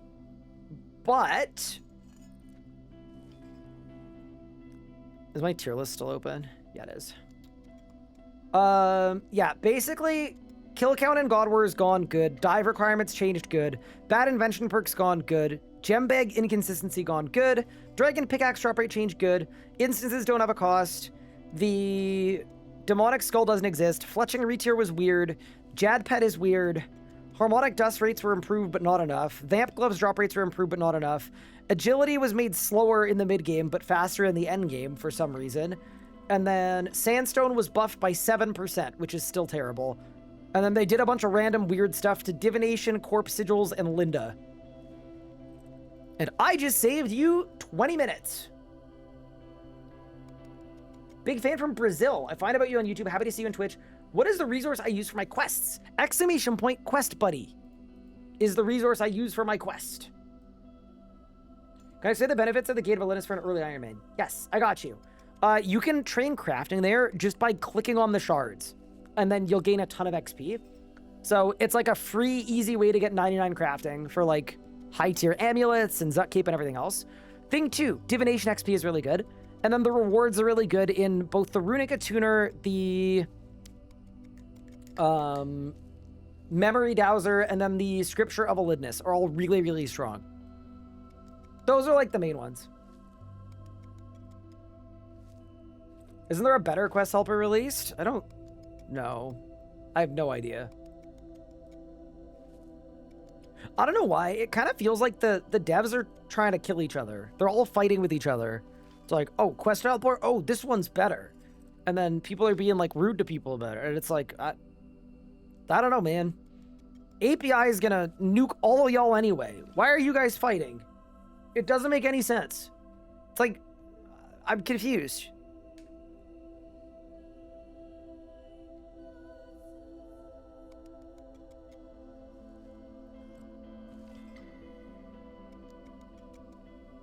Check Reddit's hot post.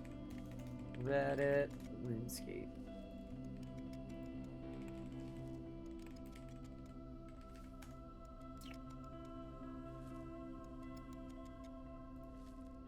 Okay, I'm sorting by hot post.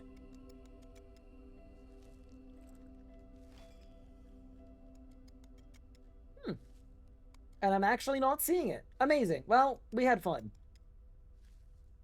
I'm glad we did this.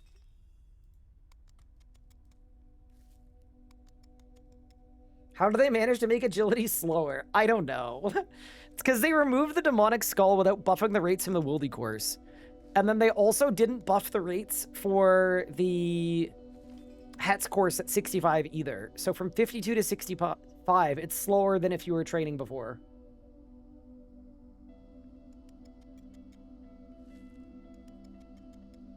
I've posted it in your Discord.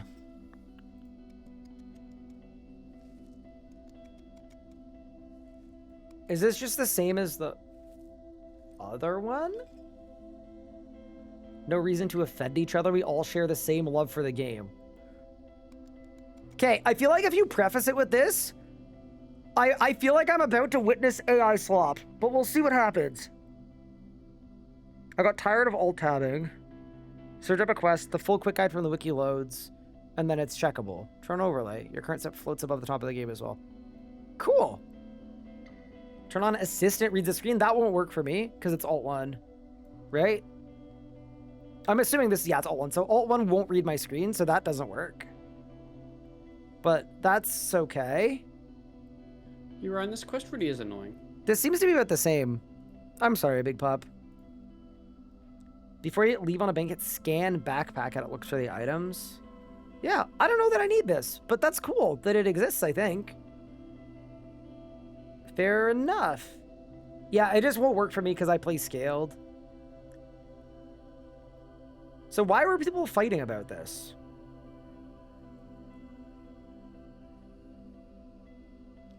Why were people, like, getting angry about this? I'm confused.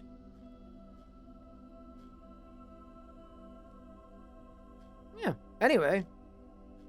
Seems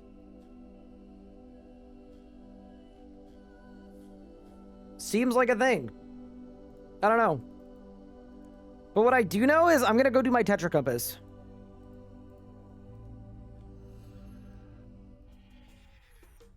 I didn't read the entire thing. Fair enough.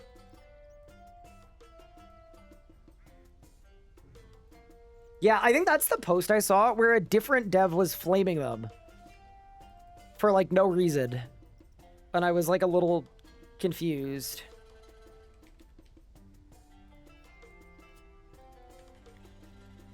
Yeah, no. I can't wait for the API update to just send everyone and everything to orbit. It's gonna be awesome. All right, let's go to our Tetra Compass.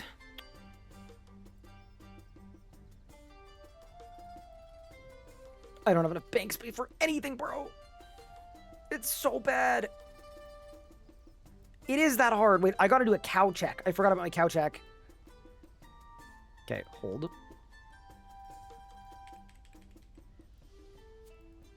Also, if you're wondering why I've got a completed Tetra that I haven't done, yeah, it's because there's one Tetra spot that you need Prif access to do, and that's what I freaking got. But yeah, let's go do this Tetra. Maybe we'll get a Dragonmatic. Oh, that'd be so sick. I'd be so excited.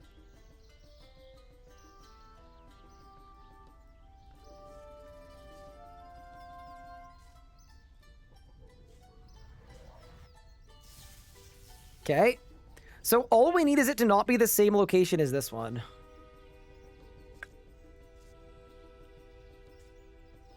It's different.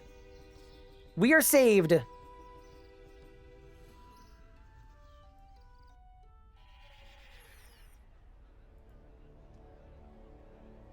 Oh my god. Okay, so it's a straight line connecting the Ark campus to Berthorpe, to the Fremenic province, to the Fremenic Isles, to Lunar Isle. I think it's a pier.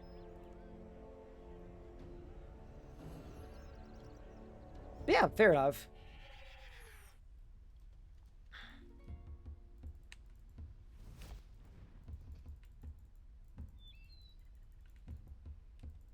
So yeah, the main thing we want from this is a Dragonmatic, but we're going to take all the mats as well. The mats will help, and the XP will help from the tomes. And then once we're done with this, let's go do some Werewolf Agility. And then I kind of want to go get a Salve Amulet E. And I also kind of want to do the Kindred Spirits quest, because it also gives a bunch of XP. Basically, there's a lot to do. But one thing at a time.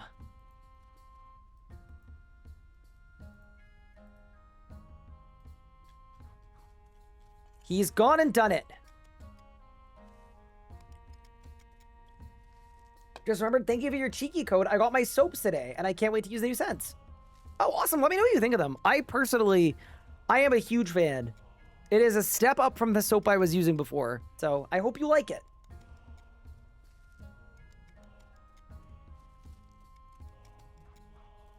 Doesn't Clue Helper work on this? I'm assuming it does, but it's okay. We don't need it. We're all good. Okay, I've got an Ancient Casket. I don't think a Ring of Wealth does anything. Let's just open it. 3, 2. I don't think I've got enough bank space. Hold. It's not going to work. I don't even want to do a countdown.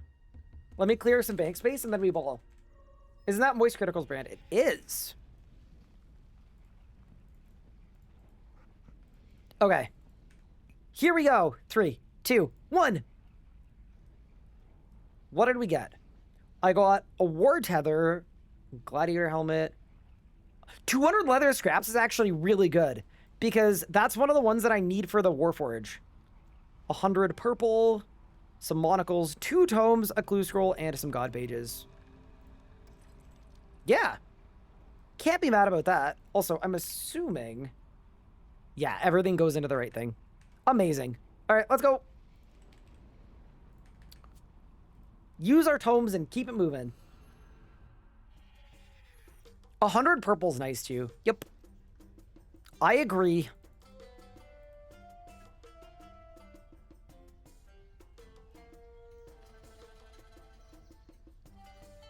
Just a casual 42,000 XP. And now I'm 115k from 83. Yeah. I think if I can get 83 before doing any arc so that I'm just doing arc at the higher level spot, I think that would be ideal for me. I think that's sort of what we should try to aim for. I could also get into the Crucible because I'm only missing 1 key. But for right now, I think I want to do Creature of Frankenstrain to unlock the new agility training spot.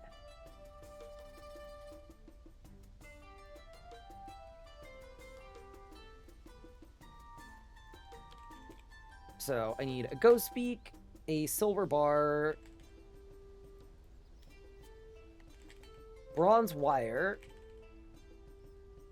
Needle, Thread.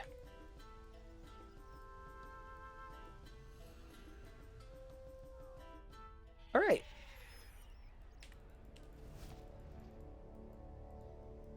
Needle, Thread, Bronze Wire. Why is Linda here? Also, where does one get a needle? Like maybe the Al-Kharid crafting shop? It's probably the Al-Kharid crafting shop. Kind of crazy to think about, but sure.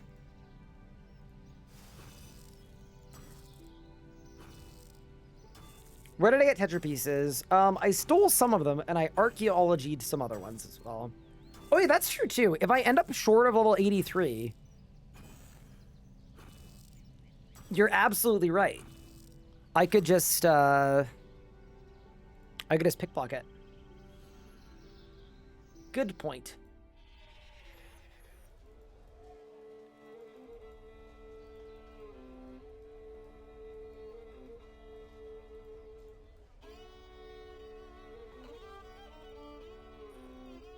Okay.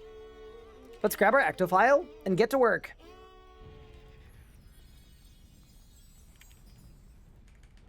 Wait, what is that beam sound? I'm so confused. Activate the Canifus Lodestone. All right, on it, boss.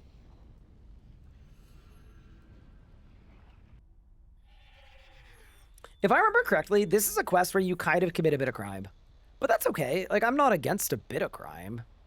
I guess it depends on the crime. That's actually probably the right answer. All right.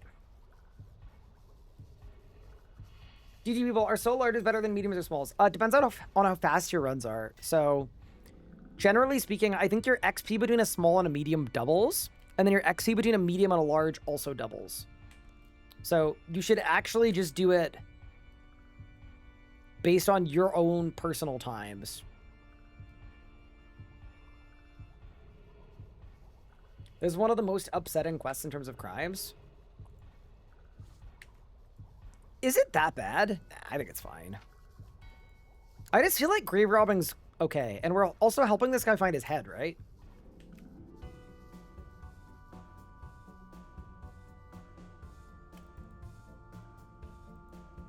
All right, come with.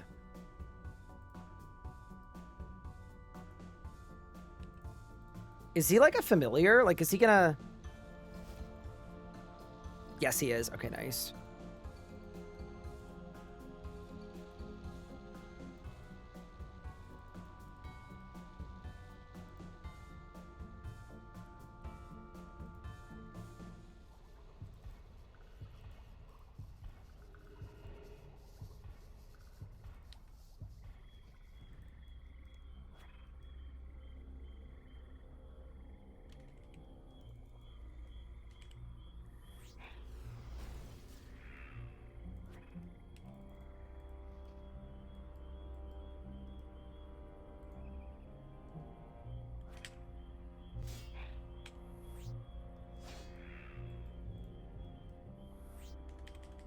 All right, there's the spot.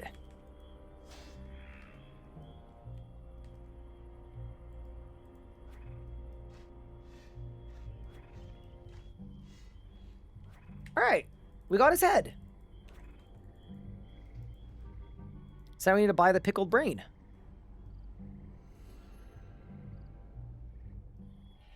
I'm thinking werewolf kind of slaps. I hope so. It would actually make me very happy if it was good.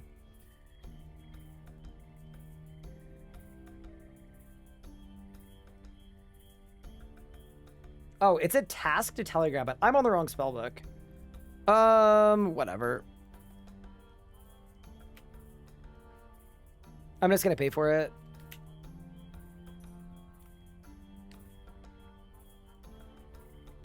There we go. Back to the castle.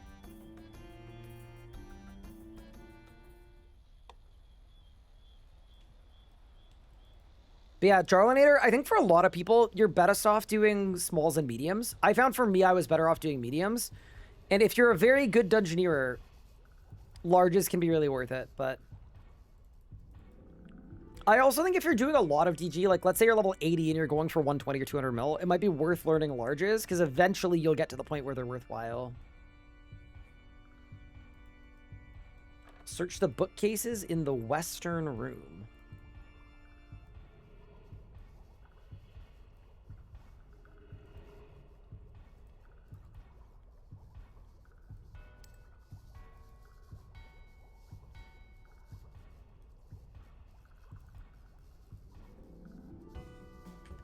I gotta get rid of my roofs. That is a lot better. Is duel a big difference for a solo target versus 2H? Yes. Duels are a lot better because Flurry is very strong.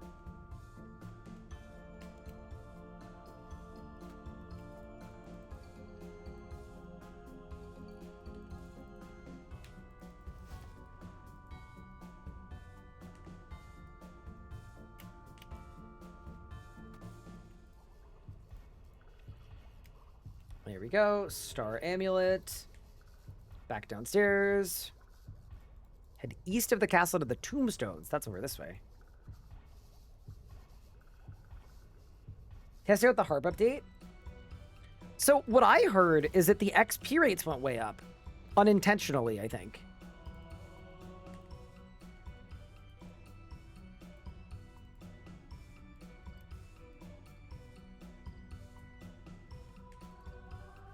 All right, down we go. And then you have to kill an experiment. Remember when these are really good for training? I'm kind of sad they never had their HP rebalanced. I just feel like it would have been really cool to train here again. They made like a perfect squishy training mob.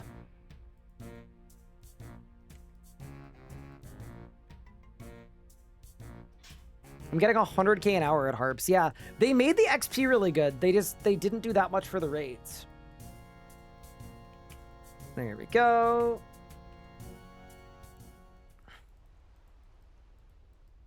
All right. Some light grave digging.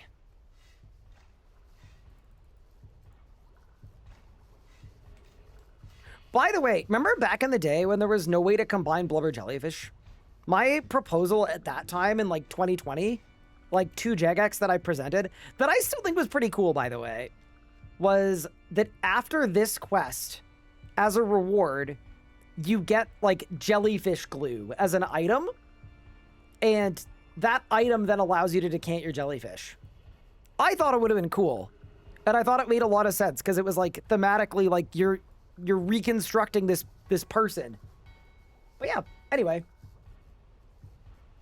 Good times. In the end, they just added it to Wars, which is fine too. Why can I not get my tier 100 EZK to outperform Masterwork Sword at Vindicta? Because they're the same? Like, they do the same damage. And then...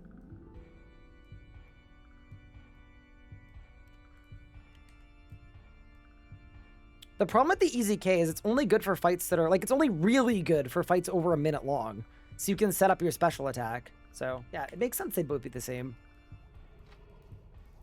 All right, talk to the ghost.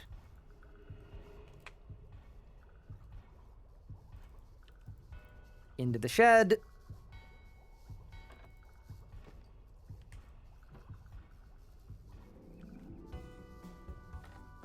Take 3 garden canes from the pile outside. Oh yeah, we're doing the lightning rod. Yeah.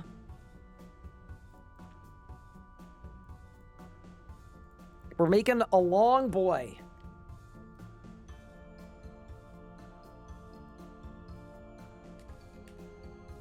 All right, then we go upstairs.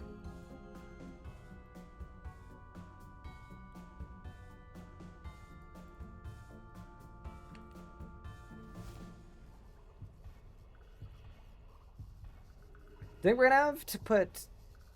Wait, gonna have IMPU6 on what the new skill... Wait, I don't know what that means. Bro, how did somebody lose their hard... Oh, that's tragic. To bound skeletons? Wait, they didn't watch the short. I guarantee you that was someone doing the Wildy achievements. That's actually very sad.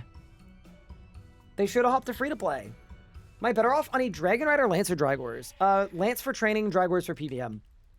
Or actual answer, meta answer, both for PVM. Possibly.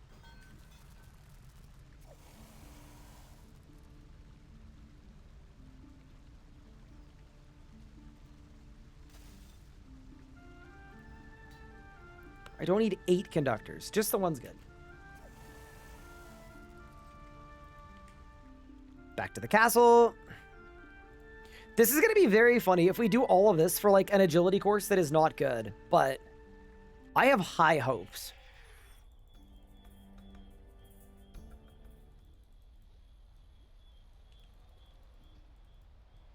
Yeah, the answer of what weapon to bring in RuneScape is almost always why not both.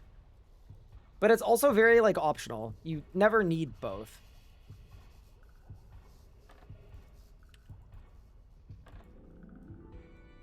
Okay, so we go up here, go up the ladder to the south. This takes us to the roof.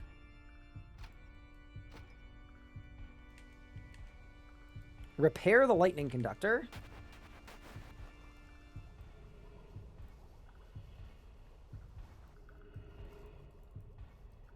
Talk to the dude, talk to the monster, and that should be quest complete.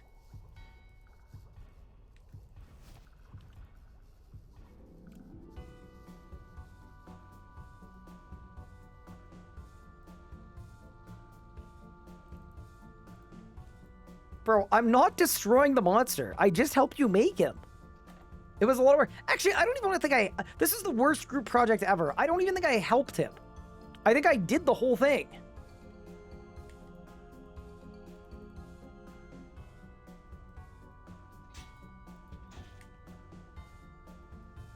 Hey, look, it's the dude. Yo.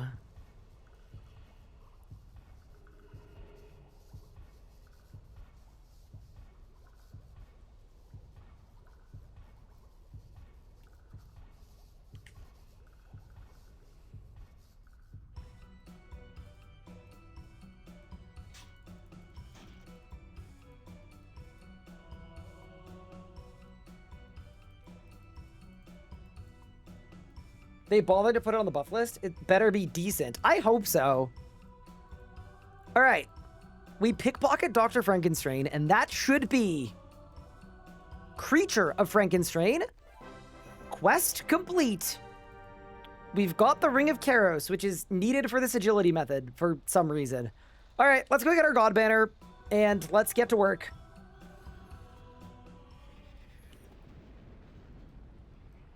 Okay.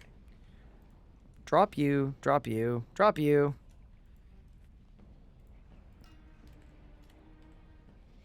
Nimble outfit. God Banner. That's on your quest, Ryan. Thank you, big pup. What are you doing now? You trying out your agilitying? I'm so ready. So what course are you trying? The Werewolf Agility course. And what XP an hour does it say you should get on the wiki? It says Oh, not it's the level wiki, 60, and I should get 60k an hour. But I am assuming ain't nobody tests that, because, brother, I didn't even know this thing existed. So I'm hoping maybe it's more than that. I'm hoping. I'm also hoping it doesn't suck, and I'm a little scared. I believe it does, to start off with.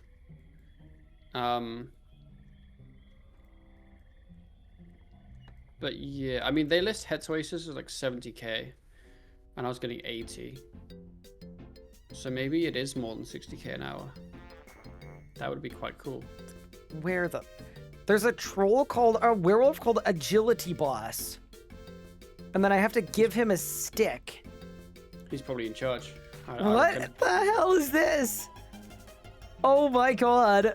Wait, okay, so I gotta start this way, and then... Oh my god. Okay, Bro, you're chat. getting so much XP. It's getting crazy.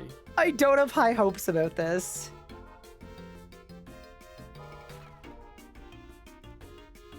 I just don't have high hopes, but let's God Banner boost. And let's get to work.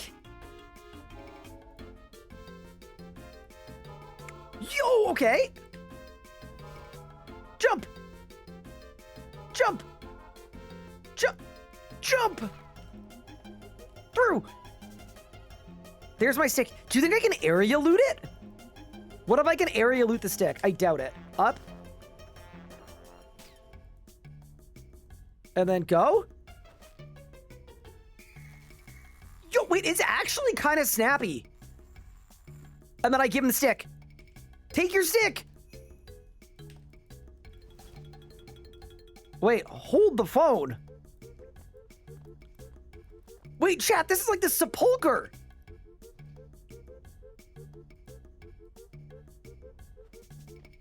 Wait, holy. And then the stick's in a different spot every time? Chat, do you guys know if I can area loot the stick? Oh my god, this is goated.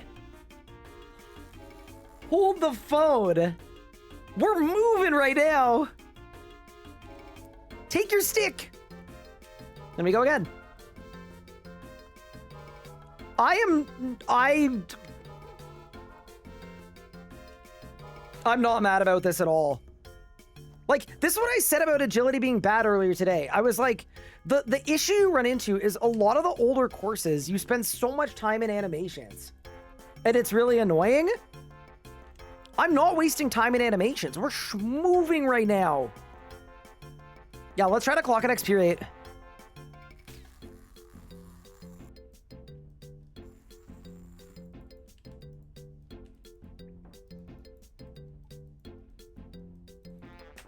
Wait, this actually might be kind of banging.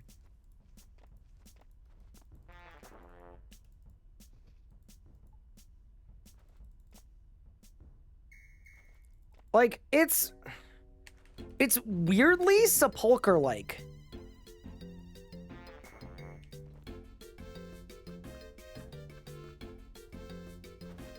There's a lot going on.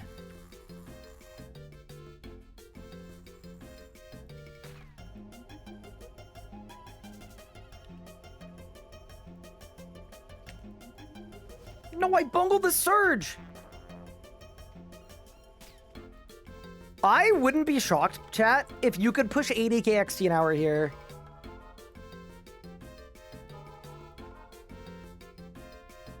It's just this one part's a little clunky, but... Okay, ready? Go there, grab a stick, escape back!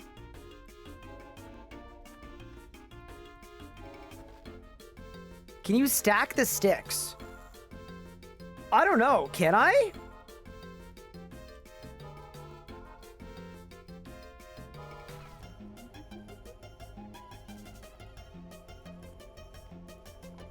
I really like the stepping stones. The stepping stones are sick. Like, this absolutely beats the Wildy course. Click.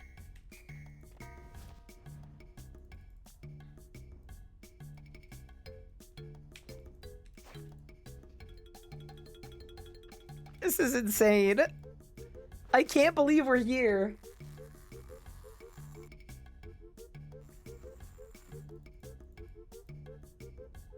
Okay, take your stick.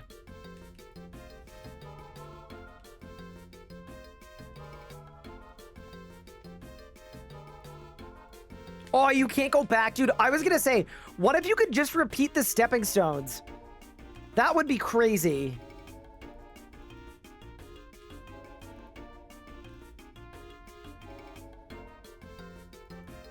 Imagine this with a graphical update. I'm actually sold. I'm fully sold. All right, Big Pup, I have a verdict for you. What's up, homie? I think if you... I fell! You're rubbish. I think if you got good at this course... I'm currently getting 69k XP per hour. Okay. Which is better than anything I can do before heads. 85k. Yeah. I don't think. I mean, I'm spending a lot of time in animations. I'm not gonna lie. I think you'd cap out at like 75. Thank you, bub. I'm gonna say 75 is probably what you're. Well, I'm not doing the quest for it, so we'll never find out. Yep. But yeah, I mean that's better than the Wildy, like by a long shot. It's just like it's just way faster than the Wildy course. And you don't fail annoyingly, it looks like, or at least rarely. You don't get hit, but you can fall off the slide, and I think that impacts your XP maybe. One thing I'm not happy about is I used my 30-minute banner boost, so now I think I have to. Stuck here. Can you area loot the stick, or can you telegraph? I don't know. Well, why don't you try area loot it? What's your area loot key bounty? I don't have one, but I'll make it work. I'll make it work, pup. What do you mean you don't have one? I don't have one. Also, you should try a diagonal dive there instead of a straight dive. I don't think it works. I think those rocks are the hard ones.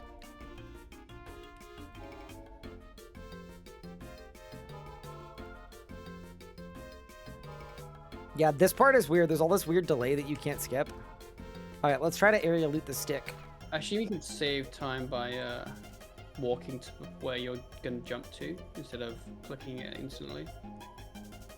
You can do that with like the Wildy one. It's controls, right, for area loot? Yeah, it's all the way at the bottom.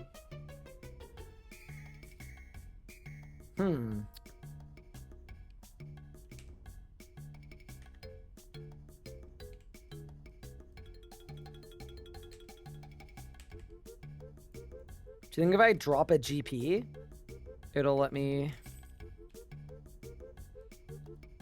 No, you cannot area loot the stick. Do you think you can telegrab it? Do you want me to check? Yes.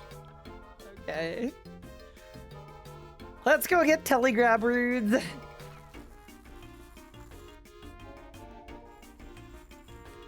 Also, can you try the diagonal dive? Wait, here? Yeah, Like like this a bit way? further east, and then do it. Yeah. Oh. Never mind. Okay. Yeah. Big. Okay. I'm just trying to do anything to avoid finishing this quest, cause nah. Brother, that's 86 arc. It's, I mean, basically, it's close enough. Yeah. It's just kind of really boring, and it's a lot of running. I mean, I'm near the end anyway. I respect it, I do. I just, you know? I mean, I was trying to give you time to catch up. I was doing KBD earlier for fun. I saw. No, I appreciate that. Okay. Telegrab.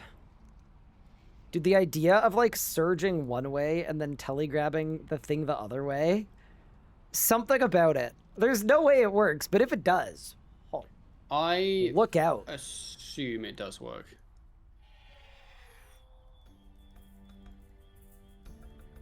Based upon no evidence. I understand.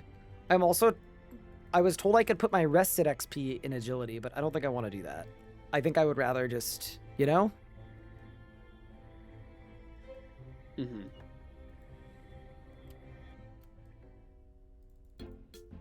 Although the idea of getting up to 140k per hour is kind of enticing.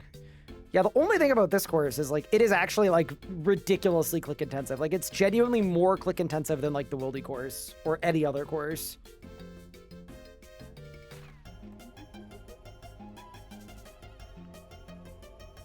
So you think I can do... No! Dude, they can't don't want us to telegraph have it. fun. I'm That's telling you kinda right now, disappointing. they don't want to chat. They're keeping That us should be out of the telegraphable. fun.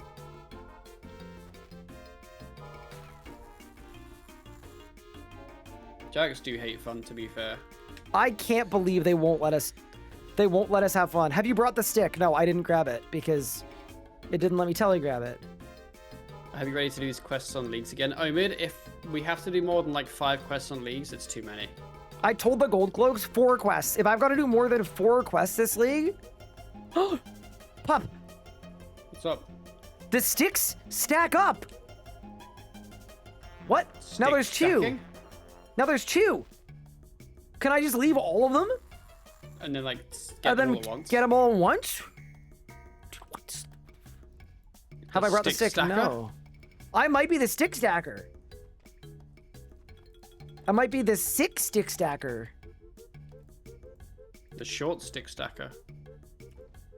There's a 3rd stick. The 3rd stick has hit the floor. So, oh no, 1 despawned! No! No, there's only 2 sticks now. And I'm only allowed to pick 1 because it says it's someone else's stick. Oh, they didn't test this at all. They didn't test this once. I guarantee you. It's for the mid-game rebalance. Okay, fair enough. It's not someone else's stick, it's my stick. I think I would know, but you know. Oh my god.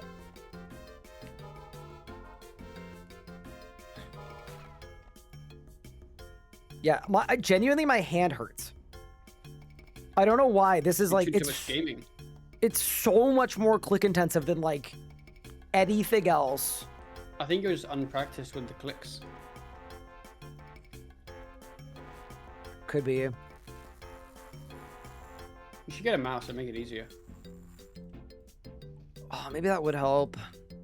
Do you have any you could recommend?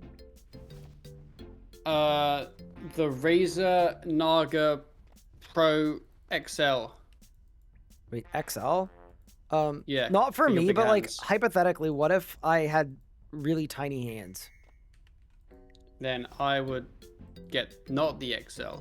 I'd get the small people one. Oh, The one for children.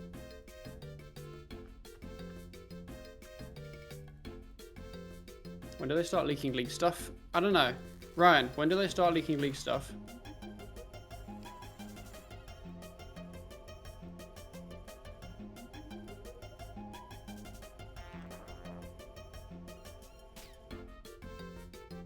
You know, that's a really good question.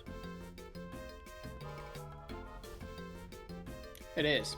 And I'm asking you because I guarantee you know. Why would I know? Because you're Ryan. I don't know. I think you're giving me more credit than I If you were to deserve. pick a random day of the week that's your favorite, which is your kind of day? That also implies that it's this week. If you were to pick a random week in July. Wait, what's the... It's the 20th. It is.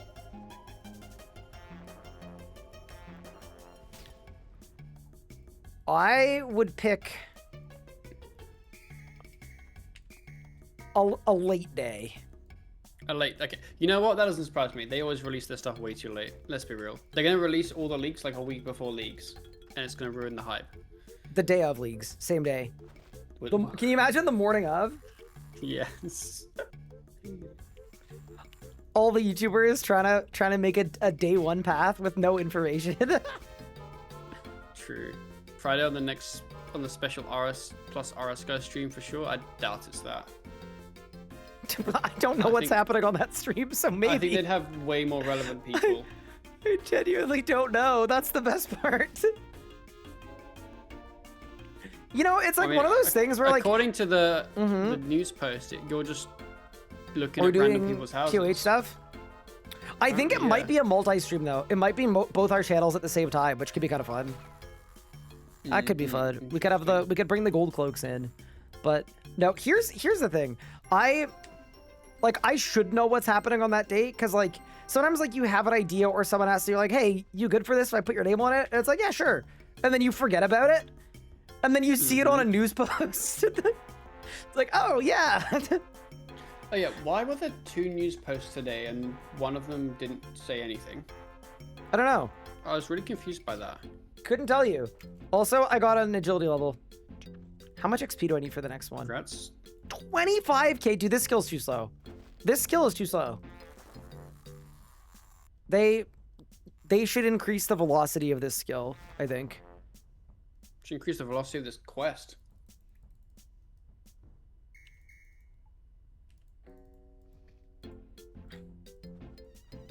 If there was a good teleport to this agility course, I think the best XP would just be to cross the stepping stones over and over again. Where is the agility course? It's like south of Canifis. It's like sort of a weird spot with no good teleports, but if there was a way to teleport to the front of the course, that would be nuts. You just TP back and forth each time. I don't That's want to why- agility. What's the max level you need for PVMing? What depends what tier PVMing. Like the Like high actual tier. answer is, Like 1. I was gonna say 75 for Priv, but maybe not. I don't know. Do you need Priv for curses? No. You don't, right? In theory, I'd say it's 1. Curse of the Blackstone done. Great quest. Loved it. Bang! Wish I could relive it, honestly. Wait, actually? 138k into archaeology. Holy. That's a Wait, banging you're quest. almost at level. I am almost at level. It is a big XP quest. It's good for that. 30 for dive. You know what? Yeah, you'd probably need 30 for dive. My hourly XP rate is now 71.2. That's not Got bad. Like, it's actually terrible, but it's better than it was at least. It's still kind of rubbish. For yeah. something this active, that's very slow, I would say, at this level. But it's fine. Does one of the Gold Legend bosses require 70 agility? Yes. Yes. It just depends if you're planning on doing that. Like, the actual answer is you'd probably get, like, Double it's surge. probably like 90 agility, yeah. Because you'd probably get, like, double surge and you'd hit about 90. Oh, no. The Iron Man way is you go right after Priv with Banner and Abyssal Stealth Scrolls and Stamina Pots. Because you only need a pot for that one little section each time. So, yeah.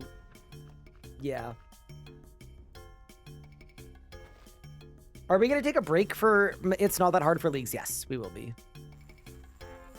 Wait, there's so much crap I gotta do for this. Wait, for which one? Arc Mysteries. Wait, which mystery are you doing? Oh, for the Ring of Kiazu? The Ring of... Yeah. Actually, that was if you it. could talk me through what it requires, that would be really helpful, because, I mean, I know you're doing it and we probably can group storage it, so it doesn't matter, but I'm still really curious. Okay, here's what you gotta do. Because I'm learning now. You have to get 4 pages from a spot. You have to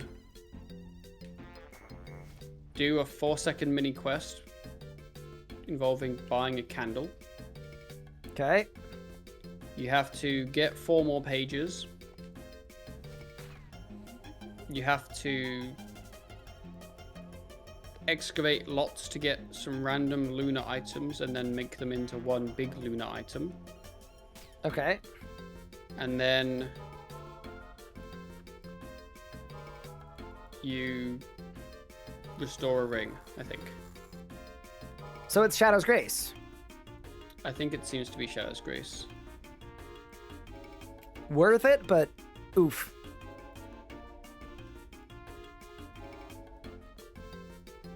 I don't think I could finish 60 agility at this course. I'm losing my mind, but I want to get like within striking distance, you know?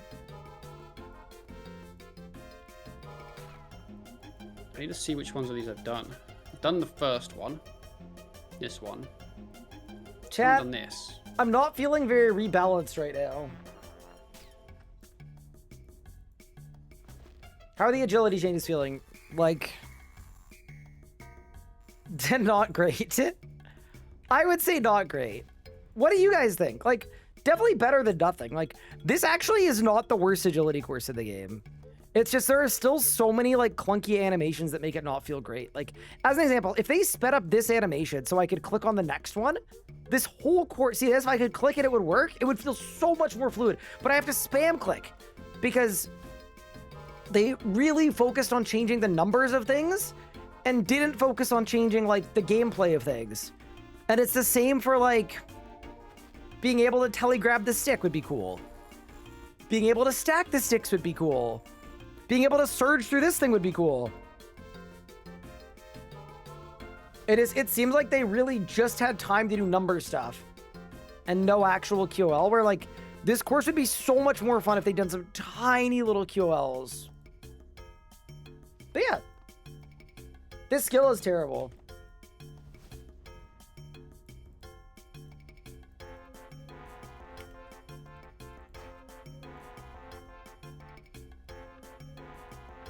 Love the advanced course XP increases.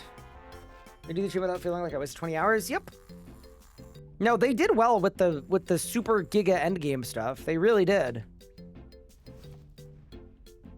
It's all the actual mid-game stuff for the mid-game rebalance. Chat, what are they going to do with the endgame rebalance if they've already fixed the endgame? They do anything with Agility Arena? Like in Brimhaven? I don't think so. But yeah. Anyway. Like, you could definitely do worse. But you could also definitely do better. Raziel drop rates at Vorkath. Oh, you think for endgame rebalance? You're coping. You're coping if they touch Raziel drop rates. But yeah, I'm assuming this is the best XP I have access to, right? Like, chat, I'm not missing something. There's no better spot for me to train.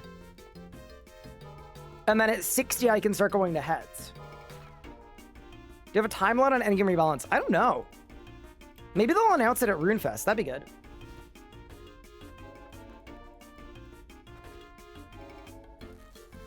A Claymate's 4K Raziel kill count missing parts? Yep.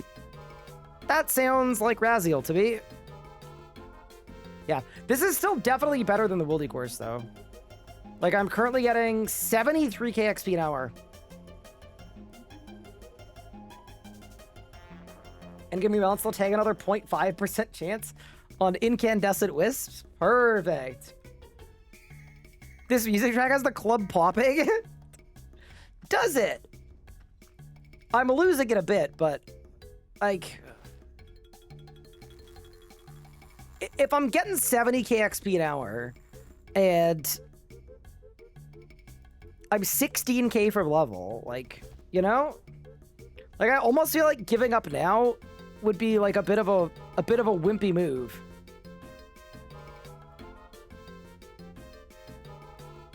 So said they would give me a Fasoa, but to trade them that, what?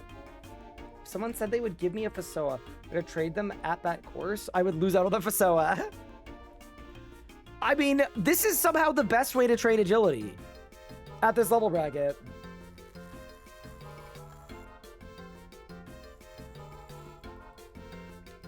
But yeah, so realistically, our reward for getting 60 agility is I will do the Kindred Spirits quest, and then after that, it means we can actually do the Fight Kiln quest, which I actually think would be a very fun thing to go for. I don't know if we'll go for the Fight Kiln today, but the fact that all I need is this one agility level to get into the Elder Kiln and do the quest is kind of fun to me. So I'd be down to start on that quest line. Well, we're doing some riveting agility. Let's go. Oh, he's still there. Yeah. So I'm thinking I was gonna leave, but then I realized like I should use up my banner boost, because if I get level 60 on this banner boost, one, it means next time we train agility, I can do hets, which would be a lot better. And then also 60 agil is my last rec to do the Elder Kiln quest. And then I could do the Fight Kiln, which would be fun. We're gonna need that. It's on the road to Raziel. But yeah, if you are in need of entertainment, wait, what are you working on? Oh, you're doing Arc. I'm doing Arc, yep. Do you need any jackalopes? Do you need porters? Do you need anything? No, I just need a friend. I got it. I could be a friend. So once you're 86 archaeology. Yes. Ooh, the talent scout. Let's go. Go. Don't fail. Go, go, go, go, go. I'm not gonna fail. Once you're done with Arc, you're gonna be AFK training Necromancy. Once I get a bit high level, yes. Where do you think you were gonna AFK, and at what level? I don't know. I was just gonna go to the best whenever I can not die, probably, which basically means level 36 Necromancy, I think. Okay, so you weren't gonna do anything undead. Interesting. Nah. Have you done Defender of Varrock quest? Yes. Oh, I'm gambling. Higher or lower? Wait, what's the highest number? Oh, I love that. I think it's 9. So, higher.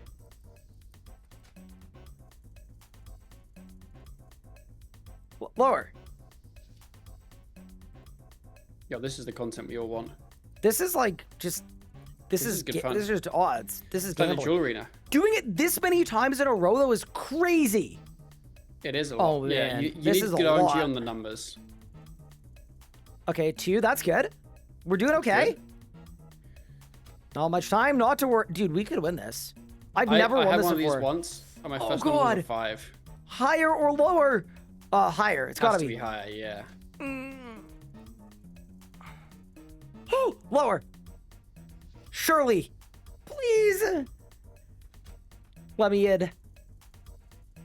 Let's go. Bang. The odds of winning that are so low.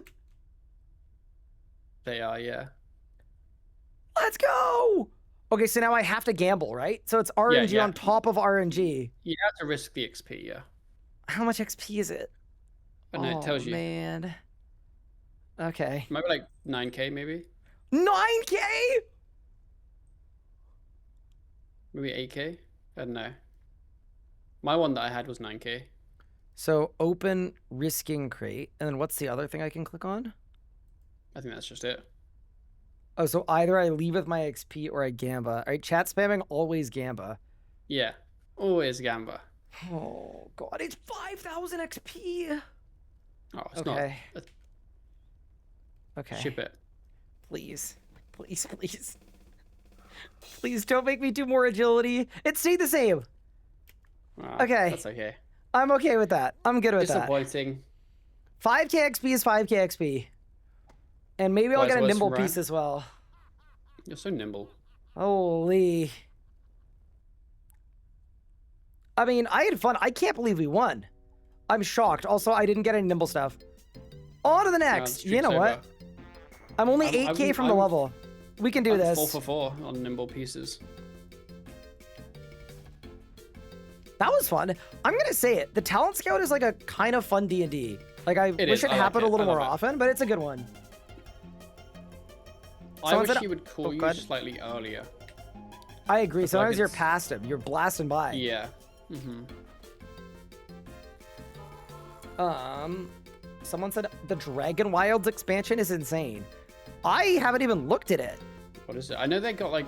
They got Fire Cape. They got Jad. Oh, that's what it was. And then they also got the Black Knight's Fortress.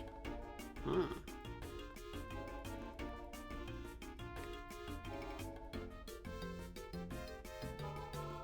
Yeah, I'm doing this last 8k XP because we may as well get the level. And then I was gonna do, yeah, Kindred Spirits, Elder Kiln, and then Fight Kiln could be super fun. Elder Kiln also gives you an insane combat lamp, but it's only for stats 75 or above. But it's like a remind me at 75, and then we can blast so many levels. You combine it with World Wakes lamps too, and it is hefty. But yeah, I was kind of thinking for Necromancy, I'm not actually sold on the Abyss. Like, Salve Amulet could be really good. I don't know what else you kill in this game, if I'm honest. So you probably have a better idea than me. So, one that I was considering that's a little lower level than Abyss, Armored Zombies after Defender of Rock. Where are they? They're in the instanced version of the Chaos Temple underneath it. And I think they auto-aggro you, and you can reset your aggro by going outside. And it's like a Salve Amulet activity, where they're like... That'd be cool. They have like 7k HP each, I think, and they're salvable, so... I was gonna check that out. I'm only level 48, though, so I was gonna get to like... probably 50 at least. I'll be honest, I think with Necro you could probably survive at like 50. If that. Like...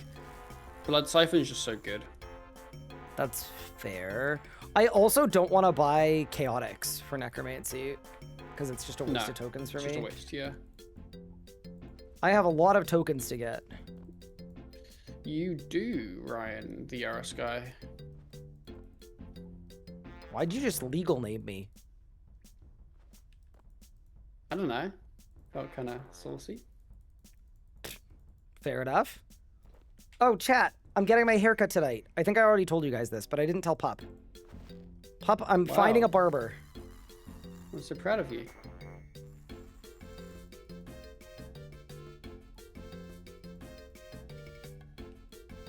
It's a big day for you, isn't it? It is. Thank you for the Prime sub. I appreciate it. They're also going to fix my eyebrow. What's wrong with your eyebrow? It's one. Oh, I see. Yeah.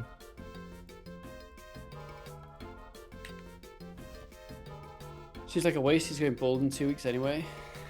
That's true.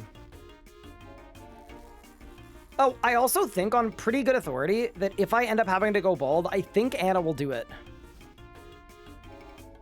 Like, I think she will... funny. She will embolden me. Embolden you? Yeah. You know, like embalming, but emboldening? Yes. No, she's not gonna go bald. She's like, she's very protective and defensive of her hair. I mean, I could have assumed that. I forgot the stick last run. I can't believe this, dude. Right, I'm actually throwing. So what's the stick? Do you have to pick it up for XP? Yeah, you give it to the dude for 200 more XP, so you need the stick. Can I say that's kind of stupid? Like, what was wrong with just doing a lap? I have no idea. Oh, okay.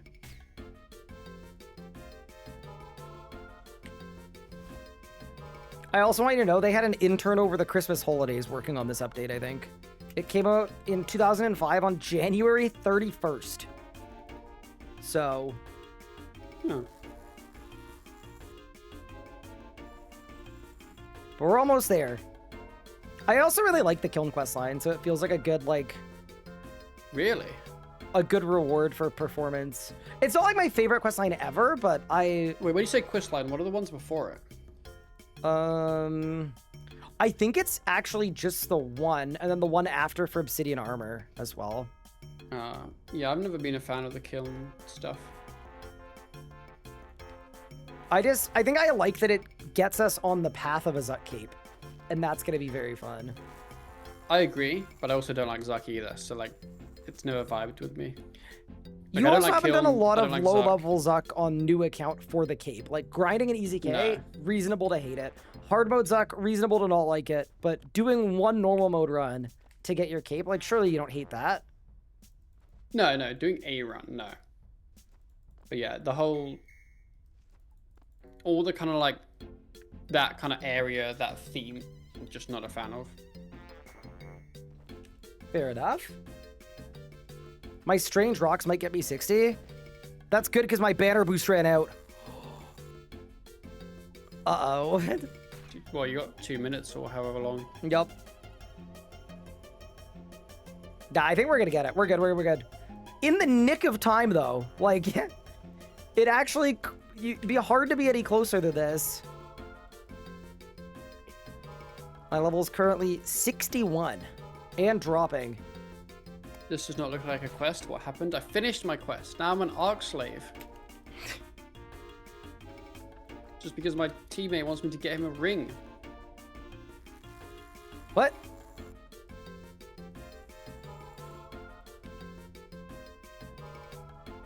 Surely this place, this old, only has a level check on the first rock. That'd be my guess. I think we're gonna do it. I'm gonna laugh if I get stuck in the middle of the course. Don't lose the boost, quick! Oh, we've got it. That is 60 agility completed. We started at 58, and I am proud of us, because this took a lot of time, and my hand hurts. Like, I'm genuinely in pain. All right, so now we have all of the levels required to go get ourselves a kiln cape, and then after that, go get a Zuck cape. Let's go. The Elder Kiln. Oh, and wait, that was a rec for Kindred Spirits too. That's really funny. I was gonna do that quest next anyway. I didn't even realize that agility was a thing for that. I didn't either. All right, well, let's do it. All right, next quest on the list. Kindred Spirits, because it gives you... Oh, just a crazy amount of smithing, herbal, or crafting, and agility XP. What? Yeah, we doing this. Yeah, it's a lot of good XP in useful skills. It's just all of the useful skills. Hey, we can kill Linda and try out the new Linda thing. Mm-hmm. Yeah, this is Ryan, this is dumb. There's a material cache from material. Yep. That is inside a part of the dig site that you can't access until you're a higher level. But you need the material before you reach that level. So there is not an accessible material cache. That's annoying. Wait, do you want to use like material manuals? And like models and stuff? Okay, because if you ran out... Oh, they're not group storageable. That's annoying, because I pickpocketed so many of them. GG. That's a little silly, isn't it? What's best part of today's update? I would say... God Wars. No, specific one change, Ryan. I would say not needing to get reputation to have a better drop rate at Caution 2. Yep, that was my top one as well on my tier list. The 0.6% divination buff. I can't believe they doubled down on it. They actually wrote a piece in the news post that was like, we want it to be around 70% and it's 65%, so we're gonna make it 5% better. I thought that was crazy. Like the double down was nuts to me. That buff seems so random. It's random and also barely a buff. Like, yeah. I was offended that they did anything if they were going to do that tiny of a thing. And it's odd because they slightly improved the harmonic dust thing, which means they obviously looked at the feedback people gave and took it on board. And that also must mean that they looked at the feedback for Div and thought, no, yeah, what we've done's fine. Like, Sorry, that was a big yawn. that was a big yawn. You could Actually, have some you know fun what, at Ryan? Corp. Yes. We tried Corp yesterday. It didn't go well. Yep, sorry. The removing negative perks from Invention is surprisingly good. I assumed it would be for a low-level person. Yeah, because I got Biting 2 earlier today. Yeah, and it would usually always come with Cautious. And it but now always, Cautious doesn't well, exist. it was that, or it would have just rolled only a Cautious, because I didn't have 5 direct. But it then actually changed my roll, so it would either be Biting 1 or Biting 2 guaranteed, which was really nice. Nice.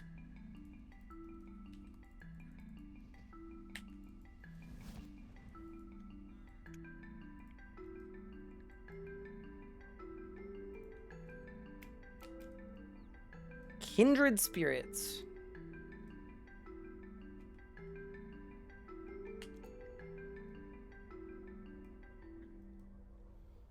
All right, I What's the know best way they to get say a not to warp negotiate stone? with terrorists, but you Then know you that do it. dude that followed me around for like 8 straight hours? Yes. He's back following me to every lodestone. Oh, he was following me yesterday, but didn't do anything annoying. But I was like, why are you here? And Should I take him off my ignore and then see if he then wants to, like... So then he PM'd me and said, what's Oh. RS guy up to? Because he was on your world. Oh, And I that's said, so weird. Wait, he PM'd you asking where I was. Yeah. And then he asked what, he said, what did he say? Yeah, he asked what you were up to. And I said, I said probably avoiding you.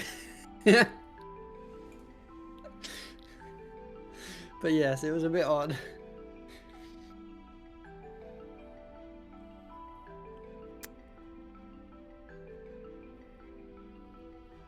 That's such a weird thing to do. So I guess he was trying to follow me through my clan chat so that I left my CC so that he couldn't see my world. And then Yes. should I take him off my ignore and see what he wants to say? I just feel like he's gonna be weird. Like he's not gonna be like is there anything I can do to get this man to stop following me around? No. Probably not, right? Do we want to hear what they have to say? Also no. But do it anyway. Chat said no. All right, sorry. Chat has spoken, but also I would appreciate it if you stop following me around. And also PMing other people to ask where I am so you can follow me around. That is so freaking weird, bro. It's just weird. You don't need to do that. I promise. If you got an issue, shoot me a DM on Discord or something. We don't need this. But yeah, anyway, all right, I'm gonna go continue my quest.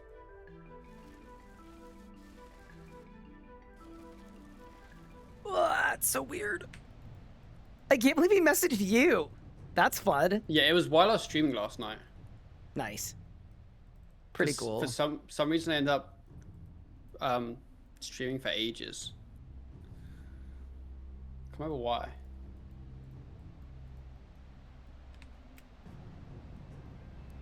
Up to 20 pieces of good healing food. I got lobsters. Am I gonna live on lobsters? I feel like I'm gonna live on lobsters. I'll be fine. Let me look at the quest. I don't remember eating much.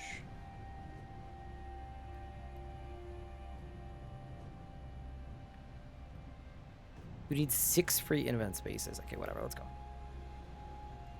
Oh yeah, I don't remember eating much. There's a part at the end where you have to escape. And you can get hit a bit of damage, I'll say. But it's like it's a quick panic, not a long panic. We'll be fine.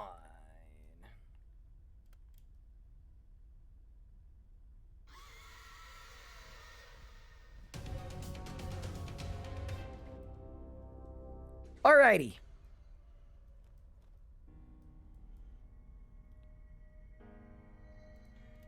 Interact with the guard. Interact with Sliske. I have no memory of this quest. I've never done this on an early game account, so I'm kind of excited about it.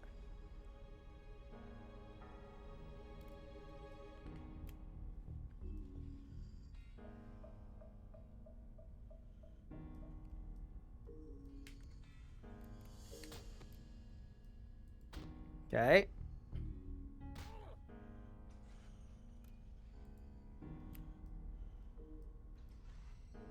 ask for food. Delicious. Use the food on the latrine, which is that thing. I hope I don't die to this quest. Feels like the kind of quest that could kill me.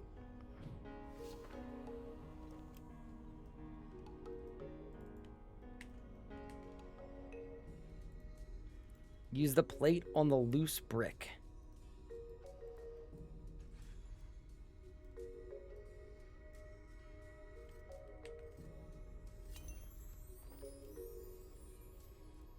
Plate half on brick.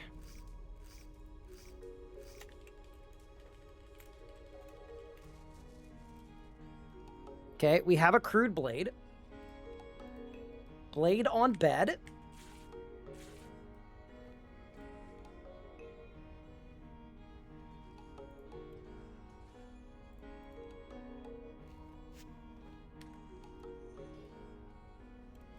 Flail, and then we blast him. Oh, I give it to Sliske. Sorry.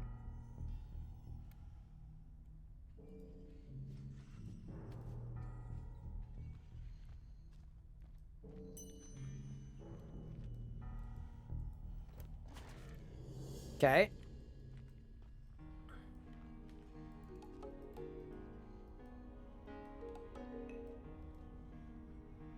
Use the bag of crystals on the latrine.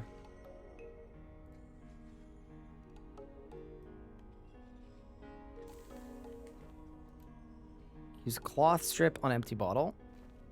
Get a bottle on a string. Get a bottle of acid. Oh, that is what we were doing. We were basically just blowing up the bathroom, and then we're going to put it in the bottle.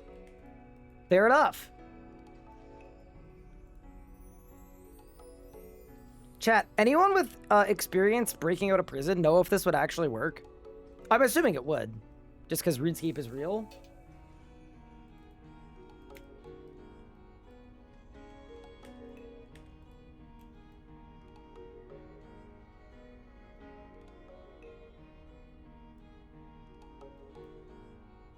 No, you don't think so? Nah, surely it would work.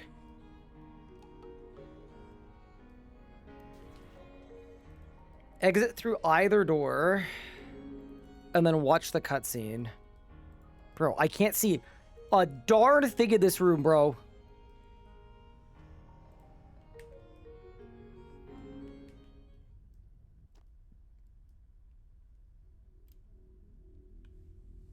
I've broken out of prison 3 different times, and that works. Did you do it all 3 times, or just like one of the 3 times? Prison guard, it's much easier to just walk out the front door. Thanks for coming to my TED Talk. I'll try that next time.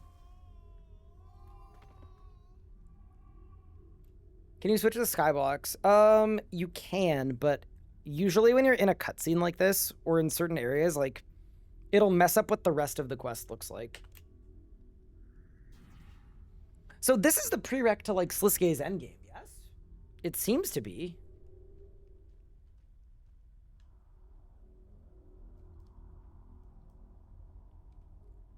Enter the fighting pit.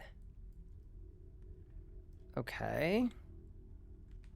Talk to Dark. See, the thing that scares me about this is I don't know anything about this quest. I've only ever done it, I think, once before, and I have no memory of it at all.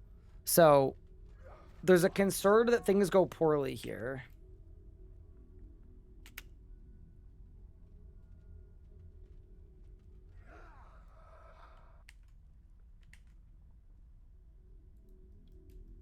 Okay, talk to Dark again. Then go north, navigate to the center of the maze. Oh my god. Okay.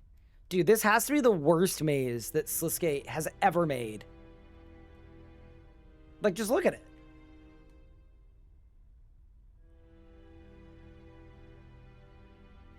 Do you have any tips not dying 2 seconds from the wolves running to Camis? Melee prey? Food? Oh my god, I'm Aram. Wait, what the what? Oh, this is crazy. So it forced my cameras...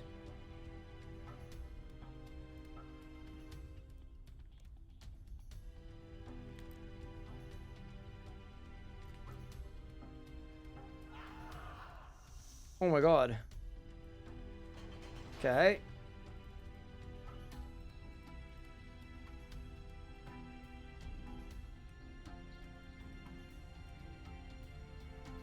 This is sort of insane, like a little bit.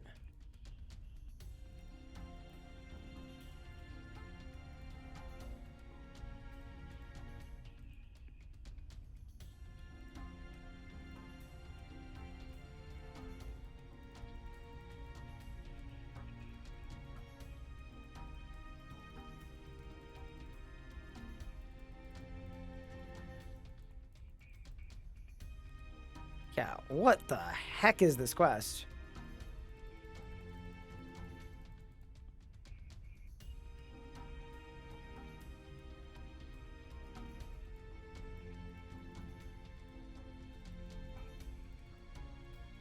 Oh my god, I went the wrong way.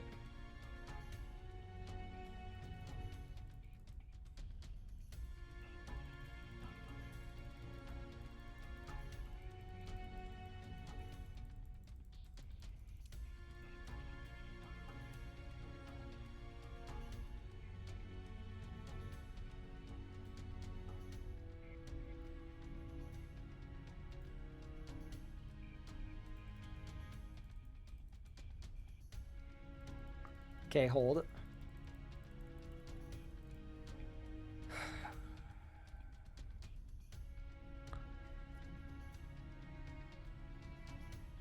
Ryan, are you okay? Yeah, I went the wrong way, and I'm just trying to figure out where I am. So I'm looking for something that would help me discern my position.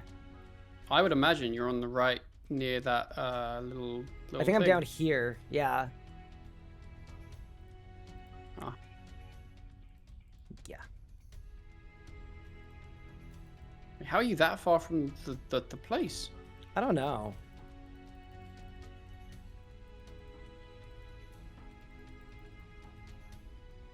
All right, so now I'm here. Then I go like this.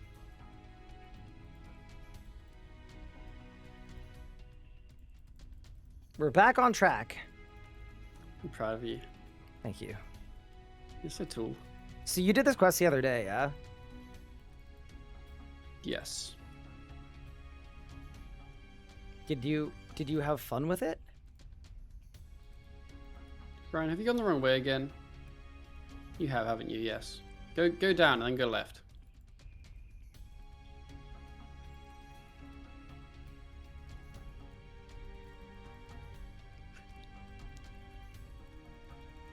I actually didn't have any trouble with the maze, if I'm honest.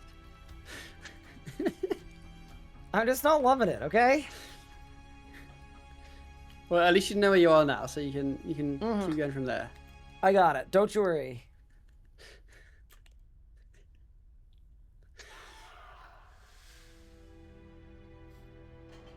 Oh, got it now. Okay. I'm very I used to believe Google in you. Maps, you know?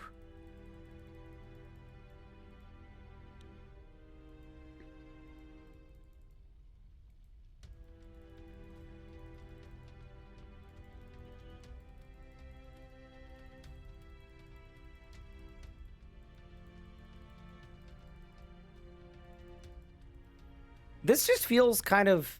I'm just suspicious of all of this, pup. You know? Why? I don't know. There's no... Like, my camera no is what? forced. I'm just like... It's just a weird way to do a puzzle, you know? You don't think? Or does this feel like a normal puzzle to you? I mean, the camera's a bit weird, but like maybe it's meant to be like that. It's definitely meant to be that. Well, there we go. If it's designed like that, then that's what it be. That's what it's supposed to be.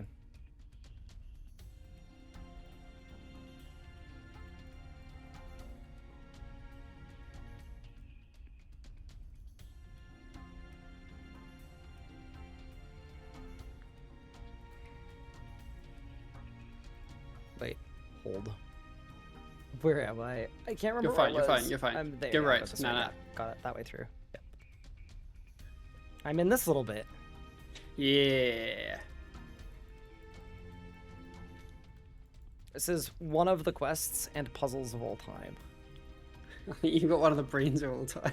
Yeah, I know. It's not my fault the people elected a dumbass. It's not like I said I wasn't one. You are right with that one. I didn't choose this. They chose me. I mean, I didn't choose you. Really? So who was in my DMs talking about this duo series that you really wanted to do, huh? I think that might have been Legos. Chat, this is what Pup did for this series, by the way. He messaged me, and this, you guys are gonna know that this is 100% real because this is the most Pup thing ever. He messaged me, he said he really wants to do a duo series. Like, he messaged me multiple times, so I said, all right, let's do it. What did you have in mind? And then you know what he said? He said, why don't you figure it out? You're the content man. And then he left me to figure it out. This guy's a freaking, he's a menace, dude. He's a menace.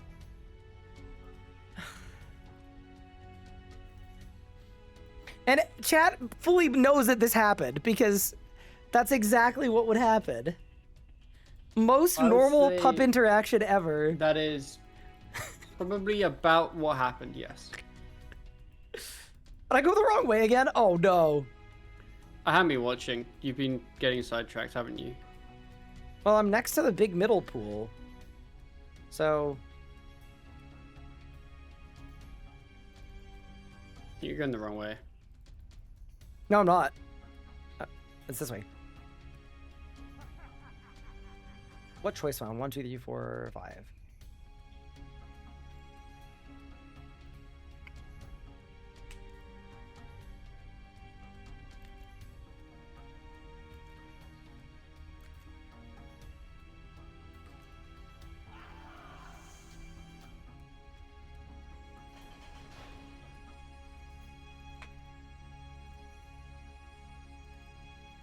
All right, we're in, boys.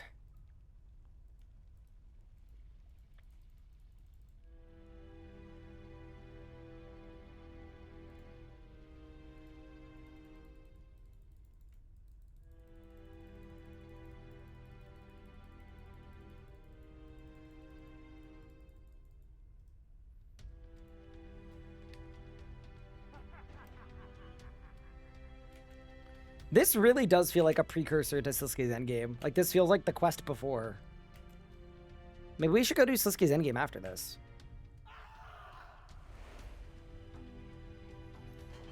I've never done Sasuke's Endgame. What? Yes? Wait, I know we've been over this, but what do you mean you've never done Sasuke's Endgame? I've never done it. I just haven't. But your I've main never has the experienced the quest. maze. Your main has the quest done. Does it not? Yeah, it does have the quest cape, but I've never done it.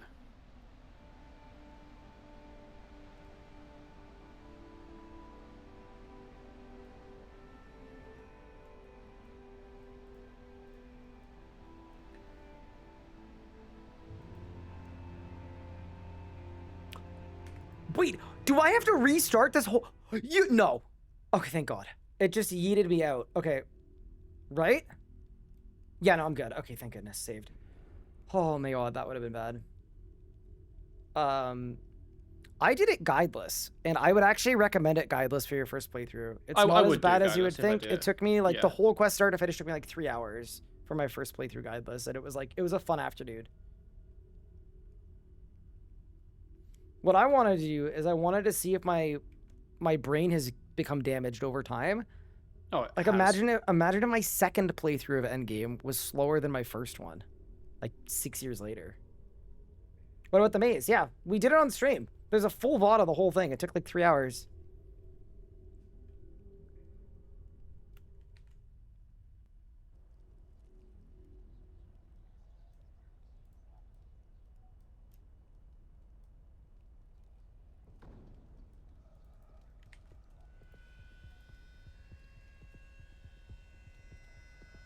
Yeah, make sure no rocks fall on your head. Oh, is this the part? No, I think it's at the very end. Yeah, it's later. It's later.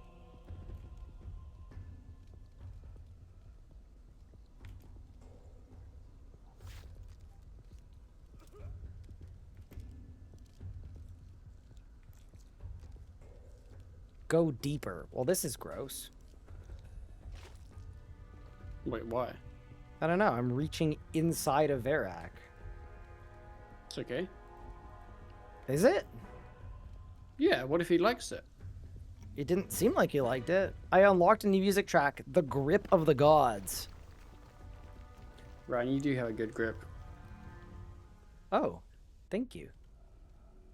Wait, I think you have a pretty good grip too.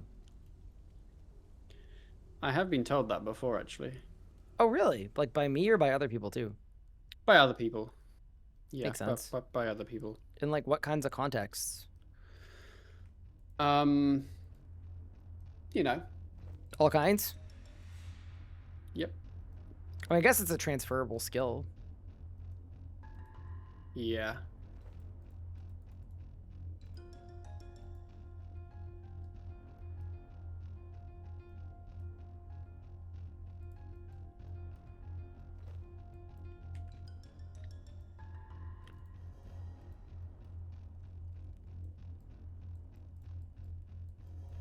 Investigate the orrery. The what? Orrery. The orrery. Yeah. I don't know, didn't think I'd be learning new words today, but here we are.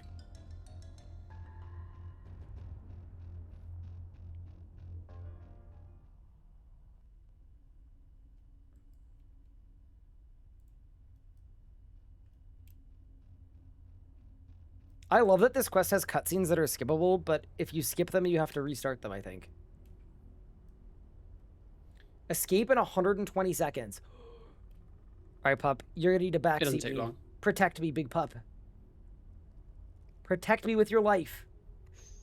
Do we have a lance? I gave it to pup. What you mean is, yeah, it's mean to borrow. Okay.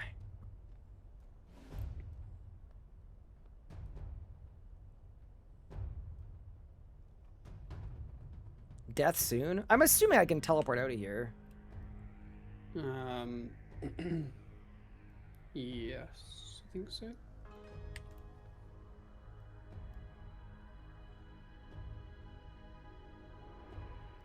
All right.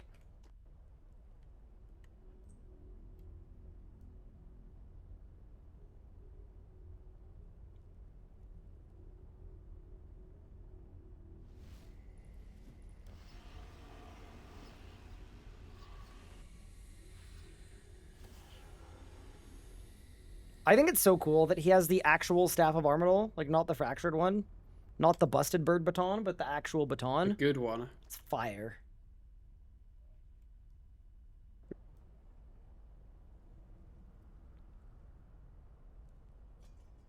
He just threw it on the ground, though. Is that how it got broken? Did he fracture it when he yeeted it onto the floor? Yo! 86 archaeology! Congratulations. That's His kinda sick. cutscene is crazy.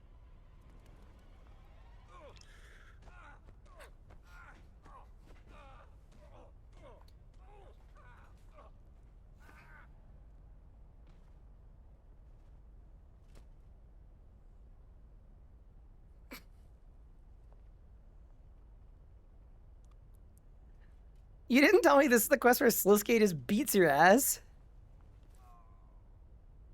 Oh, I didn't think you needed to know.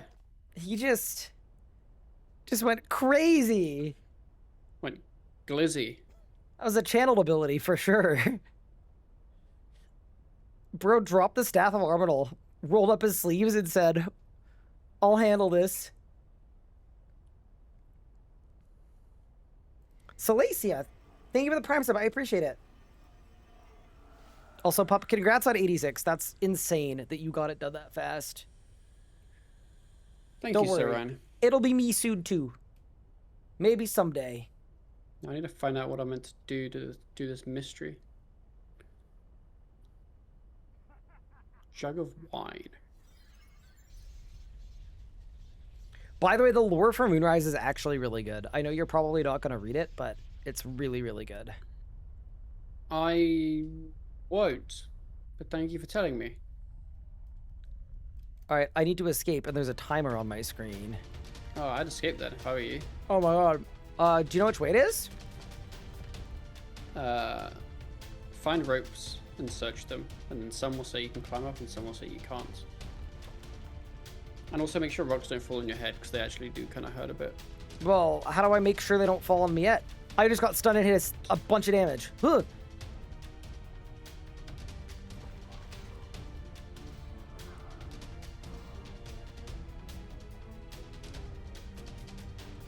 So I just go from rope to rope?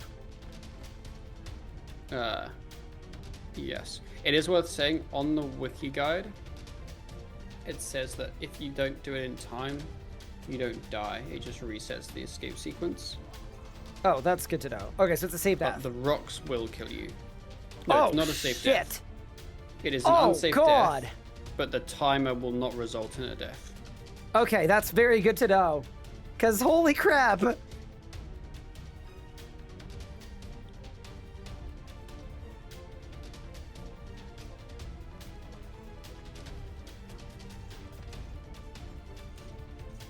Bro, you can't eat when you get hit by... Oh my god, dude. Am I out? I'm out. I'm out. Whew. Oh, I didn't like that very much.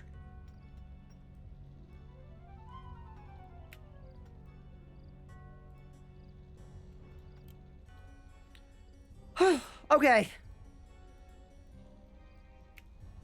That is... The Kindred Spirits... Quest complete. That's a crazy song. All right, so we can now access Linza.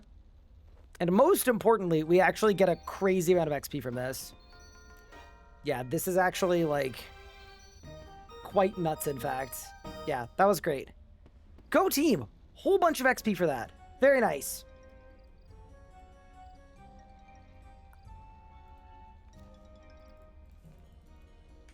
That's so funny. Okay, how close am I to arc level? 115k, nice. Crafting level, good. Smithing level, good. Div XP, good. Who's next? I kind of feel like now that I'm 60 agility, we should go to the Elder Kiln. I think that's the right move.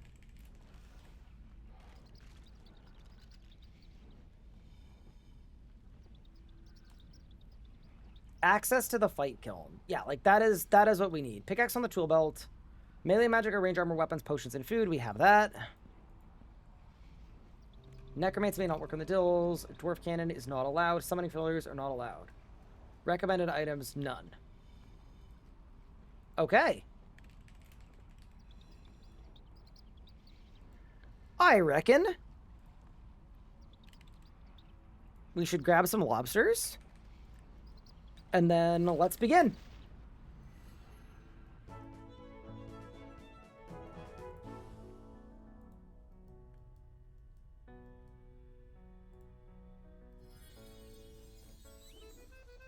I feel like this is the wrong way to get to the birthing pool, but I'm going anyway.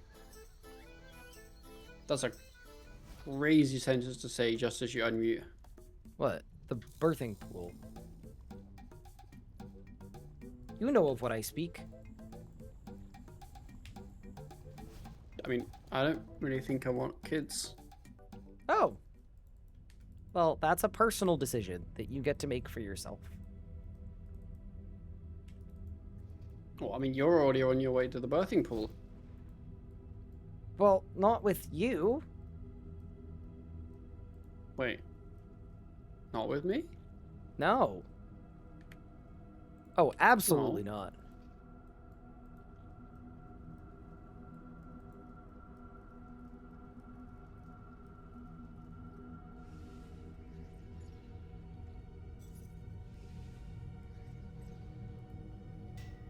Is there a chance of progressing on a quest locked account? You guys don't have quest helper. We're getting it soon. Like in a few months. Keep the gauge within the 2 arrows. Oh my god, I remember this. Wait. Where's the button? Oh my god. Wait, this UI is terrible. What? Saved. Okay, we're good. We're good. Everything's fine.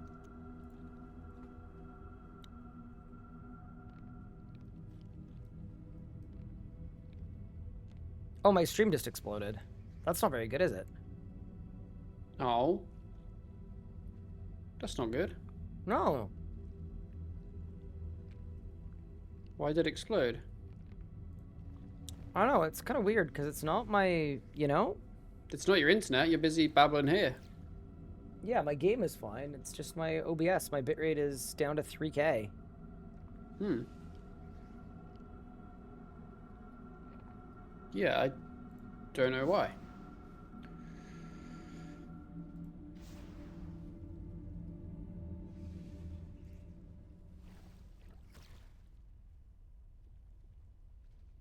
I don't either.